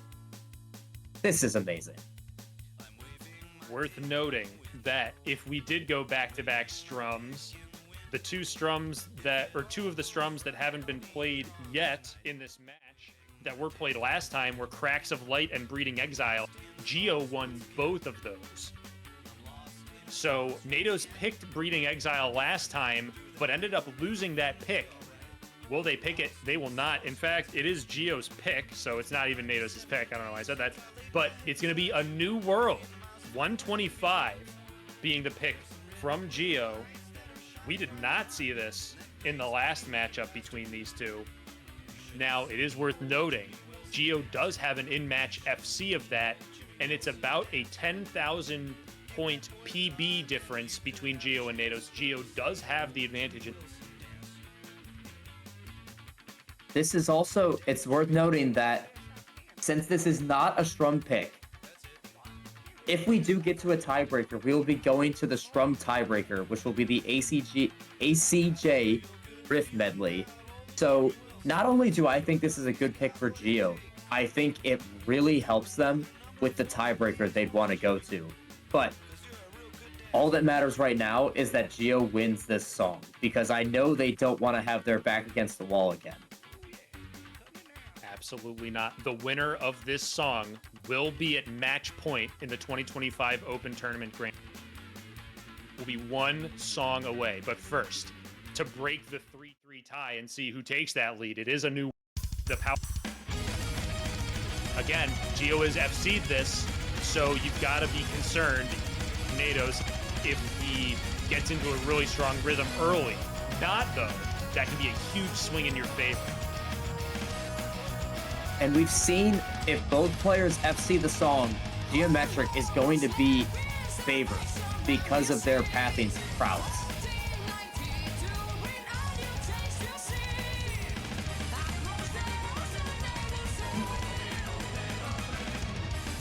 The beginning of the song, fairly tame. Now these strums, though, is really, it's really a strum control test. The differing activations, and we've seen those different activations today as well. I believe it was the Burdee-Smitty matchup, if it wasn't the Smitty Gio matchup, where we saw those different activations. But it is either tied or a 200-point advantage in favor of Gio. It's really close either way. This is just... I mean, both players holding the FC for now, so we'll see. There's the activation, both slightly different. Nados went a little earlier. And I do think that Gio might have taken the lead on that activation ahead already. It is a slight lead for Gio. I definitely saw a higher number on Gio's side. I don't know. I actually think it's tied now that I see it with the pauses. Okay, we're not going to speculate, though. We'll keep it going for now. We'll get official word. But it is close enough to where one drop changes everything. We are coming up on the solo soon. An activation coming there from Nados. GiometriQ opting for the later activation again. We'll see if there's any score change here. Something to note, too, is that I think Nados' ping is a little higher, so I think their score might be a little delayed, if anything. Oh! Yeah, and it looks like Gio has lost the lead. Had some star power being used on that sustain. A rare misactivation by Gio. Wow. Yeah. Very uncharacteristic from Gio, certainly. But Showing here we go, that they- solo time. Showing that they are, in fact, human, even when it comes to pathing, as much as they have been a machine in that department. Both players, speaking of machines, have been robotic with their fretting right now. Absolutely murdering this. Nados remains so strong. I mean, both players still on FC. Getting out of this solo, still some movement on the frets. And with the pressure on in a 3-3 matchup, it's so hard to maintain consistency. I think this second solo coming up is going to be ever so important because I think that is probably the toughest section. And Gio clawed that lead back a little bit because we are seeing a flicker of the 1 and 2 now. Gio has worked his way back closer. It is not over yet, folks. Double FC, Nados had the lead. We could see it flip. Let's see what happens. Solo time. It could all come down to this. They have to hit it all. First section of the solo, definitely tricky. The back half is no cakewalk either. Out of the first one, both nailed it. Almost missed from Nados. Gio in the lead. No dispute here. GiometriQ is in the lead now. This could be costly. This could cost the entire song. Gio now in the lead heavily, and it's gonna come down to this last activation. Next note from both. Gio's gotta stay controlled and in control. There is another activation after this as well. So, thank you for catching that. Both players pretty much the exact same amount of whammy. That's incredible. this is unbelievable.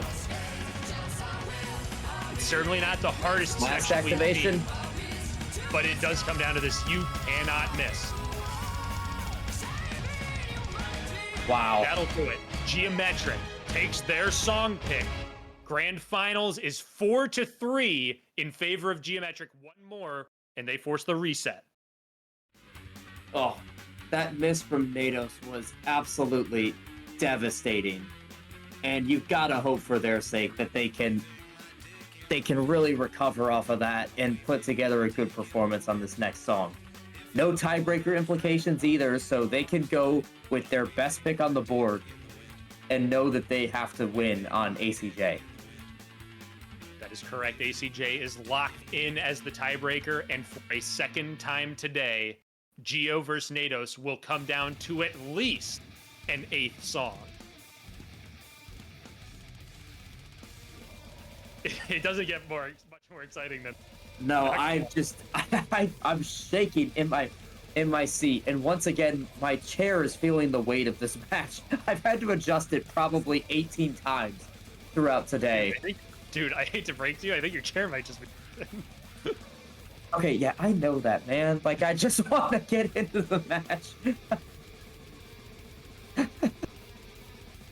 right. Hey, I got a new mic. Maybe it's time for a new chair, too. Who knows? Could be the next upgrade. Looks like we backed out here for a second. I bet that was on accident.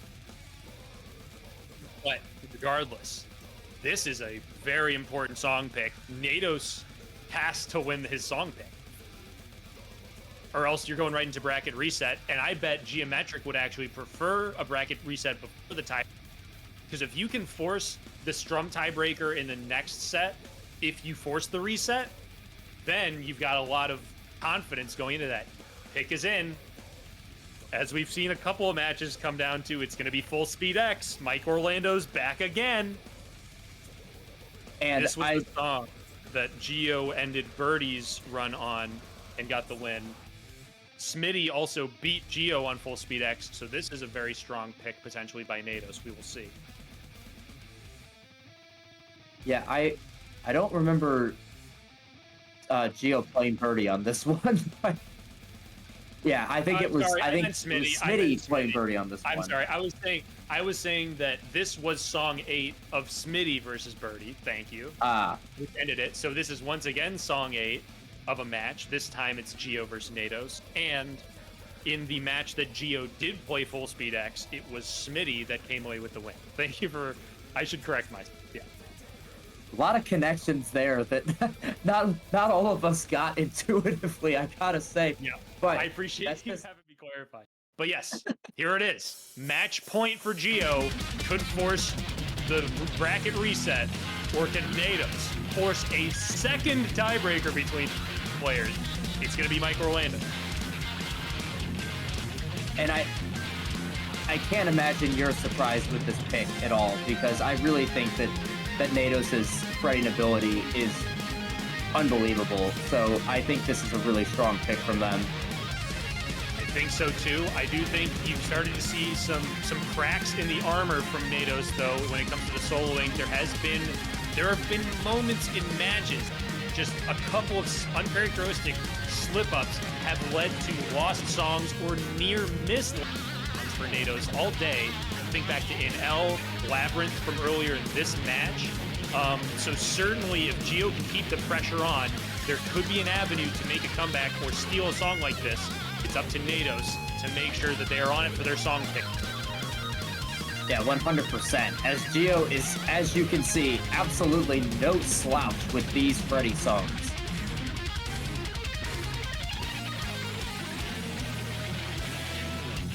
Both perfect solos to start things off. It is GiometriQ with the slight lead early. How many times are we going to say that today? GiometriQ with a slight lead after the first activation. This could be one of the last times, potentially. It'll all depend on if there's the reason. But, yeah, both these players. I mean, the soloing, being this many songs into today, is insane. One thing to note, GiometriQ, a big-time full albums player, so no stranger to playing a lot of notes for a long time. But at this caliber of song for this long is a different beast. First miss there is going to be from Nados, so Gio now able to grow that lead larger in this really important song number 8 here for Nados. Missed there for Gio, though, it's returning.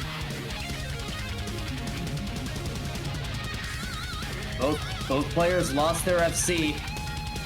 Now it's, I mean, this is the toughest part of the solo, coming up with these chimneys and these trills.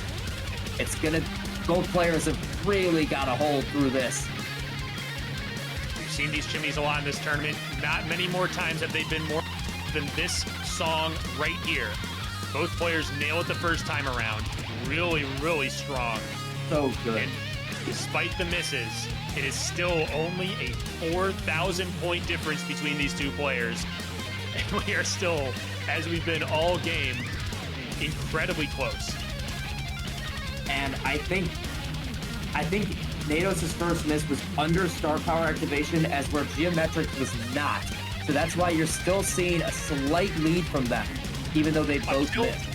Until that miss that happened just then. So now it looks like it may be Nados in the lead. We'll see if there's a difference in star power. Oh my, solo bonus. And it's now going to be Gio back in the lead in Nados' pick. We could, again, match point for Gio here. Nados is going to have to rip the end of this, and Gio is going to have to miss if there's going to be a score flip. But Gio, if he can hold on, can force the second bracket reset in open history. It is going to come down to this ending. I mean, this is ridiculous.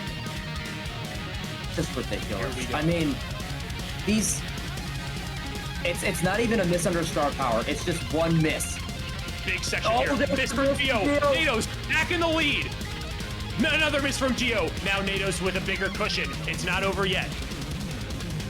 Another set of chimneys are coming up. Nados now back in the lead. The lead has flipped again.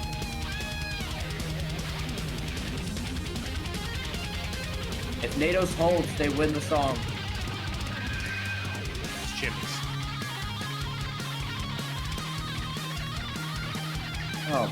Oh, Gio, that's gonna Nados really cost able him. to stay strong, stay on combo. Another miss from Gio. And it is looking ever bleaker for Gio in the conquest of winning this song. It could take a 9. Nados got to hold on. It's not quite over yet. Still a lot of notes. And with that miss, that might do it. That might shut the door. Oh my goodness. We are coming down to the wire, and it looks like time has run out for Gio. Nados wins the song pick. And now, for the second time, it is Nados GiometriQ tiebreaker, this time to decide the open tournament. Are you kidding me with this? Like, can you ask for anything better? The grand finals of this tournament ends in not a winner's final already has a tiebreaker. We're getting another tiebreaker and a different tiebreaker as well. So we get to see even more songs. Oh. Both players took different paths through this match, not in terms of star power path, but rather the song selections, and yet we end up at the same result. It's Nados versus Gio. Again, this is going to be the 18th song these two have played against each other. And yeah, I can't deny that counting from you. This will be the 18th song that these two have played against each other, because I know 9 plus 9 is 18, and this will be the 9th song of their second match together. And I am going to share a truly unprecedented change. I have never seen this before. Nados has actually backed out temporarily to turn on opponent highway, which tells me that Nados does not know this path and is going to be copying Gio's path, which means if Gio knows the path and can hit the same amount of notes as Nados or better, Gio will have it. If Gio knows bait activations, then Gio has the chance and opportunity to take advantage right now. So yeah, just to clarify what the man means by baiting activation. So there are a lot of activations where you would like to have your star power go all the way up until the very last note of the next phrase and avoid the overlap. So if someone is following your activations, you're probably going to act a little later and then maybe get that unwanted overlap. So if there's a place that's very close to overlapping that you don't want. GiometriQ might try and do that to bait Nados into a bad overlap, if that makes sense to everyone in chat. The 350-pound grand prize on the line for Nados here. GiometriQ, a chance to reset the bracket and run it back one final time. It will come back to the Strum tiebreaker, an ACJ Riff medley. We will find out if we have a champion or not after this song. It's tiebreaker time once again. Nados with the highways on. You've got to wonder, maybe they might get distracted a little bit by the extra highway on screen. It is a really different feel, especially changing things so late in the game. Yep. It is a very bold move by Nados. Will it pay off? Does Gio have enough path knowledge to take advantage of that shortcoming? There is the activation for Nados. We'll see early. We'll see early if there's an overlap. There's none. So Gio is going to take advantage early. That Gio at least knows the first active. It is on the right side of your screen for the 14 seed. And you could clearly tell very early that Nados is going to be following GiometriQ. It's going to be really interesting if one of these players misses a phrase. Yeah, as soon as one player misses a phrase, it's going to be complete mayhem going forward. As you can tell, this is a riff medley, so you're going to see a lot of different just song riffs with a lot of various intricacies and different amounts of notes. I mean, a lot of strum tech involved in this chart. Very tricky to stay consistent on, but so far, both players still on FC. Very strong opening performance by both. And out of this activation, it's very similar. I don't think there's much of a difference out of that one. So we are going to remain with about that 2K lead for GiometriQ. I don't know if we're going to be seeing any FCs of this. This is a song that gets hard as the...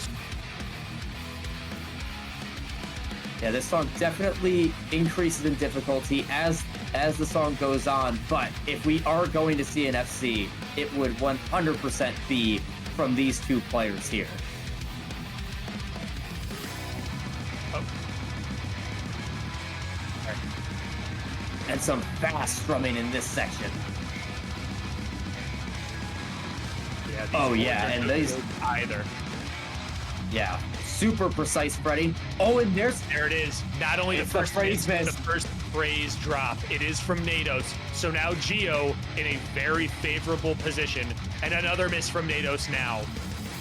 And I wouldn't put it past Nados just freaking out a little bit, because now they don't know what they're going to do with their activations. It might have just been a little overthought on their part with that next miss. Here we go. That is a very tricky transition. These notes, the string right there was at a faster speed earlier, and it's changed up. Both players, though, able to roll with the punches and stay on top of it. Very well done. Another miss from Nados. Gio remains completely locked in. So now it's about a 32K lead for GiometriQ in this tiebreaker, this 9th song. Again, hand force bracket reset right here. Oh, and Nados with another miss from Nados. Holy cow. So early on here, Nados falling behind more and more. Again, we did say things get hard, things go. So we'll see how long GiometriQ can keep this amazing streak to open things up. But so far, so good from the representative of Massachusetts, GiometriQ. I did not know they were from Massachusetts. They sure are. Nados representing the great country of Norway. Neither of those locales have any reason to feel any shame with the play that their representatives have played today. But it is so far Gio, the American, looking strong in this riff medley. Yeah, and look at this activation from Nados here. A lot of dead space. That's going to get Gio's lead. I guess it won't extend Gio's lead, but it definitely will help in terms of getting back on path for Nados. Absolutely. So now back even with the star powers here. So Nados can go back to following. big section hit by both of those players. Wow, that was impressive. Disgusting. And honestly, on this song, those tapping sections, after really not a lot of like fret-oriented stuff, is so tough. So impressive from these players. GiometriQ remains so clean right now. Unbelievable note streak to open up this tiebreaker after at least 25 songs. 22-22 plus note streak for GiometriQ. And this section is no joke either. Both and here's what we were talking about with Nados and following Gio's path. Yeah, Nados got that overlap. This could be huge if GiometriQ gets a big score difference out of that. And another missed no, read. Nados. This could change everything. It could make the lead nearly insurmountable. There's a lot of song left. But with the way Gio is playing right now, the last thing you want to see is 3-note chords under star power, but there it is. GiometriQ is going to take a huge with this activation. Unbelievable. Now about 50K note streak missed from Nados. It is not looking good for Nados. We are looking on pace for bracket reset. I mean, there's still about a third of the song left, but I mean, with the consistency that Gio is showing right here, it looks bleak for Nados. I gotta be honest.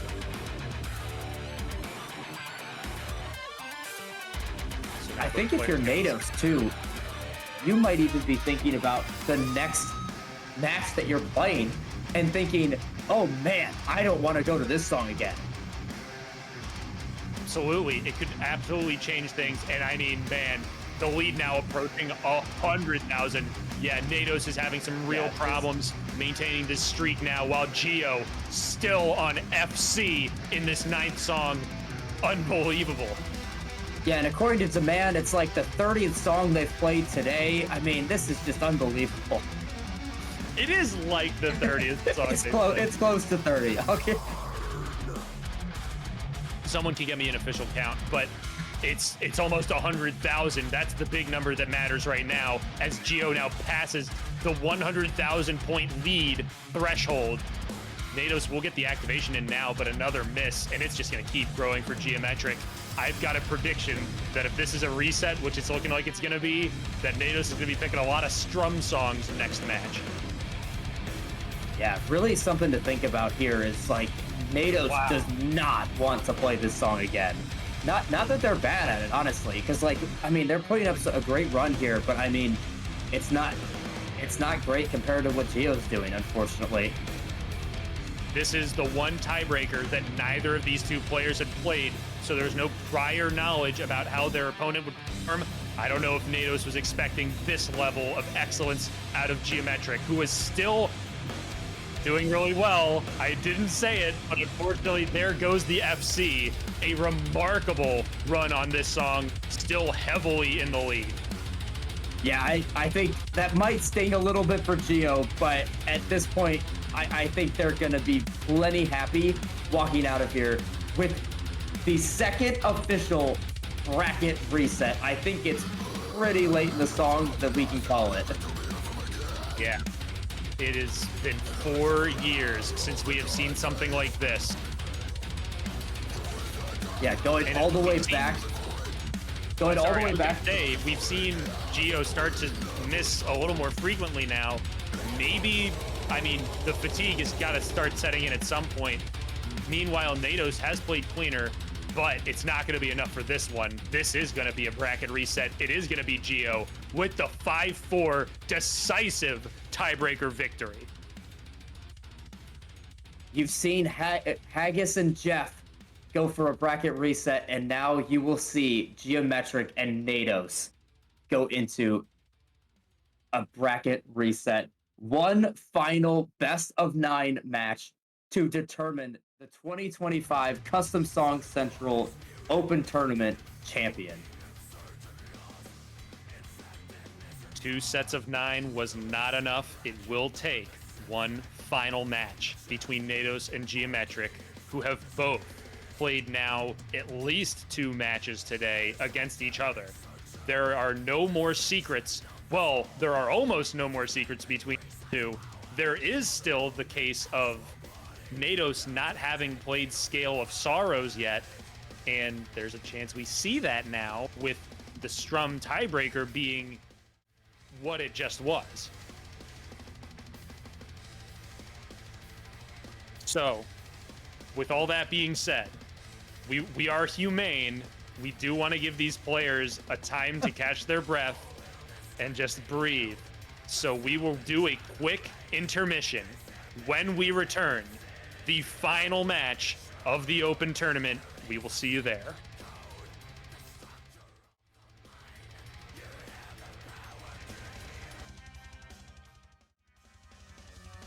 Everybody, welcome back. 2 best of 9s was not enough. It will be decided by one final match. 5 seed Nados, 14 seed GiometriQ made it to tiebreaker in the winners finals. Then met again in the grand finals. Gio won that tiebreaker. So now there will be one more match between the two to decide the winner of the 2025 Open Tournament. I again am Demand2413, joined by my co-caster Java here. I also want to take time to shout out the broadcast. Person behind the 1s and 2s, Atomic, has been with us the whole time as well, so I want to take a special time to shout them out as well. Also, our referees for today who have been here the entire 5 hours that we've been going. Luna and Mason Jar, who developed our ref sheet, both have done a phenomenal job today, so just want to take some time to thank all of them. Java, I'm almost out of breath. We are running out of words to describe what we are seeing today between Nados and GiometriQ. I mean, not one, but 2 tiebreakers. Could we see a third? It's yet to be seen. But, I mean, this is just competitive Clone Hero at its peak. What a high level we're seeing, and what a competitive level we're seeing as well. No song is over till it's over, as evidenced by GiometriQ clawing their way back with sustained activations in that Labyrinth of Betrayal song. And my goodness, their run of ACJ riff medley was impeccable. I mean, I think, honestly, I'll ask this question to you. Whose position would you rather be in right now? Would you be in Nados' position, having just lost one, but knowing you can beat them? Or in Gio's position, having won the round before, but probably maybe a little fatigued after all these matches? It is so hard to decide. If you're Gio, you've played one extra match, which was the match that got you into the grand finals, that lower bracket final against Smitty, which was a 5-1. But, I mean, I think when it all is said and done, they're on pretty even ground. Nados is fighting the fact that they're from Norway, so they're fighting European time. It is getting late in the evening for Nados, so that is also another aspect of this. That being said, if I'm not mistaken, Gio's sleep schedule recently has been all over the place, so I don't even know what time zone they're sleeping in right now. Yeah. Time zone could be thrown out the window for them. Exactly. Honestly, both players. I wish I could predict, but both players have had moments where you can look back and say, man, if Nados just doesn't miss this note, they're the champion already. Or, man, if GiometriQ doesn't miss an NL phrase, then they're the champion right now. So, I mean, I think in my mind, it all just washes out. I wasn't around for the first Open to see the Haggis Jeff reset, but I don't know if we've ever seen one like this with back-to-back tiebreakers to go into it. This is as even a matchup as I can ever remember seeing. It makes sense. We're going to need 9 more, or best of 9, to decide who is the winner. If these players play 10 best of 9s on this set list, maybe Nados wins 5 and Gio wins 5. But it doesn't matter, because it all comes down to match number 31 of the double elimination portion. It is the finals reset. Gio versus Nados. We will get bans and picks to you shortly. We actually do have our bans already, and no surprise to anyone, we have the exact same ban, or banning order. Nados deferred to GiometriQ, who banned Chemical Warfare at 110%. and Nados banned CSQN, and GiometriQ will have their final first pick of this tournament.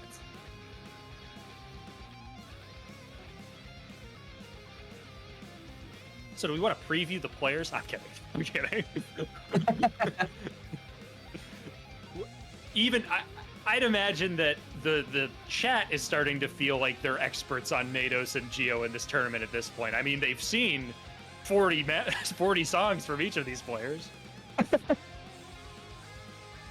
Has Yeah, Demands County coming in play once again. This is going to be song number 55 for both of these players. It's going to be interesting to see where they go to start. It is Gio with the first pick again, so Gio gets the opportunity to set the tone. The pick is going to be Mishuin Impossible. Once again, this is going to be Gio's 4th time playing this song today. They have missed 1 time in 3 tries. We will see how they can perform in this, the most important run of this song, which is right now. This is it. Grand Finals reset. Championship on the line for Nados and Gio. There were 146 entrants in this tournament, and we have narrowed it all the way down to 2. And by the end of this match, it will be just 1 remaining champion. Let's do this. Quick start. You gotta watch out for this early section. Both players are ready to roll. Let's have a finals. We will see where that first miss comes. Now, from what we've seen recently, the expectation may be that Nados would be the first one to drop, as Gio has just been so strong on this all day long, almost to a point to where I wonder if Nados even considered doing a ban of this instead, just with how Gio's played today.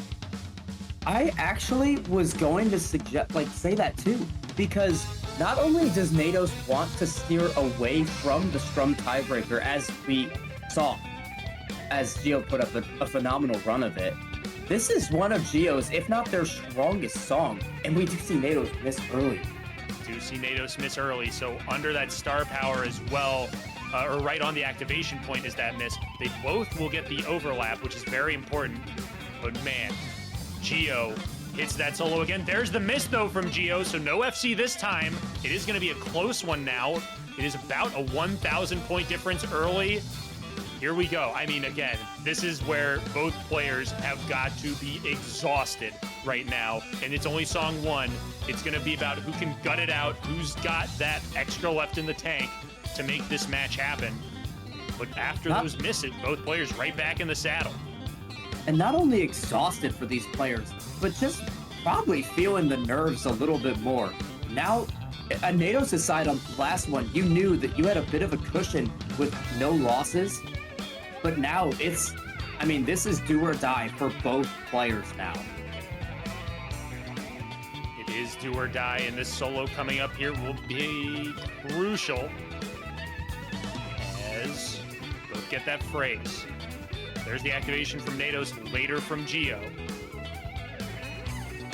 And we did see a very rare misactivation from Gio earlier, but the overlap for Gio, none for Nados, plus the miss is going to swing it heavily in favor of Gio, not early, but in this first song here, past the halfway mark, and it's now about a 30K lead, maybe 32. Yeah, what a huge activation there from GiometriQ, proving once again why their pathing has brought them so far. And I will say, pathing doesn't get you anywhere if you don't hit the notes, as GiometriQ actually did miss a note there as I was talking. But has settled back in here, both under star power here. Another miss under star power could have been devastating, but Gio does remain in the lead. Getting out of this solo, another activation. Oh no, I've got a bug for Gio that says he's on. Yeah, I have it too. Technically not. They do activate here. Yeah, so the activation is now underway for both players. And Nados maintaining a really strong streak, keeping the pressure on Gio, and now we're fixed. still about 11K, not a lot of song left. Gio, looking like old reliable, has come through again, potentially, as we approach the end of this solo. And unless there's a miss in this open stuff, it's looking good for GiometriQ. The activation from Nados a little bit later. Yeah, and I think at this stage when both players, as you said, are most likely very tired, probably very nervous, we really might not be able to put some intermittent misses past both of these amazing players. But we do see GiometriQ hold out there. And GiometriQ, with more notes missed, will take it by just under 12,000 points. Sets the tone early. It is 1-0, Gio. Yeah, really, I mean, just about the best start you can ask for. Just winning your own pick pretty comfortably. That's all you can hope for when you're Gio. I'd have to check the other matches, but in winners finals, grand finals reset, and lower finals, GiometriQ played Mission Impossible 4 times, did not lose once. Very remarkable consistency on that song. Really impressive. And this is coming from someone who probably is a little stronger of a strummer. Yeah. And they're performing this well on one of the fretting picks. It just shows you that, one, GiometriQ has improved so much on becoming more well-rounded. And two, just, I mean, how consistent they are in general. Like, it's ridiculous. Yeah, you got it. And with the notes miss difference, it's all about where you miss, not how much you miss. And with some of the misses under star power, those just amplify that difference in score. So really, really unfortunate, timely misses for Nados there. The quick pick is in, and we're right to Cracks of Light, the strum pick.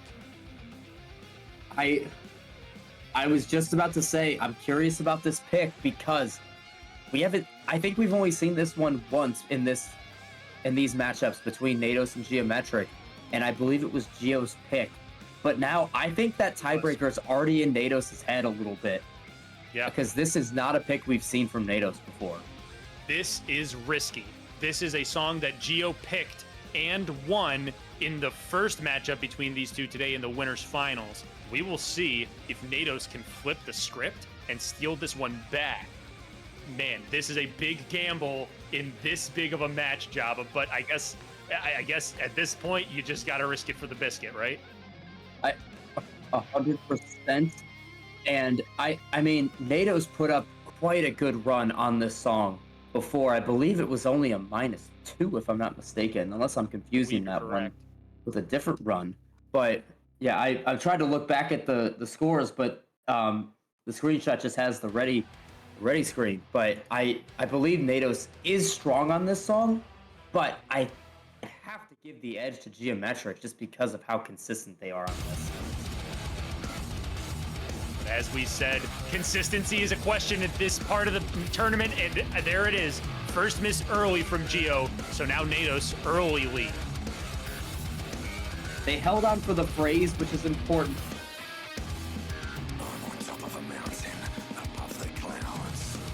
So now there's the act from both, right on that activation. These players, save for 1 or 2 activations from either side, have been phenomenal on the activations all day long, and it continues here in Cracks of Light. Again, early lead for Nados, about 3,000, a miss's worth as of now.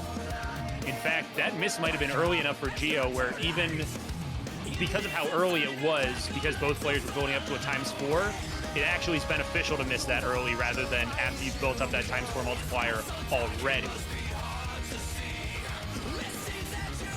Yeah, this lead is maybe 3K, if that. I think that core that Gio didn't get under 4X might be contributing to that.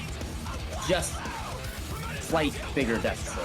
Sorry, words are failing me in this tight of a moment for these players. It is, and man, It is so close the entire time.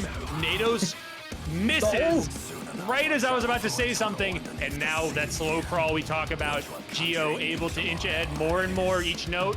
Now there were less sustained notes than in other sections we've seen people miss at times, so that does get hampered a little bit how fast that lead was slipping away from Nados, but is still incredibly close. 5,000 point difference right now. There's the activation from both. Again, these matches may come down to just who can perform better under star power because of how close they are everywhere in the songs.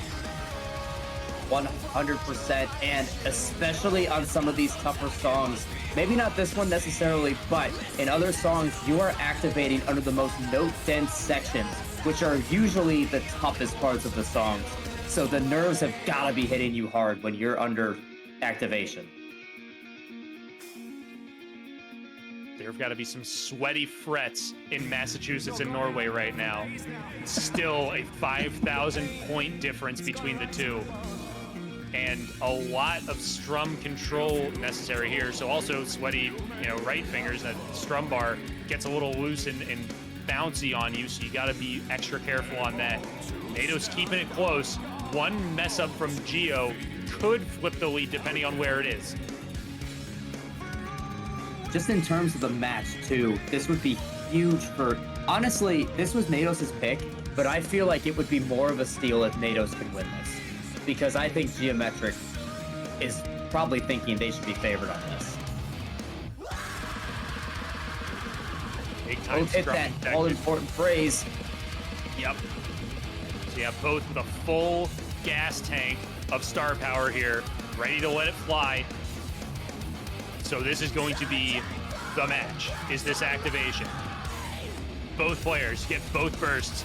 Big ending here. Missed from Nados, and that's going to give it to Gio. Big lead. Can Gio hold on? I don't even think there's enough points. I think Gio's got it. Yeah, that'll do it. GiometriQ 2-0. And how about a repeat of the score we saw the last match they played? It is now 2-0 in GiometriQ's favor once again. But we did see Nados win 2 picks in a row in their last match, so this lead probably doesn't phase, or I should say this deficit probably doesn't phase Nados much. Still has those boss songs available. We remember what happened on Labyrinth last match. Does that scare off Nados a little bit on that song pick? And also, do we see Breeding Exile, which, if I'm not mistaken, we have not seen between these two all day, has never been banned, but it is a strum pick. It's a boss. Is Nados just not comfortable on it? Do they think that Gio has too much of a score advantage? I hate to actually correct you, but yes, it was played between them in their first match in Winners Finals. Nados picked it, and GiometriQ won it in their 8th song. Oh, yes. Thank you. Yes, good call. Sorry, I was looking at my notes on JDSmitty. Hey, you know what? It's been a long stream. It's been a long day. We're all bound to make mistakes. Casters are here for. Yeah, we're all bound to make mistakes, and we just can hope that these players can keep their mistakes to a minimum in this. What is it? By your count, it's probably the 70th song these two have played. This is probably song 77 between these two players today. And it's going to be the third of this one in particular. No, we've all made our mistakes today. The only people who haven't made any mistakes throughout this entire 5.5 hour stream is the chat, which has been 100% accurate every time they've said anything. And the pick is in. It's Labyrinth of Betrayal, 115. So here it is. Chance at redemption for Nados here on Labyrinth. And man, Java, again, you talk about risking it for the biscuit. Nados is risking a 3-0 deficit on the song they just lost in the very end last match. I mean, this is quite a risky biscuit, if you ask me. I mean, I think Nados has some more pocket picks on the board. And clearly, as you said before, letting that lead slip away in the very, very last seconds of this song the last time these two played this one. Does not seem to phase them from picking this one.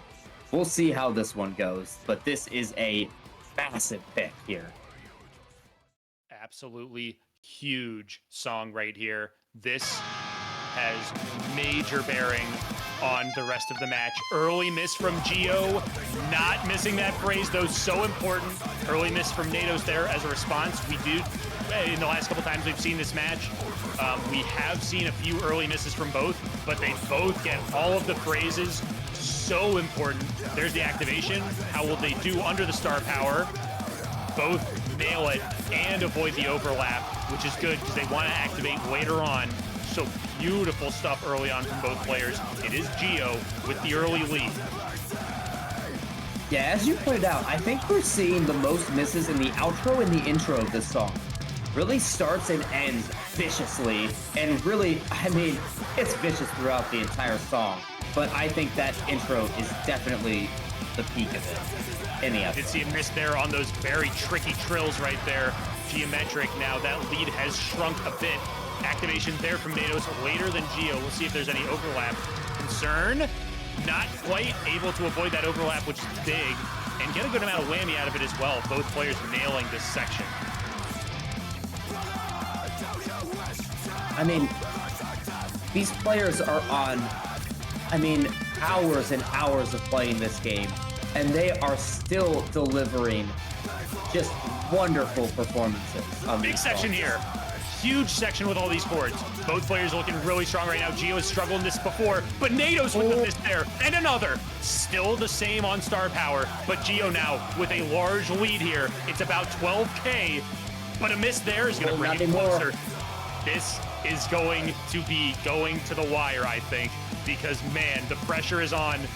Again, 3-0 deficit on the line if Nados cannot win this. Gio would be letting Nados right back into the match if Nados takes this one. So, again, massive implications on this one. There's the activation by both. Really fast, really tricky section here. Yeah, not just hard on your strumming hand, but also pretty precise with your fretting hand as well in this section. And both breeze through it. Still on path are both players. It's a 9,000 point difference between the two. Yeah, this is 9,000 is not a lot of points on this song. As you can see, there's so many chords and so many activations on this song. I mean, any little miss could swing it. Again, like you said last match, this fretting change, no joke, and a miss there from Nados again. Gio's just strengthening their cushion on this song just a little bit. Nados can't afford too many more intermittent misses like that. Absolutely not. They have been intermittent misses that have been the issue for Nados. GiometriQ, stronger on this section as well from the last time. Really stepping up their game from that first run as well. It has been incredibly impressive right now on the right side of your screen from Gio.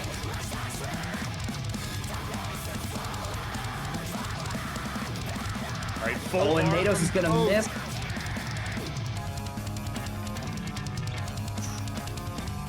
And as this song continues on, Nados just every once in a while having a miss. GiometriQ seems stronger than ever with this performance right here. Over 1,000 straight on the hybrid tiebreaker. Big section here. Nados able to hold. GiometriQ not able to hold.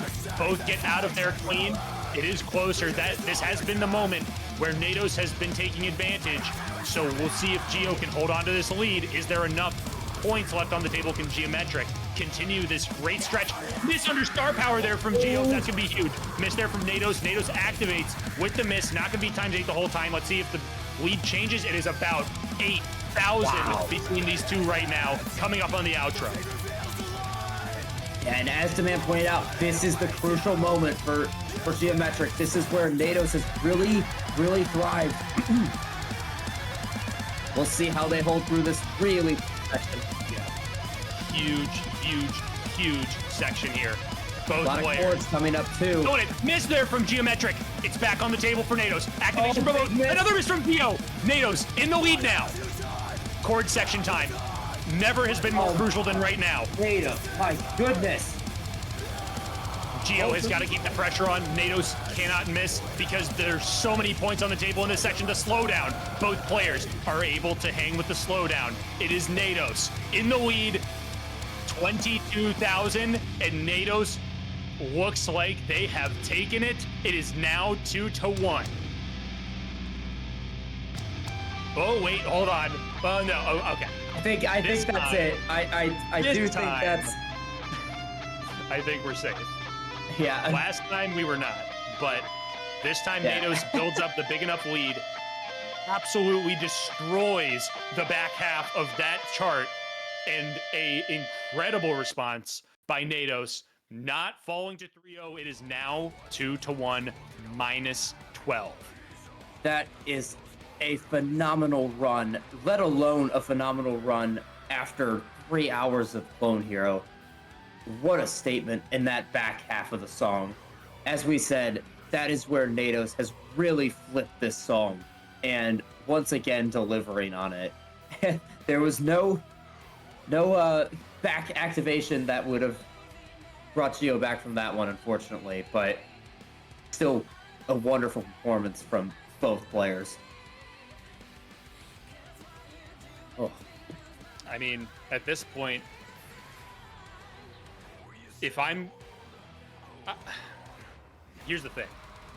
Gio knows how valuable the Strum tiebreaker is. However, Gio also knows how valuable his pathing and his execution on Buried by Time and Dust has been all tournament. Do you give away Strum tiebreaker and go with Strum picks that you believe you can win on? Because that is the real question, is how confident are you that a tiebreaker will happen? And if that's the case, do you have to go to the Strum tiebreaker, do you think? You know, I think you're reading my mind with these thoughts. I mean, this is exactly what I would be asking myself if I were in GiometriQ's position. But I think right now, with the way that the last two matches have gone, I think you have to go with something that's going to help your tiebreak scenario and save Buried by Time and Dust. Save maybe your next best pick for maybe later down the road. You are still up 2-1.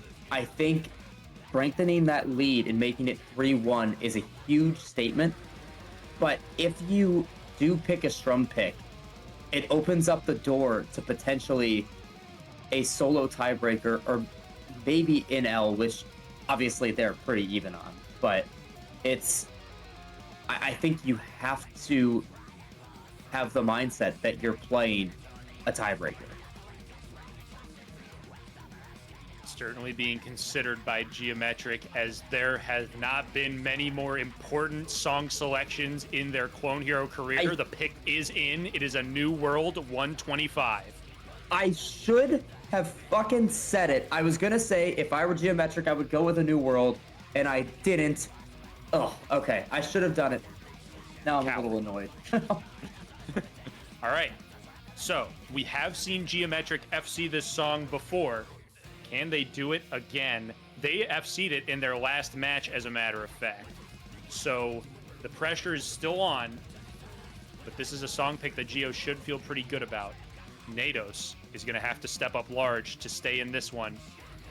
It's either 2-2 or 3-1 after this. Remember, for those just joining us, this is a best of 9. So first to 5 song wins will take it, and will take the whole tournament.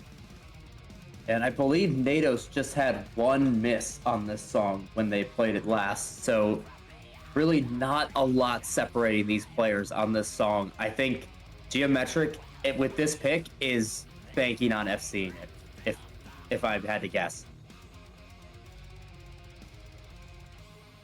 At the very least, they've got to be banking on a very strong performance. I don't know how much you can bank on FCs this late, into having played 8 enough right now.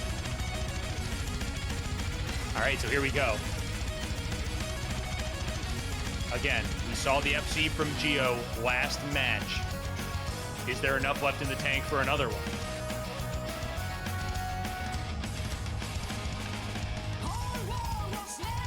The thing to watch early, of course, other than misses, are those activations, which Gio has been so strong on all day long. Has been inching ahead early in every single song, it seems like, that they've played and they haven't missed. So something that they can hang their hat on and becomes more and more important the tighter the matches get. There's the activation from Nados. We've seen that different activation all day. It has been virtually the exact same point yield on both sides. So with that, I believe we are tied. I heard Nados from broadcast, although I'm seeing a big 2 next to the name, but that's, we don't know for sure. It could be a little delay.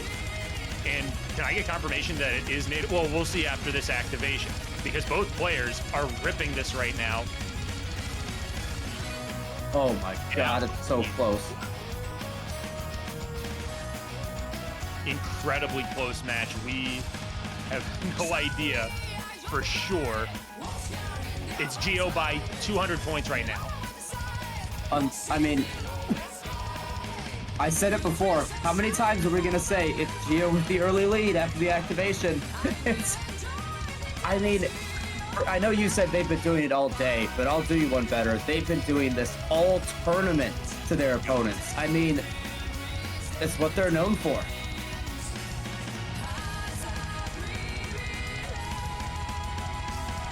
Both players on this activation right here. And Gio with a slight lead right now. This time able to get that activation right. Go ahead. They might have even pulled ahead more with that activation. They might have. All right. We are coming up. It is solo time. This could be the deciding factor. Quad zigs. Gio hit this last time. Gonna have to do it again to keep Nados at bay, who is right on his tail. This is ridiculous. Oh my gosh. I mean, still on full combo. I mean, Demand, I'm sweating just watching this. Imagine how our players feel during this. I can guarantee you they're sweating. Both players still on FC, approaching 2,000 straight notes in this song. Activations still on point by both. We saw a double FC last match go to GiometriQ. We could see the same right now. It is Gio now with a decisive, about 1,000-point lead. Again, one miss changes it all and would flip that. But as of now, it will come down to this solo right here. Oh, there's by Gio under star power on the solo, and now Nados in the lead. Both get the overlap. It is crucial to clean this up. Nados has missed in this part of the song, but Gio misses again. Nados still on full combo. Wow. So Nados now with a big lead. I mean, relatively speaking, considering how these players have played, it's a 13,000-point lead for Nados. They've got to hold on. It's ridiculous because that is where Gio missed. Another miss under star power from Gio. Last match. Wow. God. Yeah. I'm sorry to cut you off there. Just it's under star power from Gio. That was a massive miss. You gotta say something. And now it's 2,700 straight for Nados. That's it. I think that's it. I mean, that's a huge, huge song win. Like we saw last match, from 0-2 to tied again, 2-2 between Nados and Gio. And if you're GiometriQ, that's gotta sting at being your pick too. Like, probably a lot of songs they could have gone with there, and hopefully they're not thinking about it too much, but that's just too good from Nados on that one. Just really, really good. Especially after we saw the reversal of this, where Nados missed in GioFC in their last match. Yeah, I mean, it's now the third FC of the playoffs for Nados, as well as the third FC of this very stream. It's insane to pull that off. Gio, a -10. unfortunate run. I'm sure they're kicking themselves, but both players now have stolen a song pick from the other in this bracket reset grand finals. And what do you think? Where do you think we go? Do we go with like, do we go for the throat with something like Buried by Time and Dust? Do we play for the tiebreaker with something like Little Red Riding Hood and maybe risk a loss? Or maybe go with something 50-50 like another hybrid? Who knows? That song changes everything from a strategic standpoint for GiometriQ, because think about it this way. Gio just had a chance to win another non-strum song to keep the strums at to keep the strum tiebreaker an option. So I mean, it's gonna come down to who can force their tiebreaker, I think, because man, I'm just saying, it's now a lot of pressure for a 2-2 match, because you don't want to get out of your strum tiebreaker necessarily, but you've also shown you can be within 3,000 on the hybrid tiebreaker. So at a certain point, you might have to abandon forcing strum tiebreaker if you need to lean on those songs to get song wins. Something I just thought about as well.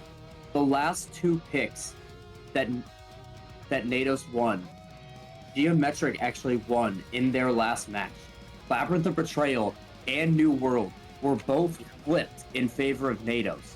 So now, if you're GiometriQ and you think about picking the same songs, Nados is probably winning most of those in their last match. So you might not feel as confident with the picks that are left if you're GiometriQ, because those are two songs that GiometriQ won in the previous match. That's a huge great for Nados. Absolutely.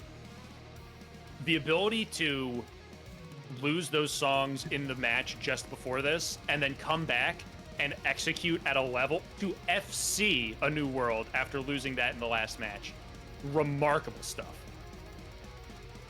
Really good from them. I mean, we really can't overstate how high level this is from both of these players. It is just, I mean, I think I get a little burnt out from just playing for a little over an hour, and these players are in a competitive scene playing for hours upon hours in probably the biggest match of both of their careers. And I just, wow. I mean, not much else you could say.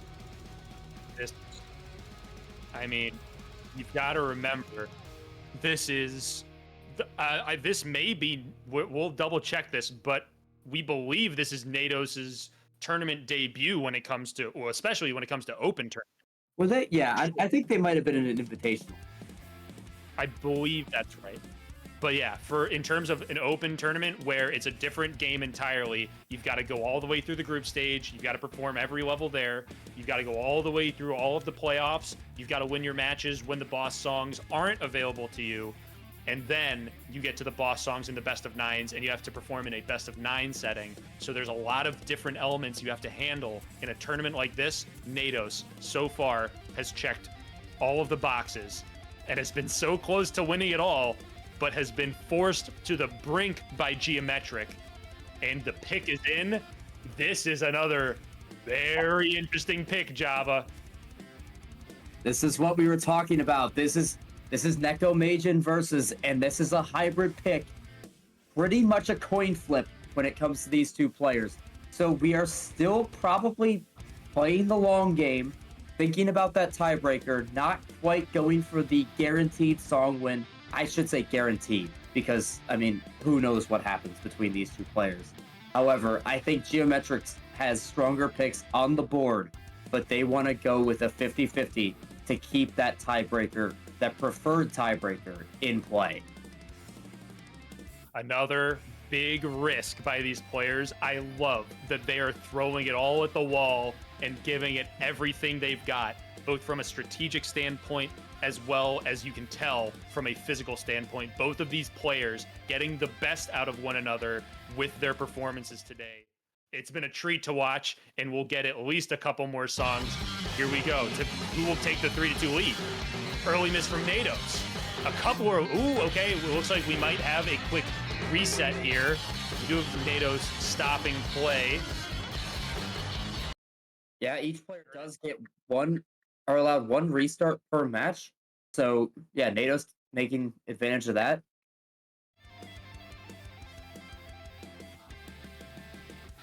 A wise decision there by Nados, and now Nados is checking something as well.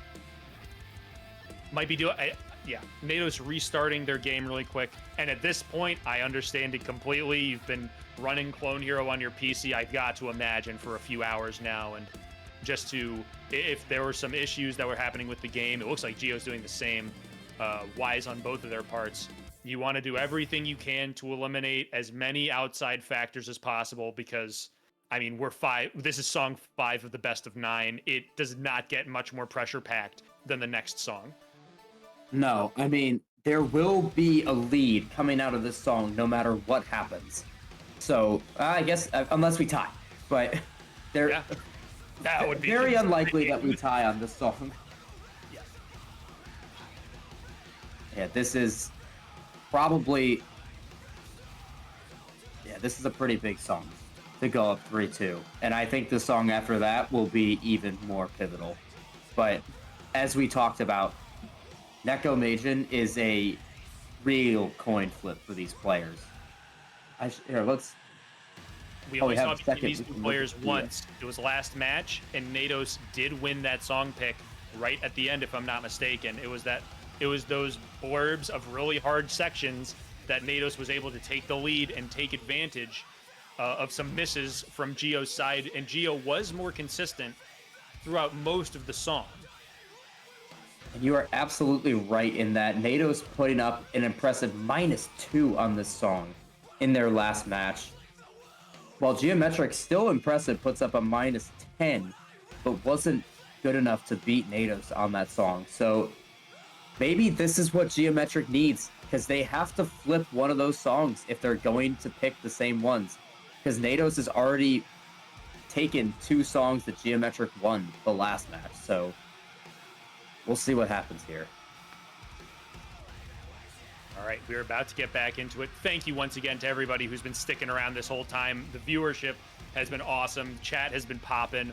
Love to see it. Glad everyone's enjoying as much as we are. There's not a lot to not like about what we've seen today. The matches have been insane all day long, and it will continue here with song number 5 of the grand finals.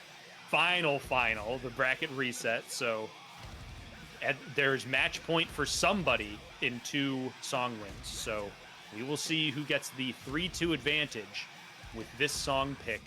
Can Nados repeat their performance from last match, or does Gio flip the script? And as Nados just took 2 of Gio's last song wins, can Gio flip one of Nados' song wins from last match?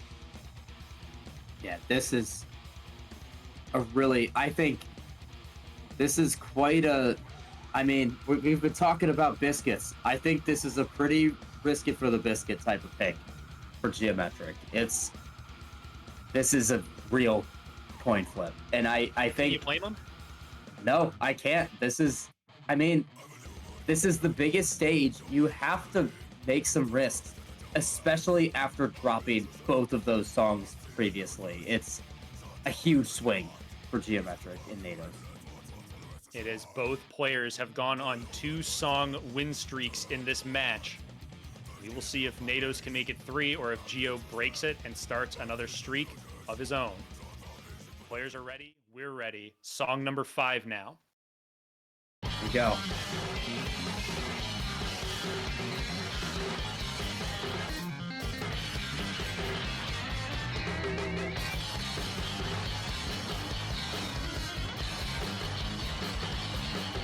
I can't imagine that the players also, I can't imagine they were too upset about getting some time to breathe as well, right there. Oh, I'm sure. I mean, like I said, I think if we're dying over here at this point, Yeah. just watching them. I mean, actually playing it, my goodness, I can't imagine what these players are feeling right now. Out of the first act. It is Gio with a 200-point lead after that first activation. Gio once again. I'm not even gonna say it.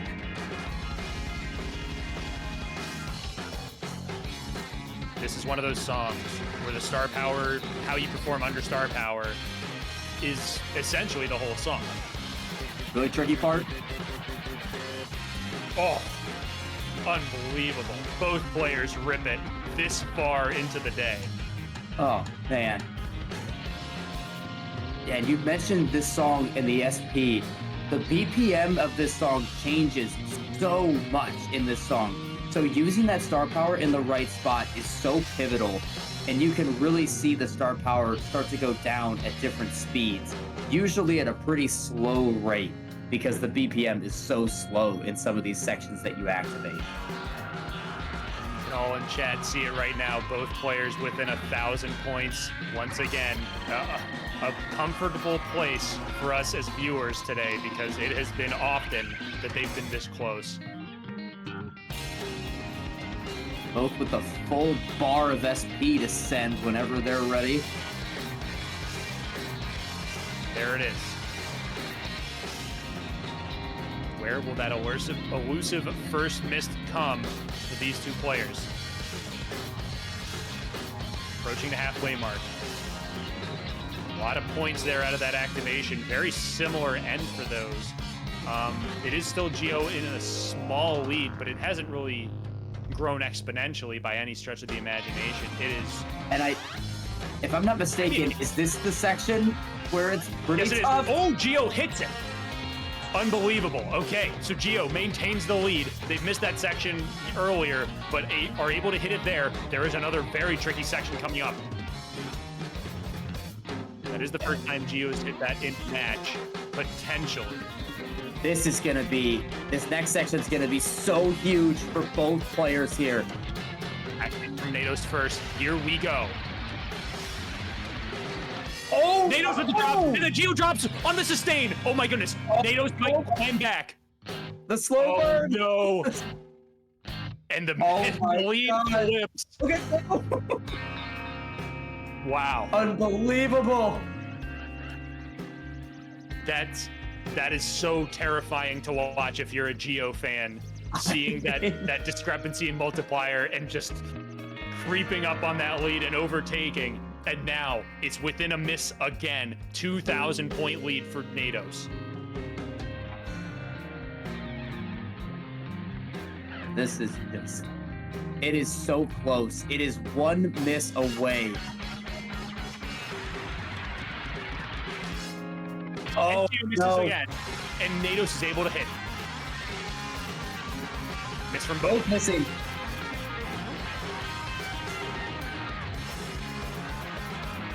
And the top phrase from there may be the nail in the coffin for Gio on this one.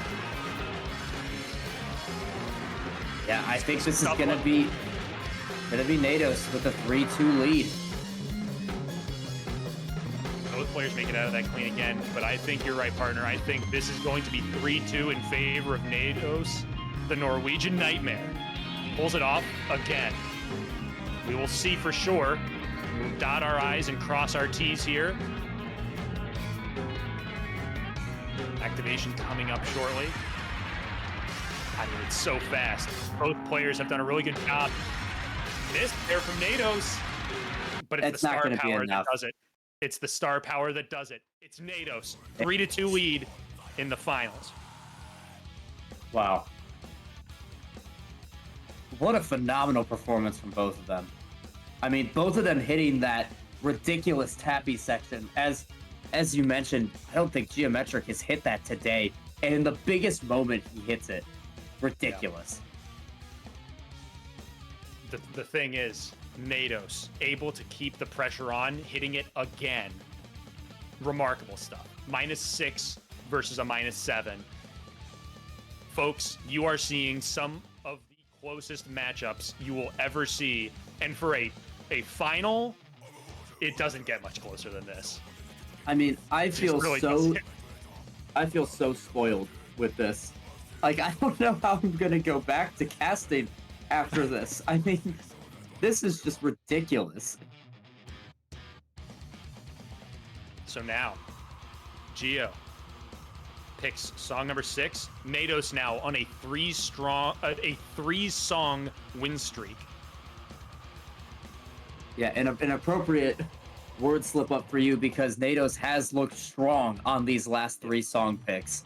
And I've got to imagine if I'm GiometriQ that you have to put a point on the board. I think you have to do Buried by Time and Dust. I think you have to. The question is... I think... Oh, sorry. Go ahead. Finish your No. I think if you lose this song, if you're GiometriQ, you set up match point. So I think you have to put it on the board. Exactly. I'm right with you there, Java. 100%. It is going to be Buried by Time and Dust. Ooh.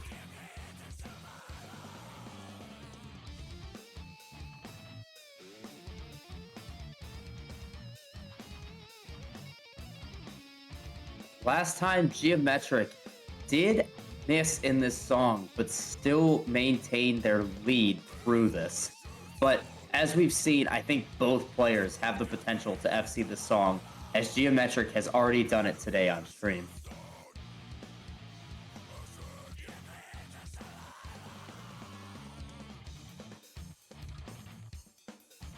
So Buried by Time and Dust will be a huge swing song again. So Gio's got to lock in, and I mean essentially FC, right? As you mentioned, I think on a song like this, both players pretty much have FC to win.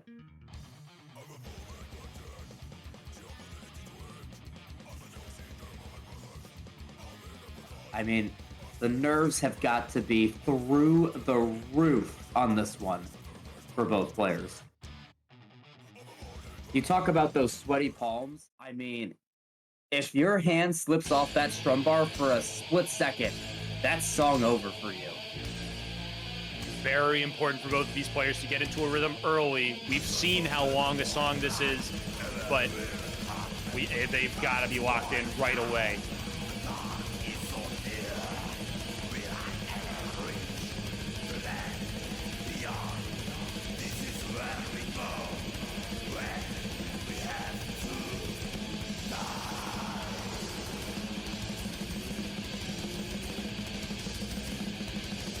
Go. First activation coming up soon. We have seen a difference in activations between these two on the track. It has normally been leading to a slight GiometriQ lead, as we've seen all day. Yeah, I think GiometriQ activates with a, right here, and I believe Nados is going to overlap this phrase, and GiometriQ will not. So, yeah. Nados has been liking to activate on those chords there. So for people who haven't seen this chart yet, you do see Nados currently in the lead, but that star power advantage right now, Gio has one more phrase in the tank. Nados is not sitting on any at the moment. Will be the difference. And once they are even on star powers, we will see the true difference in score. Now, obviously, if you don't get the phrases, then you don't get the star power, but these players have been very strong on this one overall. So not sure I'm expecting a lot of drops yet, but again, when you're this tired and it's been this long and you've strummed this many notes, it's just eating away at you more and more each time. I mean, and this strumming is no joke. I truly believe that stamina strumming is the hardest skill set to appreciate as a viewer, because this is just pure willpower at this point. Your arm feels like it's gonna fall off, as I've said many times this stream, and it's all just about keeping your head on straight and just focusing on that strum bar. It's remembering your activations. It's remembering not to slip. It's remembering where those breaks in the strumming happen and making sure you don't accidentally overstrum. And it's maintaining the speed. It's minimizing your movements, trying to conserve as much energy as you can when it is at such a premium right now. Oh man. Both activating. There's the break. GiometriQ with about a 2,000 point lead. Is it really that much? That's absurd. Yeah, it's silly. Remember, last time they played this song, both players FC'd. Will we see another double FC? Oh, you're right. It was GiometriQ and Smitty where they both missed. Yeah.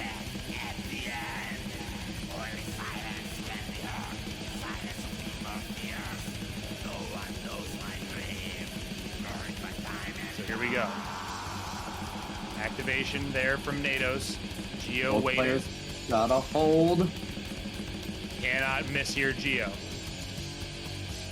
And it doesn't look like they will. We have knotted up once again. Yeah, let's. I want to go back and look at their previous match because that is real close to that. Score. Yeah, Nados is actually 240. Interesting number points behind their last match score. GiometriQ is, get ready for this, 4 points behind their last match score. Wow. That is, for those who don't know, that is one tick. A tick is basically like when a sustained note is held, you've got ticks that count up as you're holding that note. Each tick gives you more points. So basically, that means that Gio was able to get one more tick of points in the last time they played this song. So we're knotted up again, Java. Song number 7 will not be the deciding song. At a minimum, this one is going 8. Do you think that Nados is factoring in the tiebreaker right now? Has to be. I think he is too. But right now, we're sitting at 1 solo and 2 strums, which means that it's the solo pick would really, it would actually, I think everything's still on the table. I think everything's still on the table for now.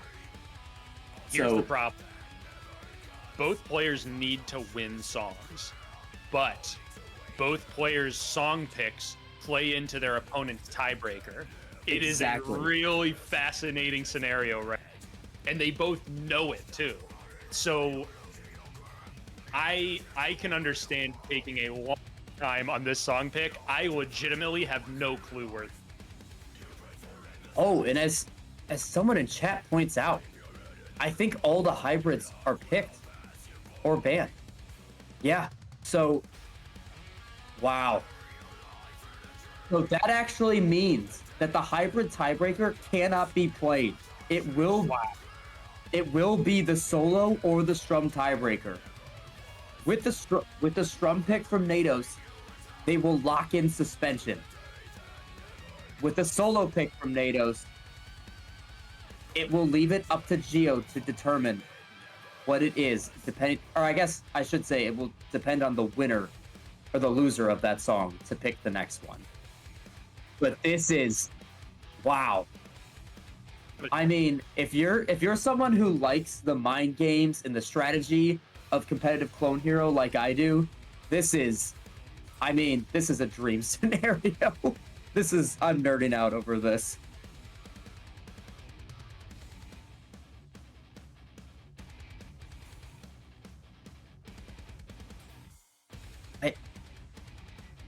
Can I get confirmation from broadcast that I sound normal?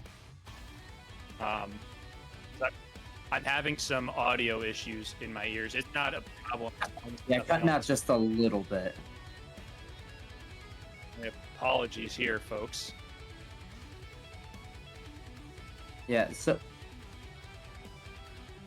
I'm checking my check 1 2 1 2 check. Okay. I will deal with the audio issues on my end. The game just sounds weird. Yeah, in the meantime, I think as some people in chat are pointing out, and I have to agree, I think Nados should definitely go with Free in Exile and force suspension. Because I think no matter... Oh! We're going with the Voyage, leaving every tiebreaker on the board for the loser of this match, or for the loser of this song. Now, here is the thing. Gio is going to have to pick a solo to force Strum, right? Yes, which would probably favor Nados. Or if they pick a Strum, they go to suspension, which would also... If they pick a Strum, Gio probably is favored on that, but Nados is favored on suspension, the solo tiebreaker.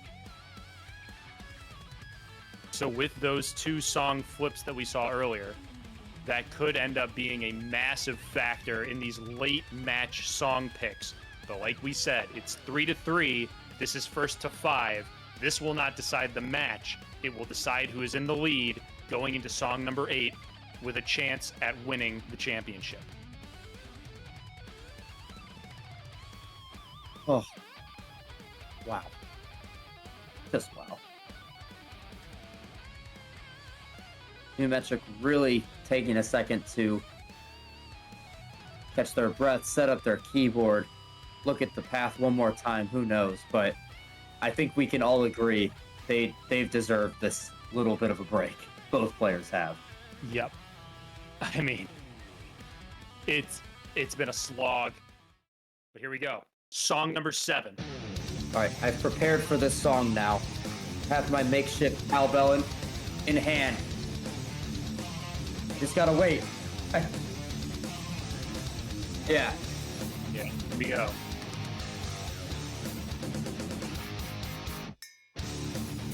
Missed. Yeah. I didn't even hit it.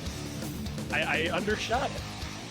But anyway, both players off to a strong start. First solo is the introduction.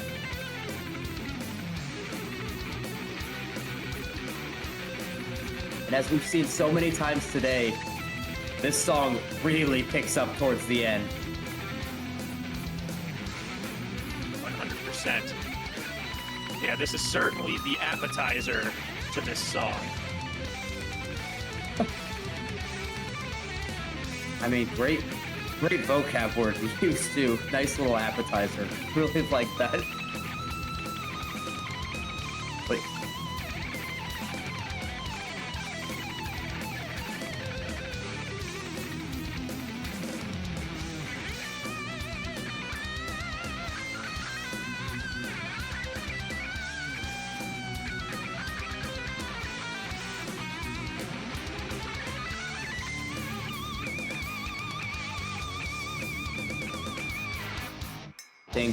Technical issues. I wasn't ready, you know? Like, I just snuck up on me.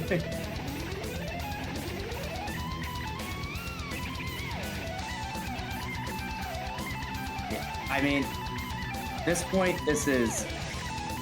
We've seen something similar to this in every... Oh, and Nados misses! That was under SP. Oh, but no misses too. Wow, a couple of, as our friend Gabe would say, a little homie miss there. And it is Nados just barely in the lead, I believe. As Gio misses again. Yeah, Gio is now behind about 5,000 points. Thank you for bearing with me, everybody. Yeah, as we've seen in this second solo.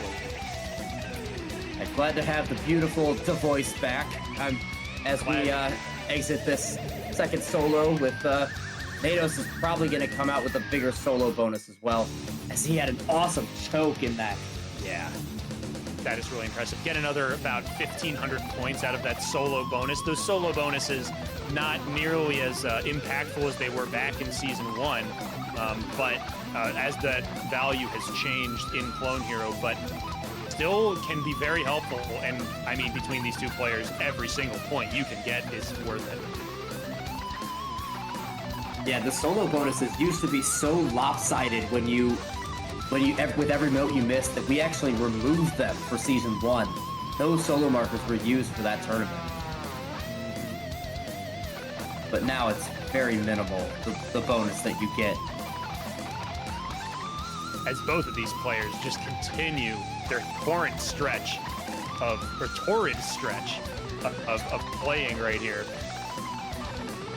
the note streak just flies up for both of them. I mean, other than some early misses, it has been incredibly consistent.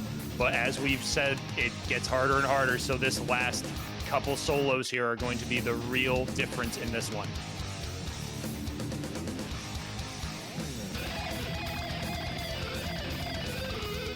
Yeah, this is a big solo.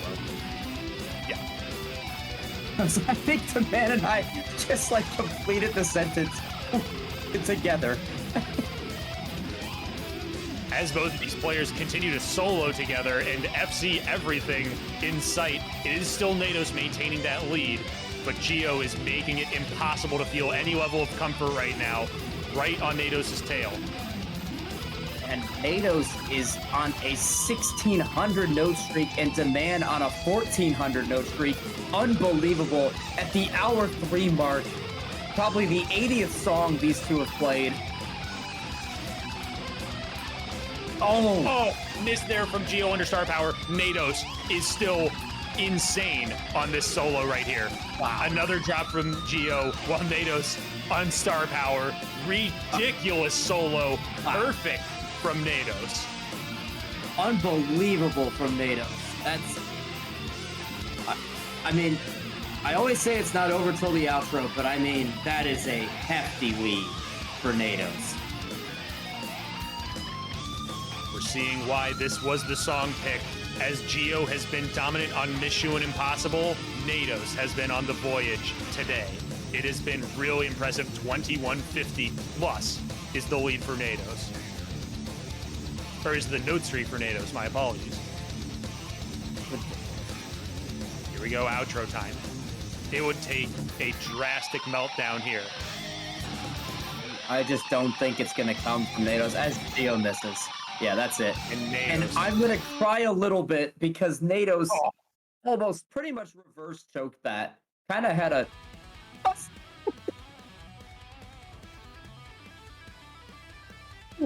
A run so insane, I lost my headphones. A -1 on the voyage. The boss solo in the 7th song of the 3rd match between these two. Are you kidding me?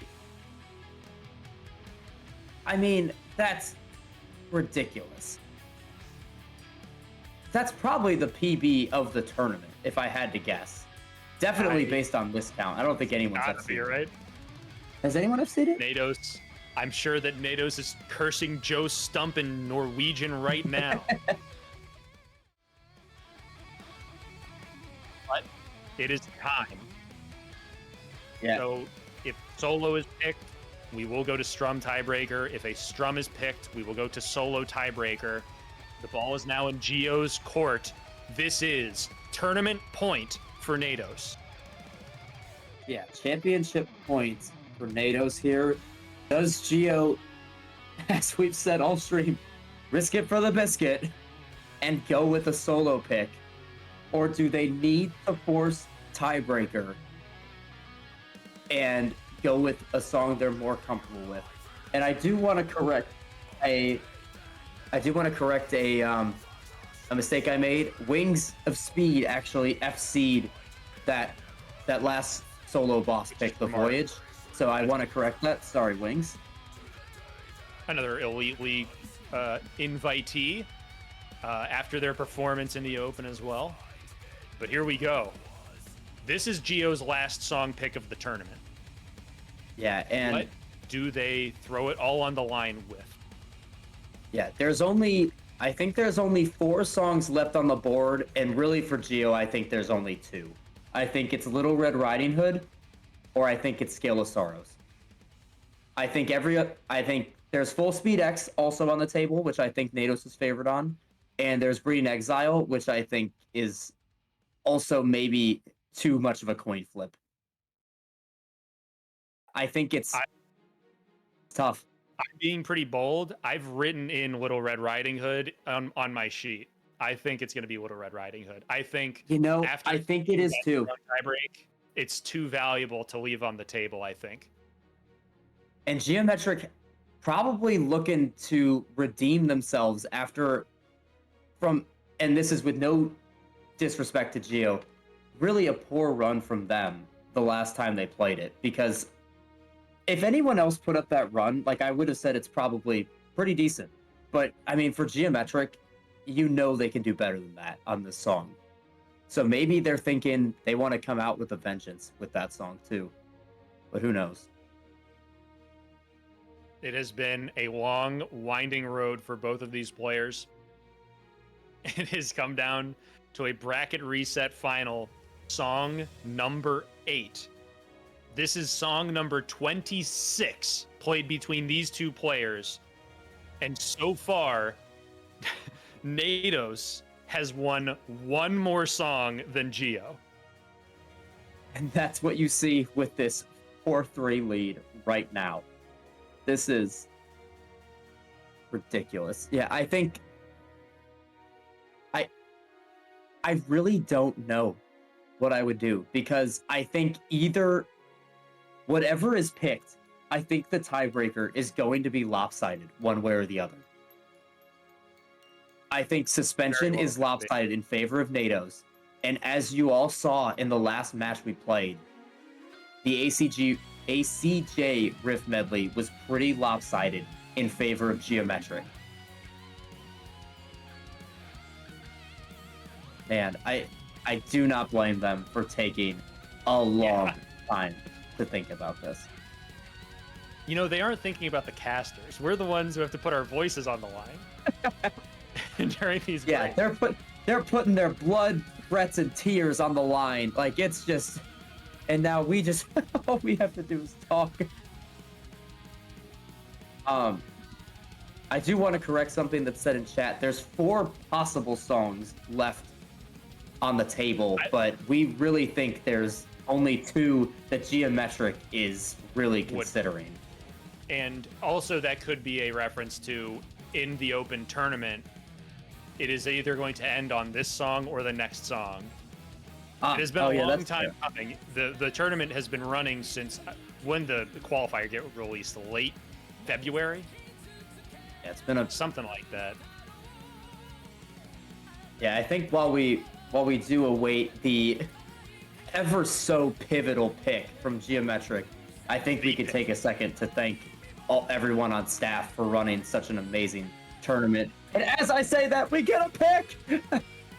The pick is in. Scale of Sorrows by Geometric. Gio is leaning on the strum pick, and therefore, solo tiebreaker is locked in. I was going to say, Gio is a capable one-hand soloer, which suspension is the ultimate test of in this tournament. But is it going to be enough to hang with Nados? We won't know unless this song goes to Gio. Championship point for Nados to force tiebreaker for Gio. I will say this is probably Gio's strongest song left on the board. But as you have all been witness to today in all tournament, Nados is absolutely no slouch and cannot be underestimated on any song. And what a storyline we have here. Sorry to cut you off. I was going to mention, we have not seen a score from Nados on this song yet. So this will be Nados' first run of Scale of Sorrows. It comes in the bracket reset, song number 8. Let's see if they practiced. So we haven't had a chance to talk about this song today. The chord transitions all over this thing are ridiculous, Java.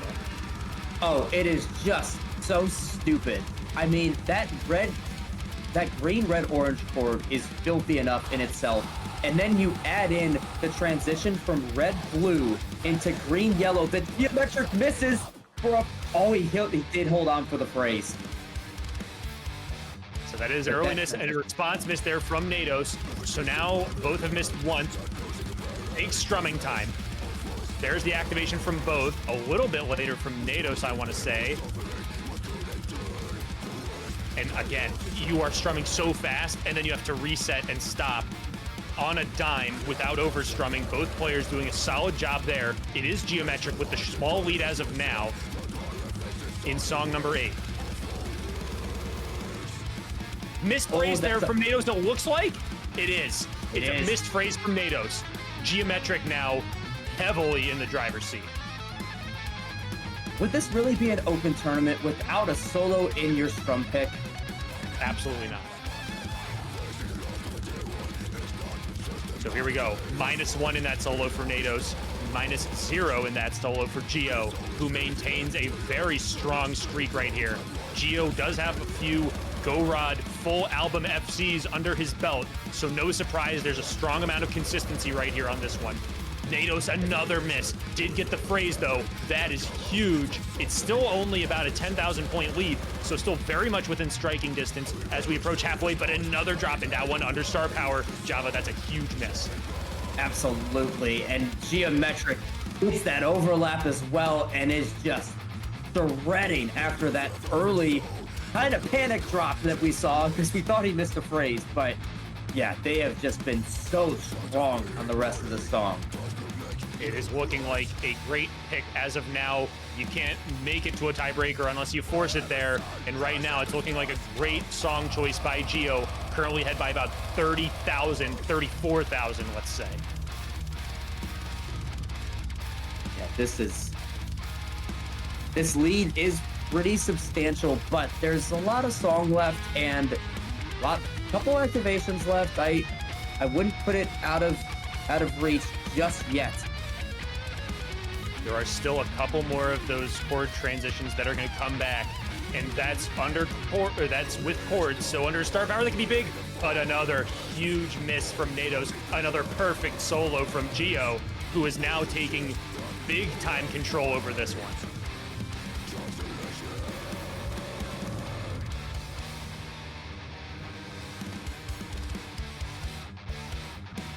Mr. Gio and star power. But I think they're going to be pretty comfortable on this part. Couldn't agree more with how Gio is playing. It is looking like an impenetrable fortress with that lead that's been built up. Nados, with a couple scattered misses here and there, have really been the story of this song pick right here. Guys, I think that we are going to play all 3 tiebreakers. I think I can call it. We have never seen anything quite like this, everybody. Thank you all for joining us on this journey. It is unlike anything you will ever see again. It will be a 27th song between these two. The final tiebreaker option will be played. These two will compete on all 3 tiebreakers on the day of the finals. Wow. I really can't believe this. And also, Gio's 2 misses were only on that little chord transition that I was talking about. The red, blue to green, yellow, orange, which is a disgusting transition. And I think we're going to go to the last tiebreaker that we haven't played. Just when you thought that this match couldn't get any more epic, it goes to the one song we haven't seen all day. We've seen every song today. I believe you're right. Yeah. We've seen every boss, every tiebreaker. I think we've seen every song from these two, except for Chem and CSQN. Yeah. I believe so that's too. Everything. Well, everybody, this is it. There will be no more songs after this. A champion will be crowned at the end of Suspension 12. It is Nados, it is GiometriQ for all the marbles. It is championship point for both players. You can't ask for anything better than that. Wow. As these players get ready, as do the casters and the broadcast and the referees, everybody is anticipating this one. I know Chad is as well. Yeah, let's see if we can actually find words to say during this. I mean, this is ridiculous.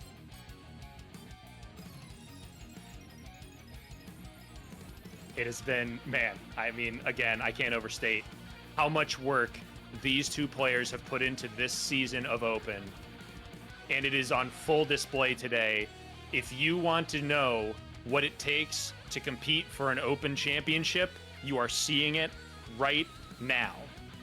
It is dozens of songs played on the day of against the very best that the tournament has to offer.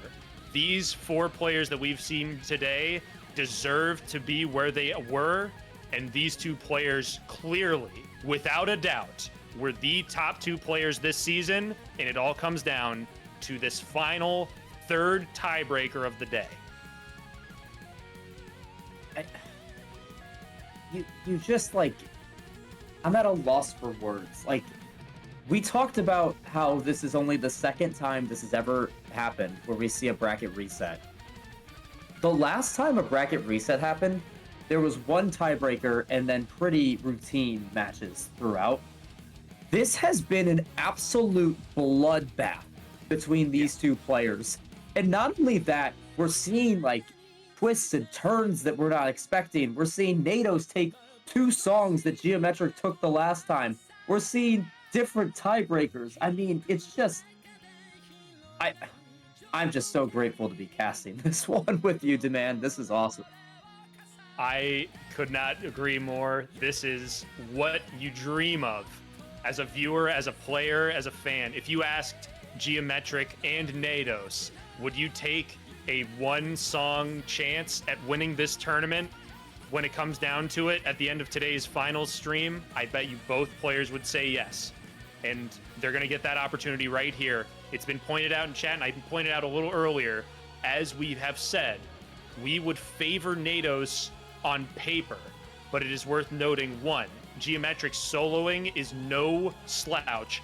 We've seen GiometriQ dominate on Mission Impossible all day. On top of that, you've got the pathing aspect. Gio has shown more pathing ability in the tiebreakers. That could also make up for some skill difference if that is the case. That being said, Nados, one of the best soloers you will find in this game on a solo tiebreaker. I can't imagine he's feeling too bad about that chance for the championship. Oh, there we go. I think something else that you haven't mentioned yet was that GiometriQ will have this path as well. I think they'll have the path down for this, and maybe Nados might not be as in tune with it. So I think that might be something to look out for as well. GiometriQ did play this song before. They played against it was Yugi Muto. In this tiebreaker, they got a -43 with 7 overstrums. They scored 1.406 million. You will see a lot of notes in this one. We'll see if they can score better on this, but Nados has not played this yet. So here we go. Buckle up. This is it.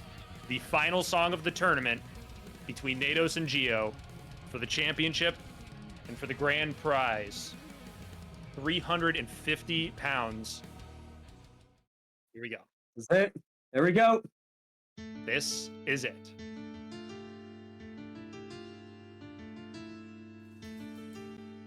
A very appropriate, slow, epic intro to what is... I mean, you talk about strum stamina. This is solo stamina and speed.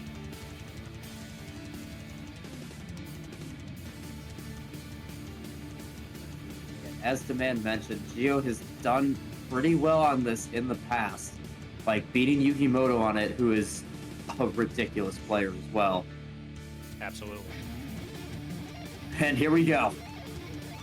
Here we go. It's going to be a lot of this for a long time. There is some crust in here. Crust, for those who don't know, refers to a lot of hammer-ons like we see now, but when there's a lot of strum notes interlaced in the song, that's referred to as crust by the community. So you'll see a lot of that there. You've got a strum. You can't take your hand off that strum bar for too long. You can't tap a lot of this. It's kind of like forces you to one hand. So Gio with the first miss under activation and another. Yeah, great call, Java. Sorry, I got lost in the sauce there, but it is Gio with a couple misses under star power. And yeah, look at that lead for Nados is already about 20k after those couple misses under SP, as Nados still FC and GiometriQ missing yet again. Yeah, you said it. Nados now above 1,000 already to start things off. It's still close, and Gio is hanging strong. Like, not a couple misses here and there, but in this section right here where you can lose your stamina so easily, a lot of consistency here. Got to keep Nados honest. And there it is, the first drop from Nados. Gio able to keep streak through that section, so will bite into that lead a little bit. It's now within 20K until the miss there. Going to be above 20K lead now after a couple drops there from Gio. That section was gross. I just want to say. Filthy. No, you're 100% right. Yeah. I mean, their fretting hand has got to be just burning on both sides. Yeah, the Nados there showing some of that right there. Could be being tired right there. Some strumming there to give your hand a break. And then right back into this nonsense as Nados misses again under SP. Star power. Under star power miss, and Gio had a little bit longer of star power, so we are closer again. It is now 15,000 point difference between the two. There is a bit of a calm down section here, but we're about a third of the way into the 9th song of the match, the tiebreaker to decide the championship. It is Nados with the early lead. That is a very interesting act from Nados. Not a lot of notes happening there. There's the activation from GiometriQ. Let's see if there's any difference. It doesn't look like there will be a lot. It actually seems though there will be an overlap here from Gio. Interesting. Okay. So now about a 9,000 point difference for in Nados' favor, and another activation here by Nados as well. How the star power plays out will be a storyline to watch out of this section. And Nados activated again out of that slow part, so we'll see how that works for them. I gotta think I trust Gio's pathing on this one. You would imagine, as we've seen all day, the pathing from Gio has been nothing short of flawless, save for maybe one activation all day. And you've got to imagine that they're feeling pretty confident with their acts here. But there's the activation. They're very similar on star power now, so they did end up about the same into this section with long strum.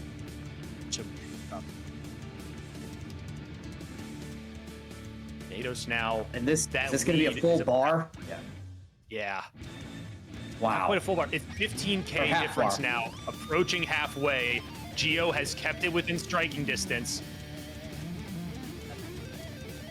This is ridiculous. Definitely made up a little bit of that ground with that better activation on that last one. This is ridiculously close. Back into these fast sweeps. Nados has a little bit longer under that star power there, but it's about a 13K difference now, maybe 14K. Gio is staying right there. Now on a 1,700 note streak is Gio after some early misses, keeping all the pressure on Nados until the drop there under star power. Nados now has a chance to take a big lead here at the second half of this song. And Nados holds through that activation too. That was huge for them. So now about 20K, both players activate again. I mean, it's just activating the sweeps, right? Yeah, pretty much. And yeah. Look at this song bar. We still have so much to go. We do. Both players at just under 1 million points over the halfway mark. The most we've seen in a song is about 1.1 today, so that just gives you an example of how many notes are smashed into this song. The solo tiebreaker for a reason. Still about a 23K lead for Nados here, coming into the back half of the song in the final song of this tournament. 1,600, close to 1,700 note streak here. Gio was on a fantastic streak until that one miss under star power. Now some quad zigs here. They've seen a lot of them before. There's that activation from Nados. Held on to it a bit. Oh, they're going to overlap there. Overlap there from Nados, as you guys mentioned, and the miss there from Gio. Well, Nados, unbelievable 2,000 straight now in this tiebreaker. Gio trying to stay put as much as they can, but if Nados doesn't miss, there's not a lot of luck coming their way. Nados is absolutely shredding every section of this song. It's just in this pressure situation too. Unbelievable from them. Do have a change in activations once again. We'll see how that plays out. It's all going to come down to this ending, the stamina, who has the endurance left, who has gotten through the fatigue, who can dig deep and fight through to the end of this chart. You have to hold on if you're Nados, because Gio's keeping you honest every step of the way in this solo tiebreaker. Yeah, this lead looks big, but with all these notes, when you miss one, you might as well miss 10. This lead could really flip on a dime. Activation there from Nados. Gio holding here. Interesting act. And here we go. Another big section of sweeps here. Gio's gonna make up some points for sure here. Oh my goodness, yeah. Now to a 14,000 note point difference. And we're even on star power. Wow. Okay, this is far from over. That lead that Nados had once cultivated has now shrunk once again. It's going to be consistency, but 2,800 straight from Nados is making it tough. And a drop there from Gio. And another couple drops. Oh, and Gio dropped a lot there. Nados still holding so strong. Gosh, this is again, Gio's old PB, 1406 on this one. And Nados looking like they will be able to get that. We are coming up at the very end of the tournament. Another drop there from Gio. Nados. Oh, Nados finally misses a note. Wow. What a streak from Nados. My goodness. In their 27th song of the day, Nados has been remarkable in this song. And it doesn't look like there's much song left. I'm not too familiar with the end of this chart, but I've got to think this might be, we might be crowning a champion on the left side of our screen. This is in fact it. There's just some of this left. To everybody who's joined us for the entire time, for all participants in the tournament, we have our 2025 Open Champion. It's Nados. Wow. Wow. What a performance. What a set of matches. Unlike anything we have ever seen in competitive Clone Hero. Wow. I mean, might not be like anything we would say, like, see again. I mean, not to mention, like, we talked about Nados' 27 songs. Gio's now played 33 songs, all in a row. It's insane. This is just insane. And I mean, coming up with, I think that beats their other match PB, which is insane, coming off of so many songs to be played. I mean, please, if you're in chat, give it up for Nados and give it up for GiometriQ. Both of these players so deserving of the title, but we can only crown one winner, and today that is going to be Nados with an unbelievable run of the song. A well-earned, well-deserved win. Today's stream started with Nados versus GiometriQ. Oh no, it started with JDSmitty, but then Nados versus GiometriQ went to tiebreaker. Then Gio wins in 6 to go to grand finals. Nados versus Gio round 2 goes to GiometriQ on tiebreaker. And then in this third round of this heavyweight bout, it is Nados pulling out the third tiebreaker that they play to win it all. We saw all 3 tiebreakers in 27 songs between the two players. Simply sensational. We will be getting players for interviews shortly, by the way. Unbelievable. I can't wait to talk to these players. I'm sure they're so ready to shut this game off at this point. Yeah. We will drag them in. And here they are, our two competitors.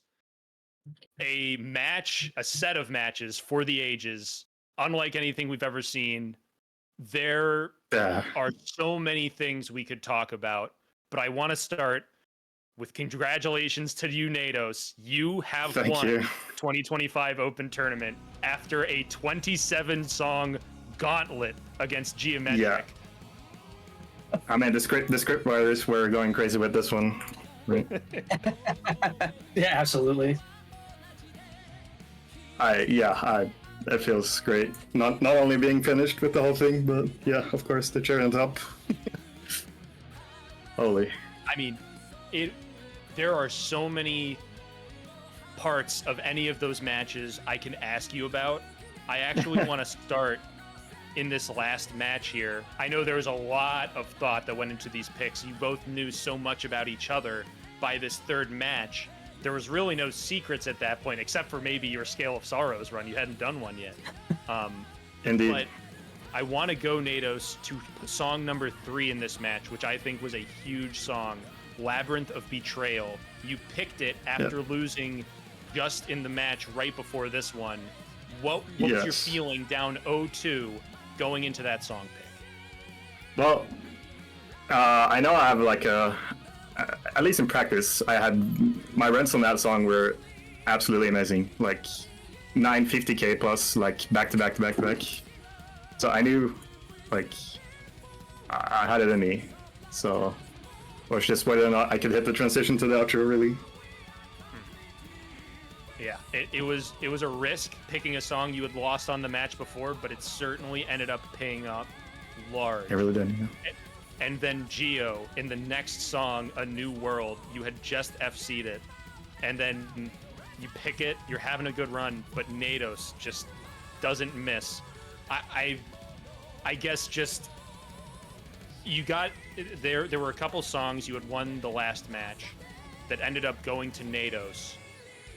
As the match kept going, you had to juggle the decision of, do I force Strum Tiebreaker, or do I go with the song that I feel more comfortable on? I imagine. In fact, tell me your thought process behind that kind of end game scenario that you found yourself in.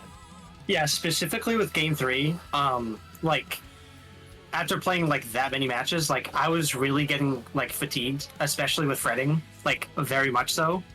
And it was affecting, like, a lot of my chording and just, like, consistency overall. So, like, I had to be, like, really careful the further along I went, because I was aware, feeling in the second match that I played Nados on, that I was already starting to feel it there and getting uncharacteristic misses, just because my hand was just, like, freezing or just locking up. So, yeah, after A New World, I was kind of gutted. That was a really good song steal from Nados. I would probably attribute my miss, probably, because he continued FCing, he was keeping the pressure on. But yeah, from then on, it was pretty much, I had to really think about whether or not I could even, like, keep it away from suspension in particular. And I was trying to, like, balance that and, like, a song that I would be confident on. The really big letdown, honestly, for me, is that, like, Little Red was just not clicking today. That's usually a really comfortable solo pick, but again, with my hand being so fucking tired today, I just, like, could not hit the chords or the transitions in that song. Like, Nados just kept wiping the floor with it. So I knew I couldn't pick that. I was also scared you were gonna pick that for the last one, because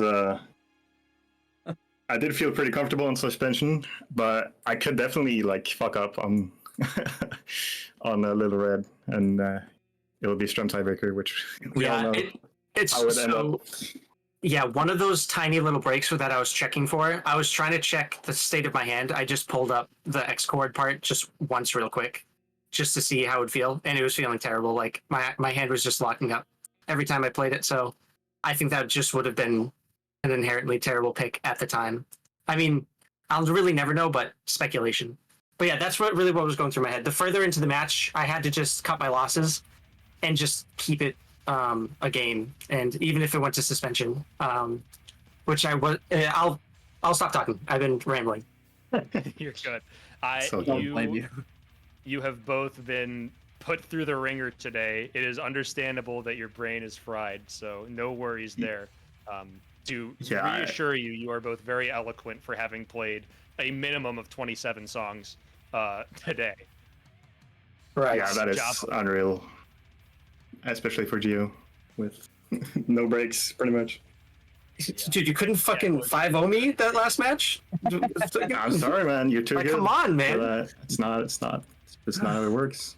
Hey, he tried to get you, but, like, you just had to go and, like, FC buried by time and dust. You had to play good. Right, That's right. what happened. That's an accident, though.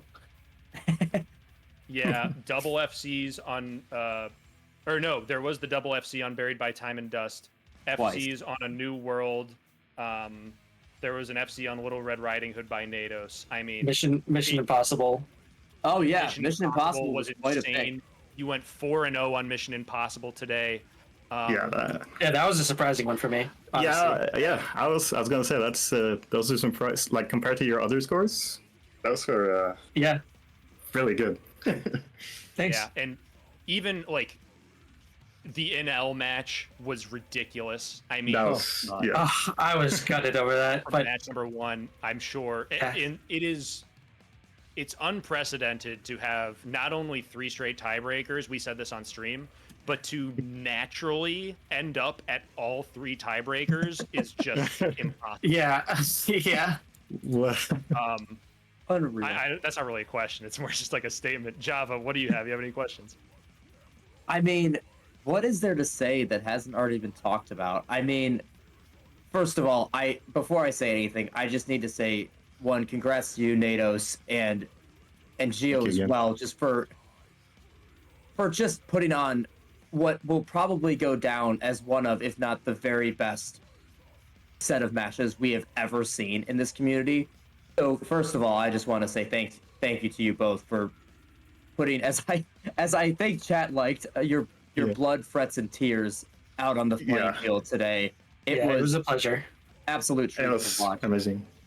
But yeah, I guess really we talked already about how, I mean, Gio, you clearly were thinking about that last pick for quite a while, and we knew it was going to be either Scale or Red Riding Hood. And I think the question that I have for you is honestly, so you found yourself up 2-0 in both matches, and then found yourself at 2-all in both matches. Mhm. But in the second match, you had lost 2 songs that you had won in the previous match. So I was wondering what your thought process was in the third match versus the second one, based on how Nados had kind of stolen those 2 and also picked Cracks of Light in there to push towards solo TV. Yeah, I mean, in the first 2 matches that I was playing Nados, there were a couple of picks that were kind of like kamikaze picks, where like I figured I was probably going to lose, but I was in a position to lose, and the benefit of it would just inherently like lean it towards Strum or heavier towards it. Which is why Little Red, even though I was losing on those, every time I was picking those, it was at least slightly advantageous to pick it at the time, to lean it towards Strum, and I would have a following pick. So in the third match, because he had picked Cracks of Light early, that made it really difficult to pick that on top of like, I was losing consistency rapidly on Little Red. So the very final pick in that last match, honestly, was between Full Speed X and Scale. Was really between, because of how terrible Little Red was feeling. Actually, that match. Such a quick one. If you're not feeling it early, it's just you're screwed. Especially against Nados, who's so strong on it. Yeah, I know, he's just unreal at this game. But You're making me blush over here. But yeah, what it really came down to in the end, it was a bit of like safety on top of like just a little bit like the thought of entertainment. If I went Scales, that like I don't know, just the thought of going to suspension just sounded fucking crazy. But I mean, the one thing that made it so I wouldn't pick that quick is, again, there was no info on Scale. He had not played it once up until then. So I had no clue how consistent he was at it, but I was confident that as warmed up I was with my strumming, that I'd do just fine on it. I was just hoping he wouldn't FC or something. Yeah, I mean, He'd end up forcing that tiebreaker, and it was insane. Yeah. awesome. Sorry. Yeah, I guess the one question I had for Nados was, I think clearly in the third match, you were really thinking about that final tiebreaker with that Cracks of Light pick, and just with some of your other picks too. Yeah. Kind of tell, what was your mindset for the first 2 matches? Were you thinking about that tiebreaker in Yes. either of those, especially in the second one, because I mean, after you already gone to one tiebreaker, maybe you want to push away from the strum a little bit. Yeah, well, I definitely had a strategy in mind for all three. I didn't for the first one. I was doing the same thing as I did in third match. But the second one, I did mess up a bit, and I picked. I had to pick pretty much a solo because I would need to get a point on the board at some point, right? So Right. Yeah, second match. Went to the strum tiebreaker, of course. I did not practice it because I feel like I had more effort, like more value in putting practice into the other ones because I knew Gio is pretty strong at that type of song. So He FC'd almost up until the very end. That was an incredible, incredible streak on that one, followed up by quite an incredible streak from you on suspension. So we really saw some polarizing runs of those songs, which was pretty awesome to see. Yeah. you did. Well, we could talk all day and all night about this match. Nados, what time is it for you, by the way? It is currently 1:30 a.m. or 1:35. Oh my god. Yeah, I did not really process that it was going to take this long. I knew it was I was pretty much prepared for it to go to the very end. So, but I didn't really realize it. So, I have not eaten dinner today. So, I had not either. I am starving, and my lips are chapped. I do, before we send you guys off, want to give you both a chance to give your final words. First, I'll start with Gio. Second place, you will be winning, or you get 175 pounds, as well as a Turpy Customs guitar modding kit. So congratulations on the second place finish. A remarkable achievement. But yeah, you have the floor here to give any final thoughts, any final words to chat, who has been very supportive of you. I know a lot of your friends and fans are out there, so you have the floor. Yeah. For everyone that showed up, and especially likely showed up today, I know there's a lot of people here. Well, I'm not sure about exactly at this moment, but thank you to all of my supporters and friends and family. I really appreciate it. Really keeps me going and puts me in the right mind. I really enjoy these tournaments and stuff. And staff, as always, did a wonderful job. Want to definitely all give yourselves pats on the back for all the hard work you put in, especially this year. Demand specifically, I want to call out. I feel like you came through as an especially great leader in terms of directing this whole tournament this year. I feel like it went a lot better than any of the other opens that I've played in before. Not to say that it was ever bad before, but I feel like you did a great job directing it all. And then all the competitors, appreciate you all showing up and limited dropouts and playoffs. Thank you. Absolutely, and everyone was on time with stuff too, which was awesome. Yes. And now, Nados, our champion, you will be getting 350 pounds as well as a cracked Neo S. You get a doohickey to go along with your 350 pounds. It's up to you to decide which is more intrinsic value to you.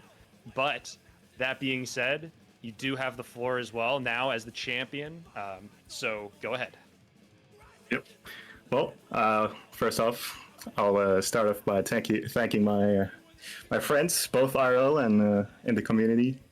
I know especially my RL friends have been really supportive and taking, what's it called? Showing interest. And probably typing a bunch of stuff in the chat, I'm guessing. But They were in there. yeah, at the end of the day, I really appreciate it. And yeah, it's really awesome. Also, thanks to Gio for a great match, and also, the time we hang out in the GID server. Absolutely. It's all good fun. Same to you. Shout out GID. Well, that was as good as we could have possibly imagined for this final stream. So thank you both for putting on the show of a lifetime.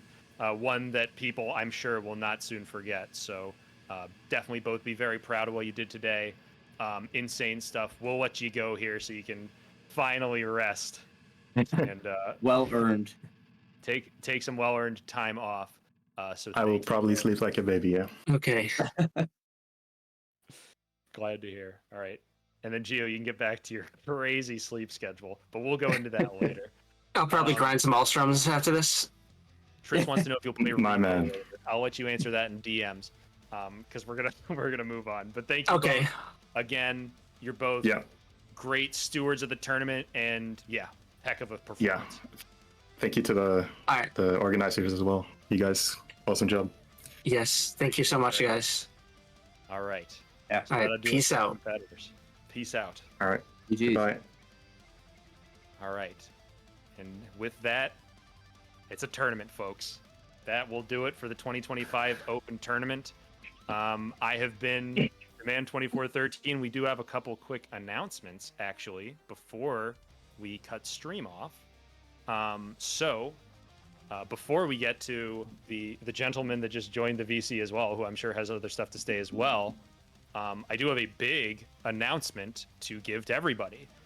As you all know, the amateur bracket has been going on, and we will be broadcasting the finals of that bracket as well. There are a lot of great players in there. That's a really good set list. There have been some really close matches recently, so that will be an awesome final stream. Looking forward to that. But on top of that, so a bit of bittersweet news. There are a couple people who qualified for the Elite League that will not, unfortunately, be participating or able to participate this time around, which means we've got some slots. I'm not going to give a specific number.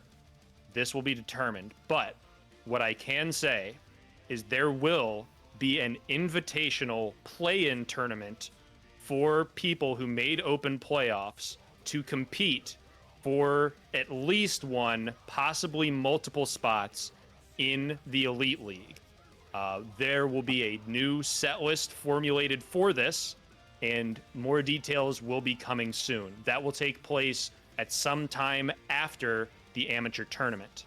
And also want to announce that we do have our schedule for Elite League set, and what I can tell you all is that the rough schedule, it will be taking place from roughly July 19th through September 13th. That is the rough time frame that Elite League will be taking place. It'll be a little later than we initially planned, but for good reason. We've got a lot of big improvements to the stream, the process, all the communications, things in the server that will be hopefully coming for that. So there is a lot to look forward to on that front as well. With all that being said, before I'll let Java say his piece as well. So Java, do you have anything? I don't know. I mean, what's left to say? I did not know about this news for Elite League. I think that'll be a really fun time. But at this point, I think everyone in chat probably is a little exhausted from being here. I think I will give the floor to the man that just joined in chat right after I say, the man you've been a pleasure to cast with, and just a huge shout out to all the CSC staff. You guys have done an amazing job this tournament. Thank you. And yeah, I will turn things over to Miss Elaine. Hi everyone. First of all, thank you staff for the amazing tournament that happened for the past few weeks, especially the man, Random Days, Atomic, Brad Master, and slightly myself, but I've been in and out, but that's a detail. Anyway, the tournament was fantastic. Thank you to all the players who joined. That was a treat to watch, especially those last few matches. Gio with his 33 matches in a row, Nados with the win. Everyone did a fantastic job. The viewers, thank you very much for viewing the streams. That's really all I can say. You guys are pretty cool. That aside, we're gonna go raid someone, and the reason why I'm joining VC is to talk about this real quick, because we're gonna go raid Andy Sitten. who is the big clone hero guy. He's the main dev. He's the man, the myth, the legend, and he is currently working on finalizing which take it with a grain of salt, but I'm pretty sure that's what it's planned. The final PTB before the leaderboard build is being tested. So make sure to go test that PTB when it comes out, because the faster it is tested, the faster we can go forward with the leaderboards, and that's gonna be fantastic. And also there's a bunch of new songs that will be included with the game, but I'm not gonna say which ones because you guys, need to have the little surprise. Exactly. We got to keep them entertained. So yeah, we will be rating MD Sitten in just a moment. Once again, just want to shout out the CSC staff who were instrumental. None of this would have happened without hours and hours and hours of work by the team of Atomic, Chrome, Brad, Misk, 3UP, Triss was also there, Jeff was there, Random was there. Well, actually, that's in no particular order either. Everyone, everyone jumped in. Patcherages was in there. Andrew, big shout out to Andrew, did a great job taking care of the tech stuff on the back end for us. All of the casters that we've had, really appreciate all of you. All of the refs that we've had, you've all done a phenomenal job. We can't thank you all enough for your availability, your promptness, your professionalism, your ability to roll with the punches, and just to make this tournament as special as it was. It was truly a labor of love from all of us, and I couldn't be more thrilled with how it all turned out. So I can't thank you all enough. And of course, all the participants. The tournament is nothing without all of you. You all made it what it is, and I truly just thank you so much. And to the viewers, everybody who jumped in today, whether you're a first-time viewer, this is the 5th Open you've watched, we really, really appreciate you all. And thank you guys so much. It's why we do it. And again, just thrilled with how it went. For anyone who I missed to thank, I sincerely apologize because there are just so many people to thank. All the staffs from before that have set the groundwork for this tournament and gave us the kind of the vision to build on. Wouldn't happen without any of them as well. So everyone who's ever been a part of the tournament staff, shout out to you guys as well. Huge shout out. But with all that being said, I'm the man with Atomic, Java, and Misk. This has been CSC Open 2025. We'll see you next season. We'll see you for the Amateur Grands, for the play-in tournament, and then for Elite League. So looking forward to it. Can't wait, and we'll see you soon. Thanks for tuning in. Thanks, everyone.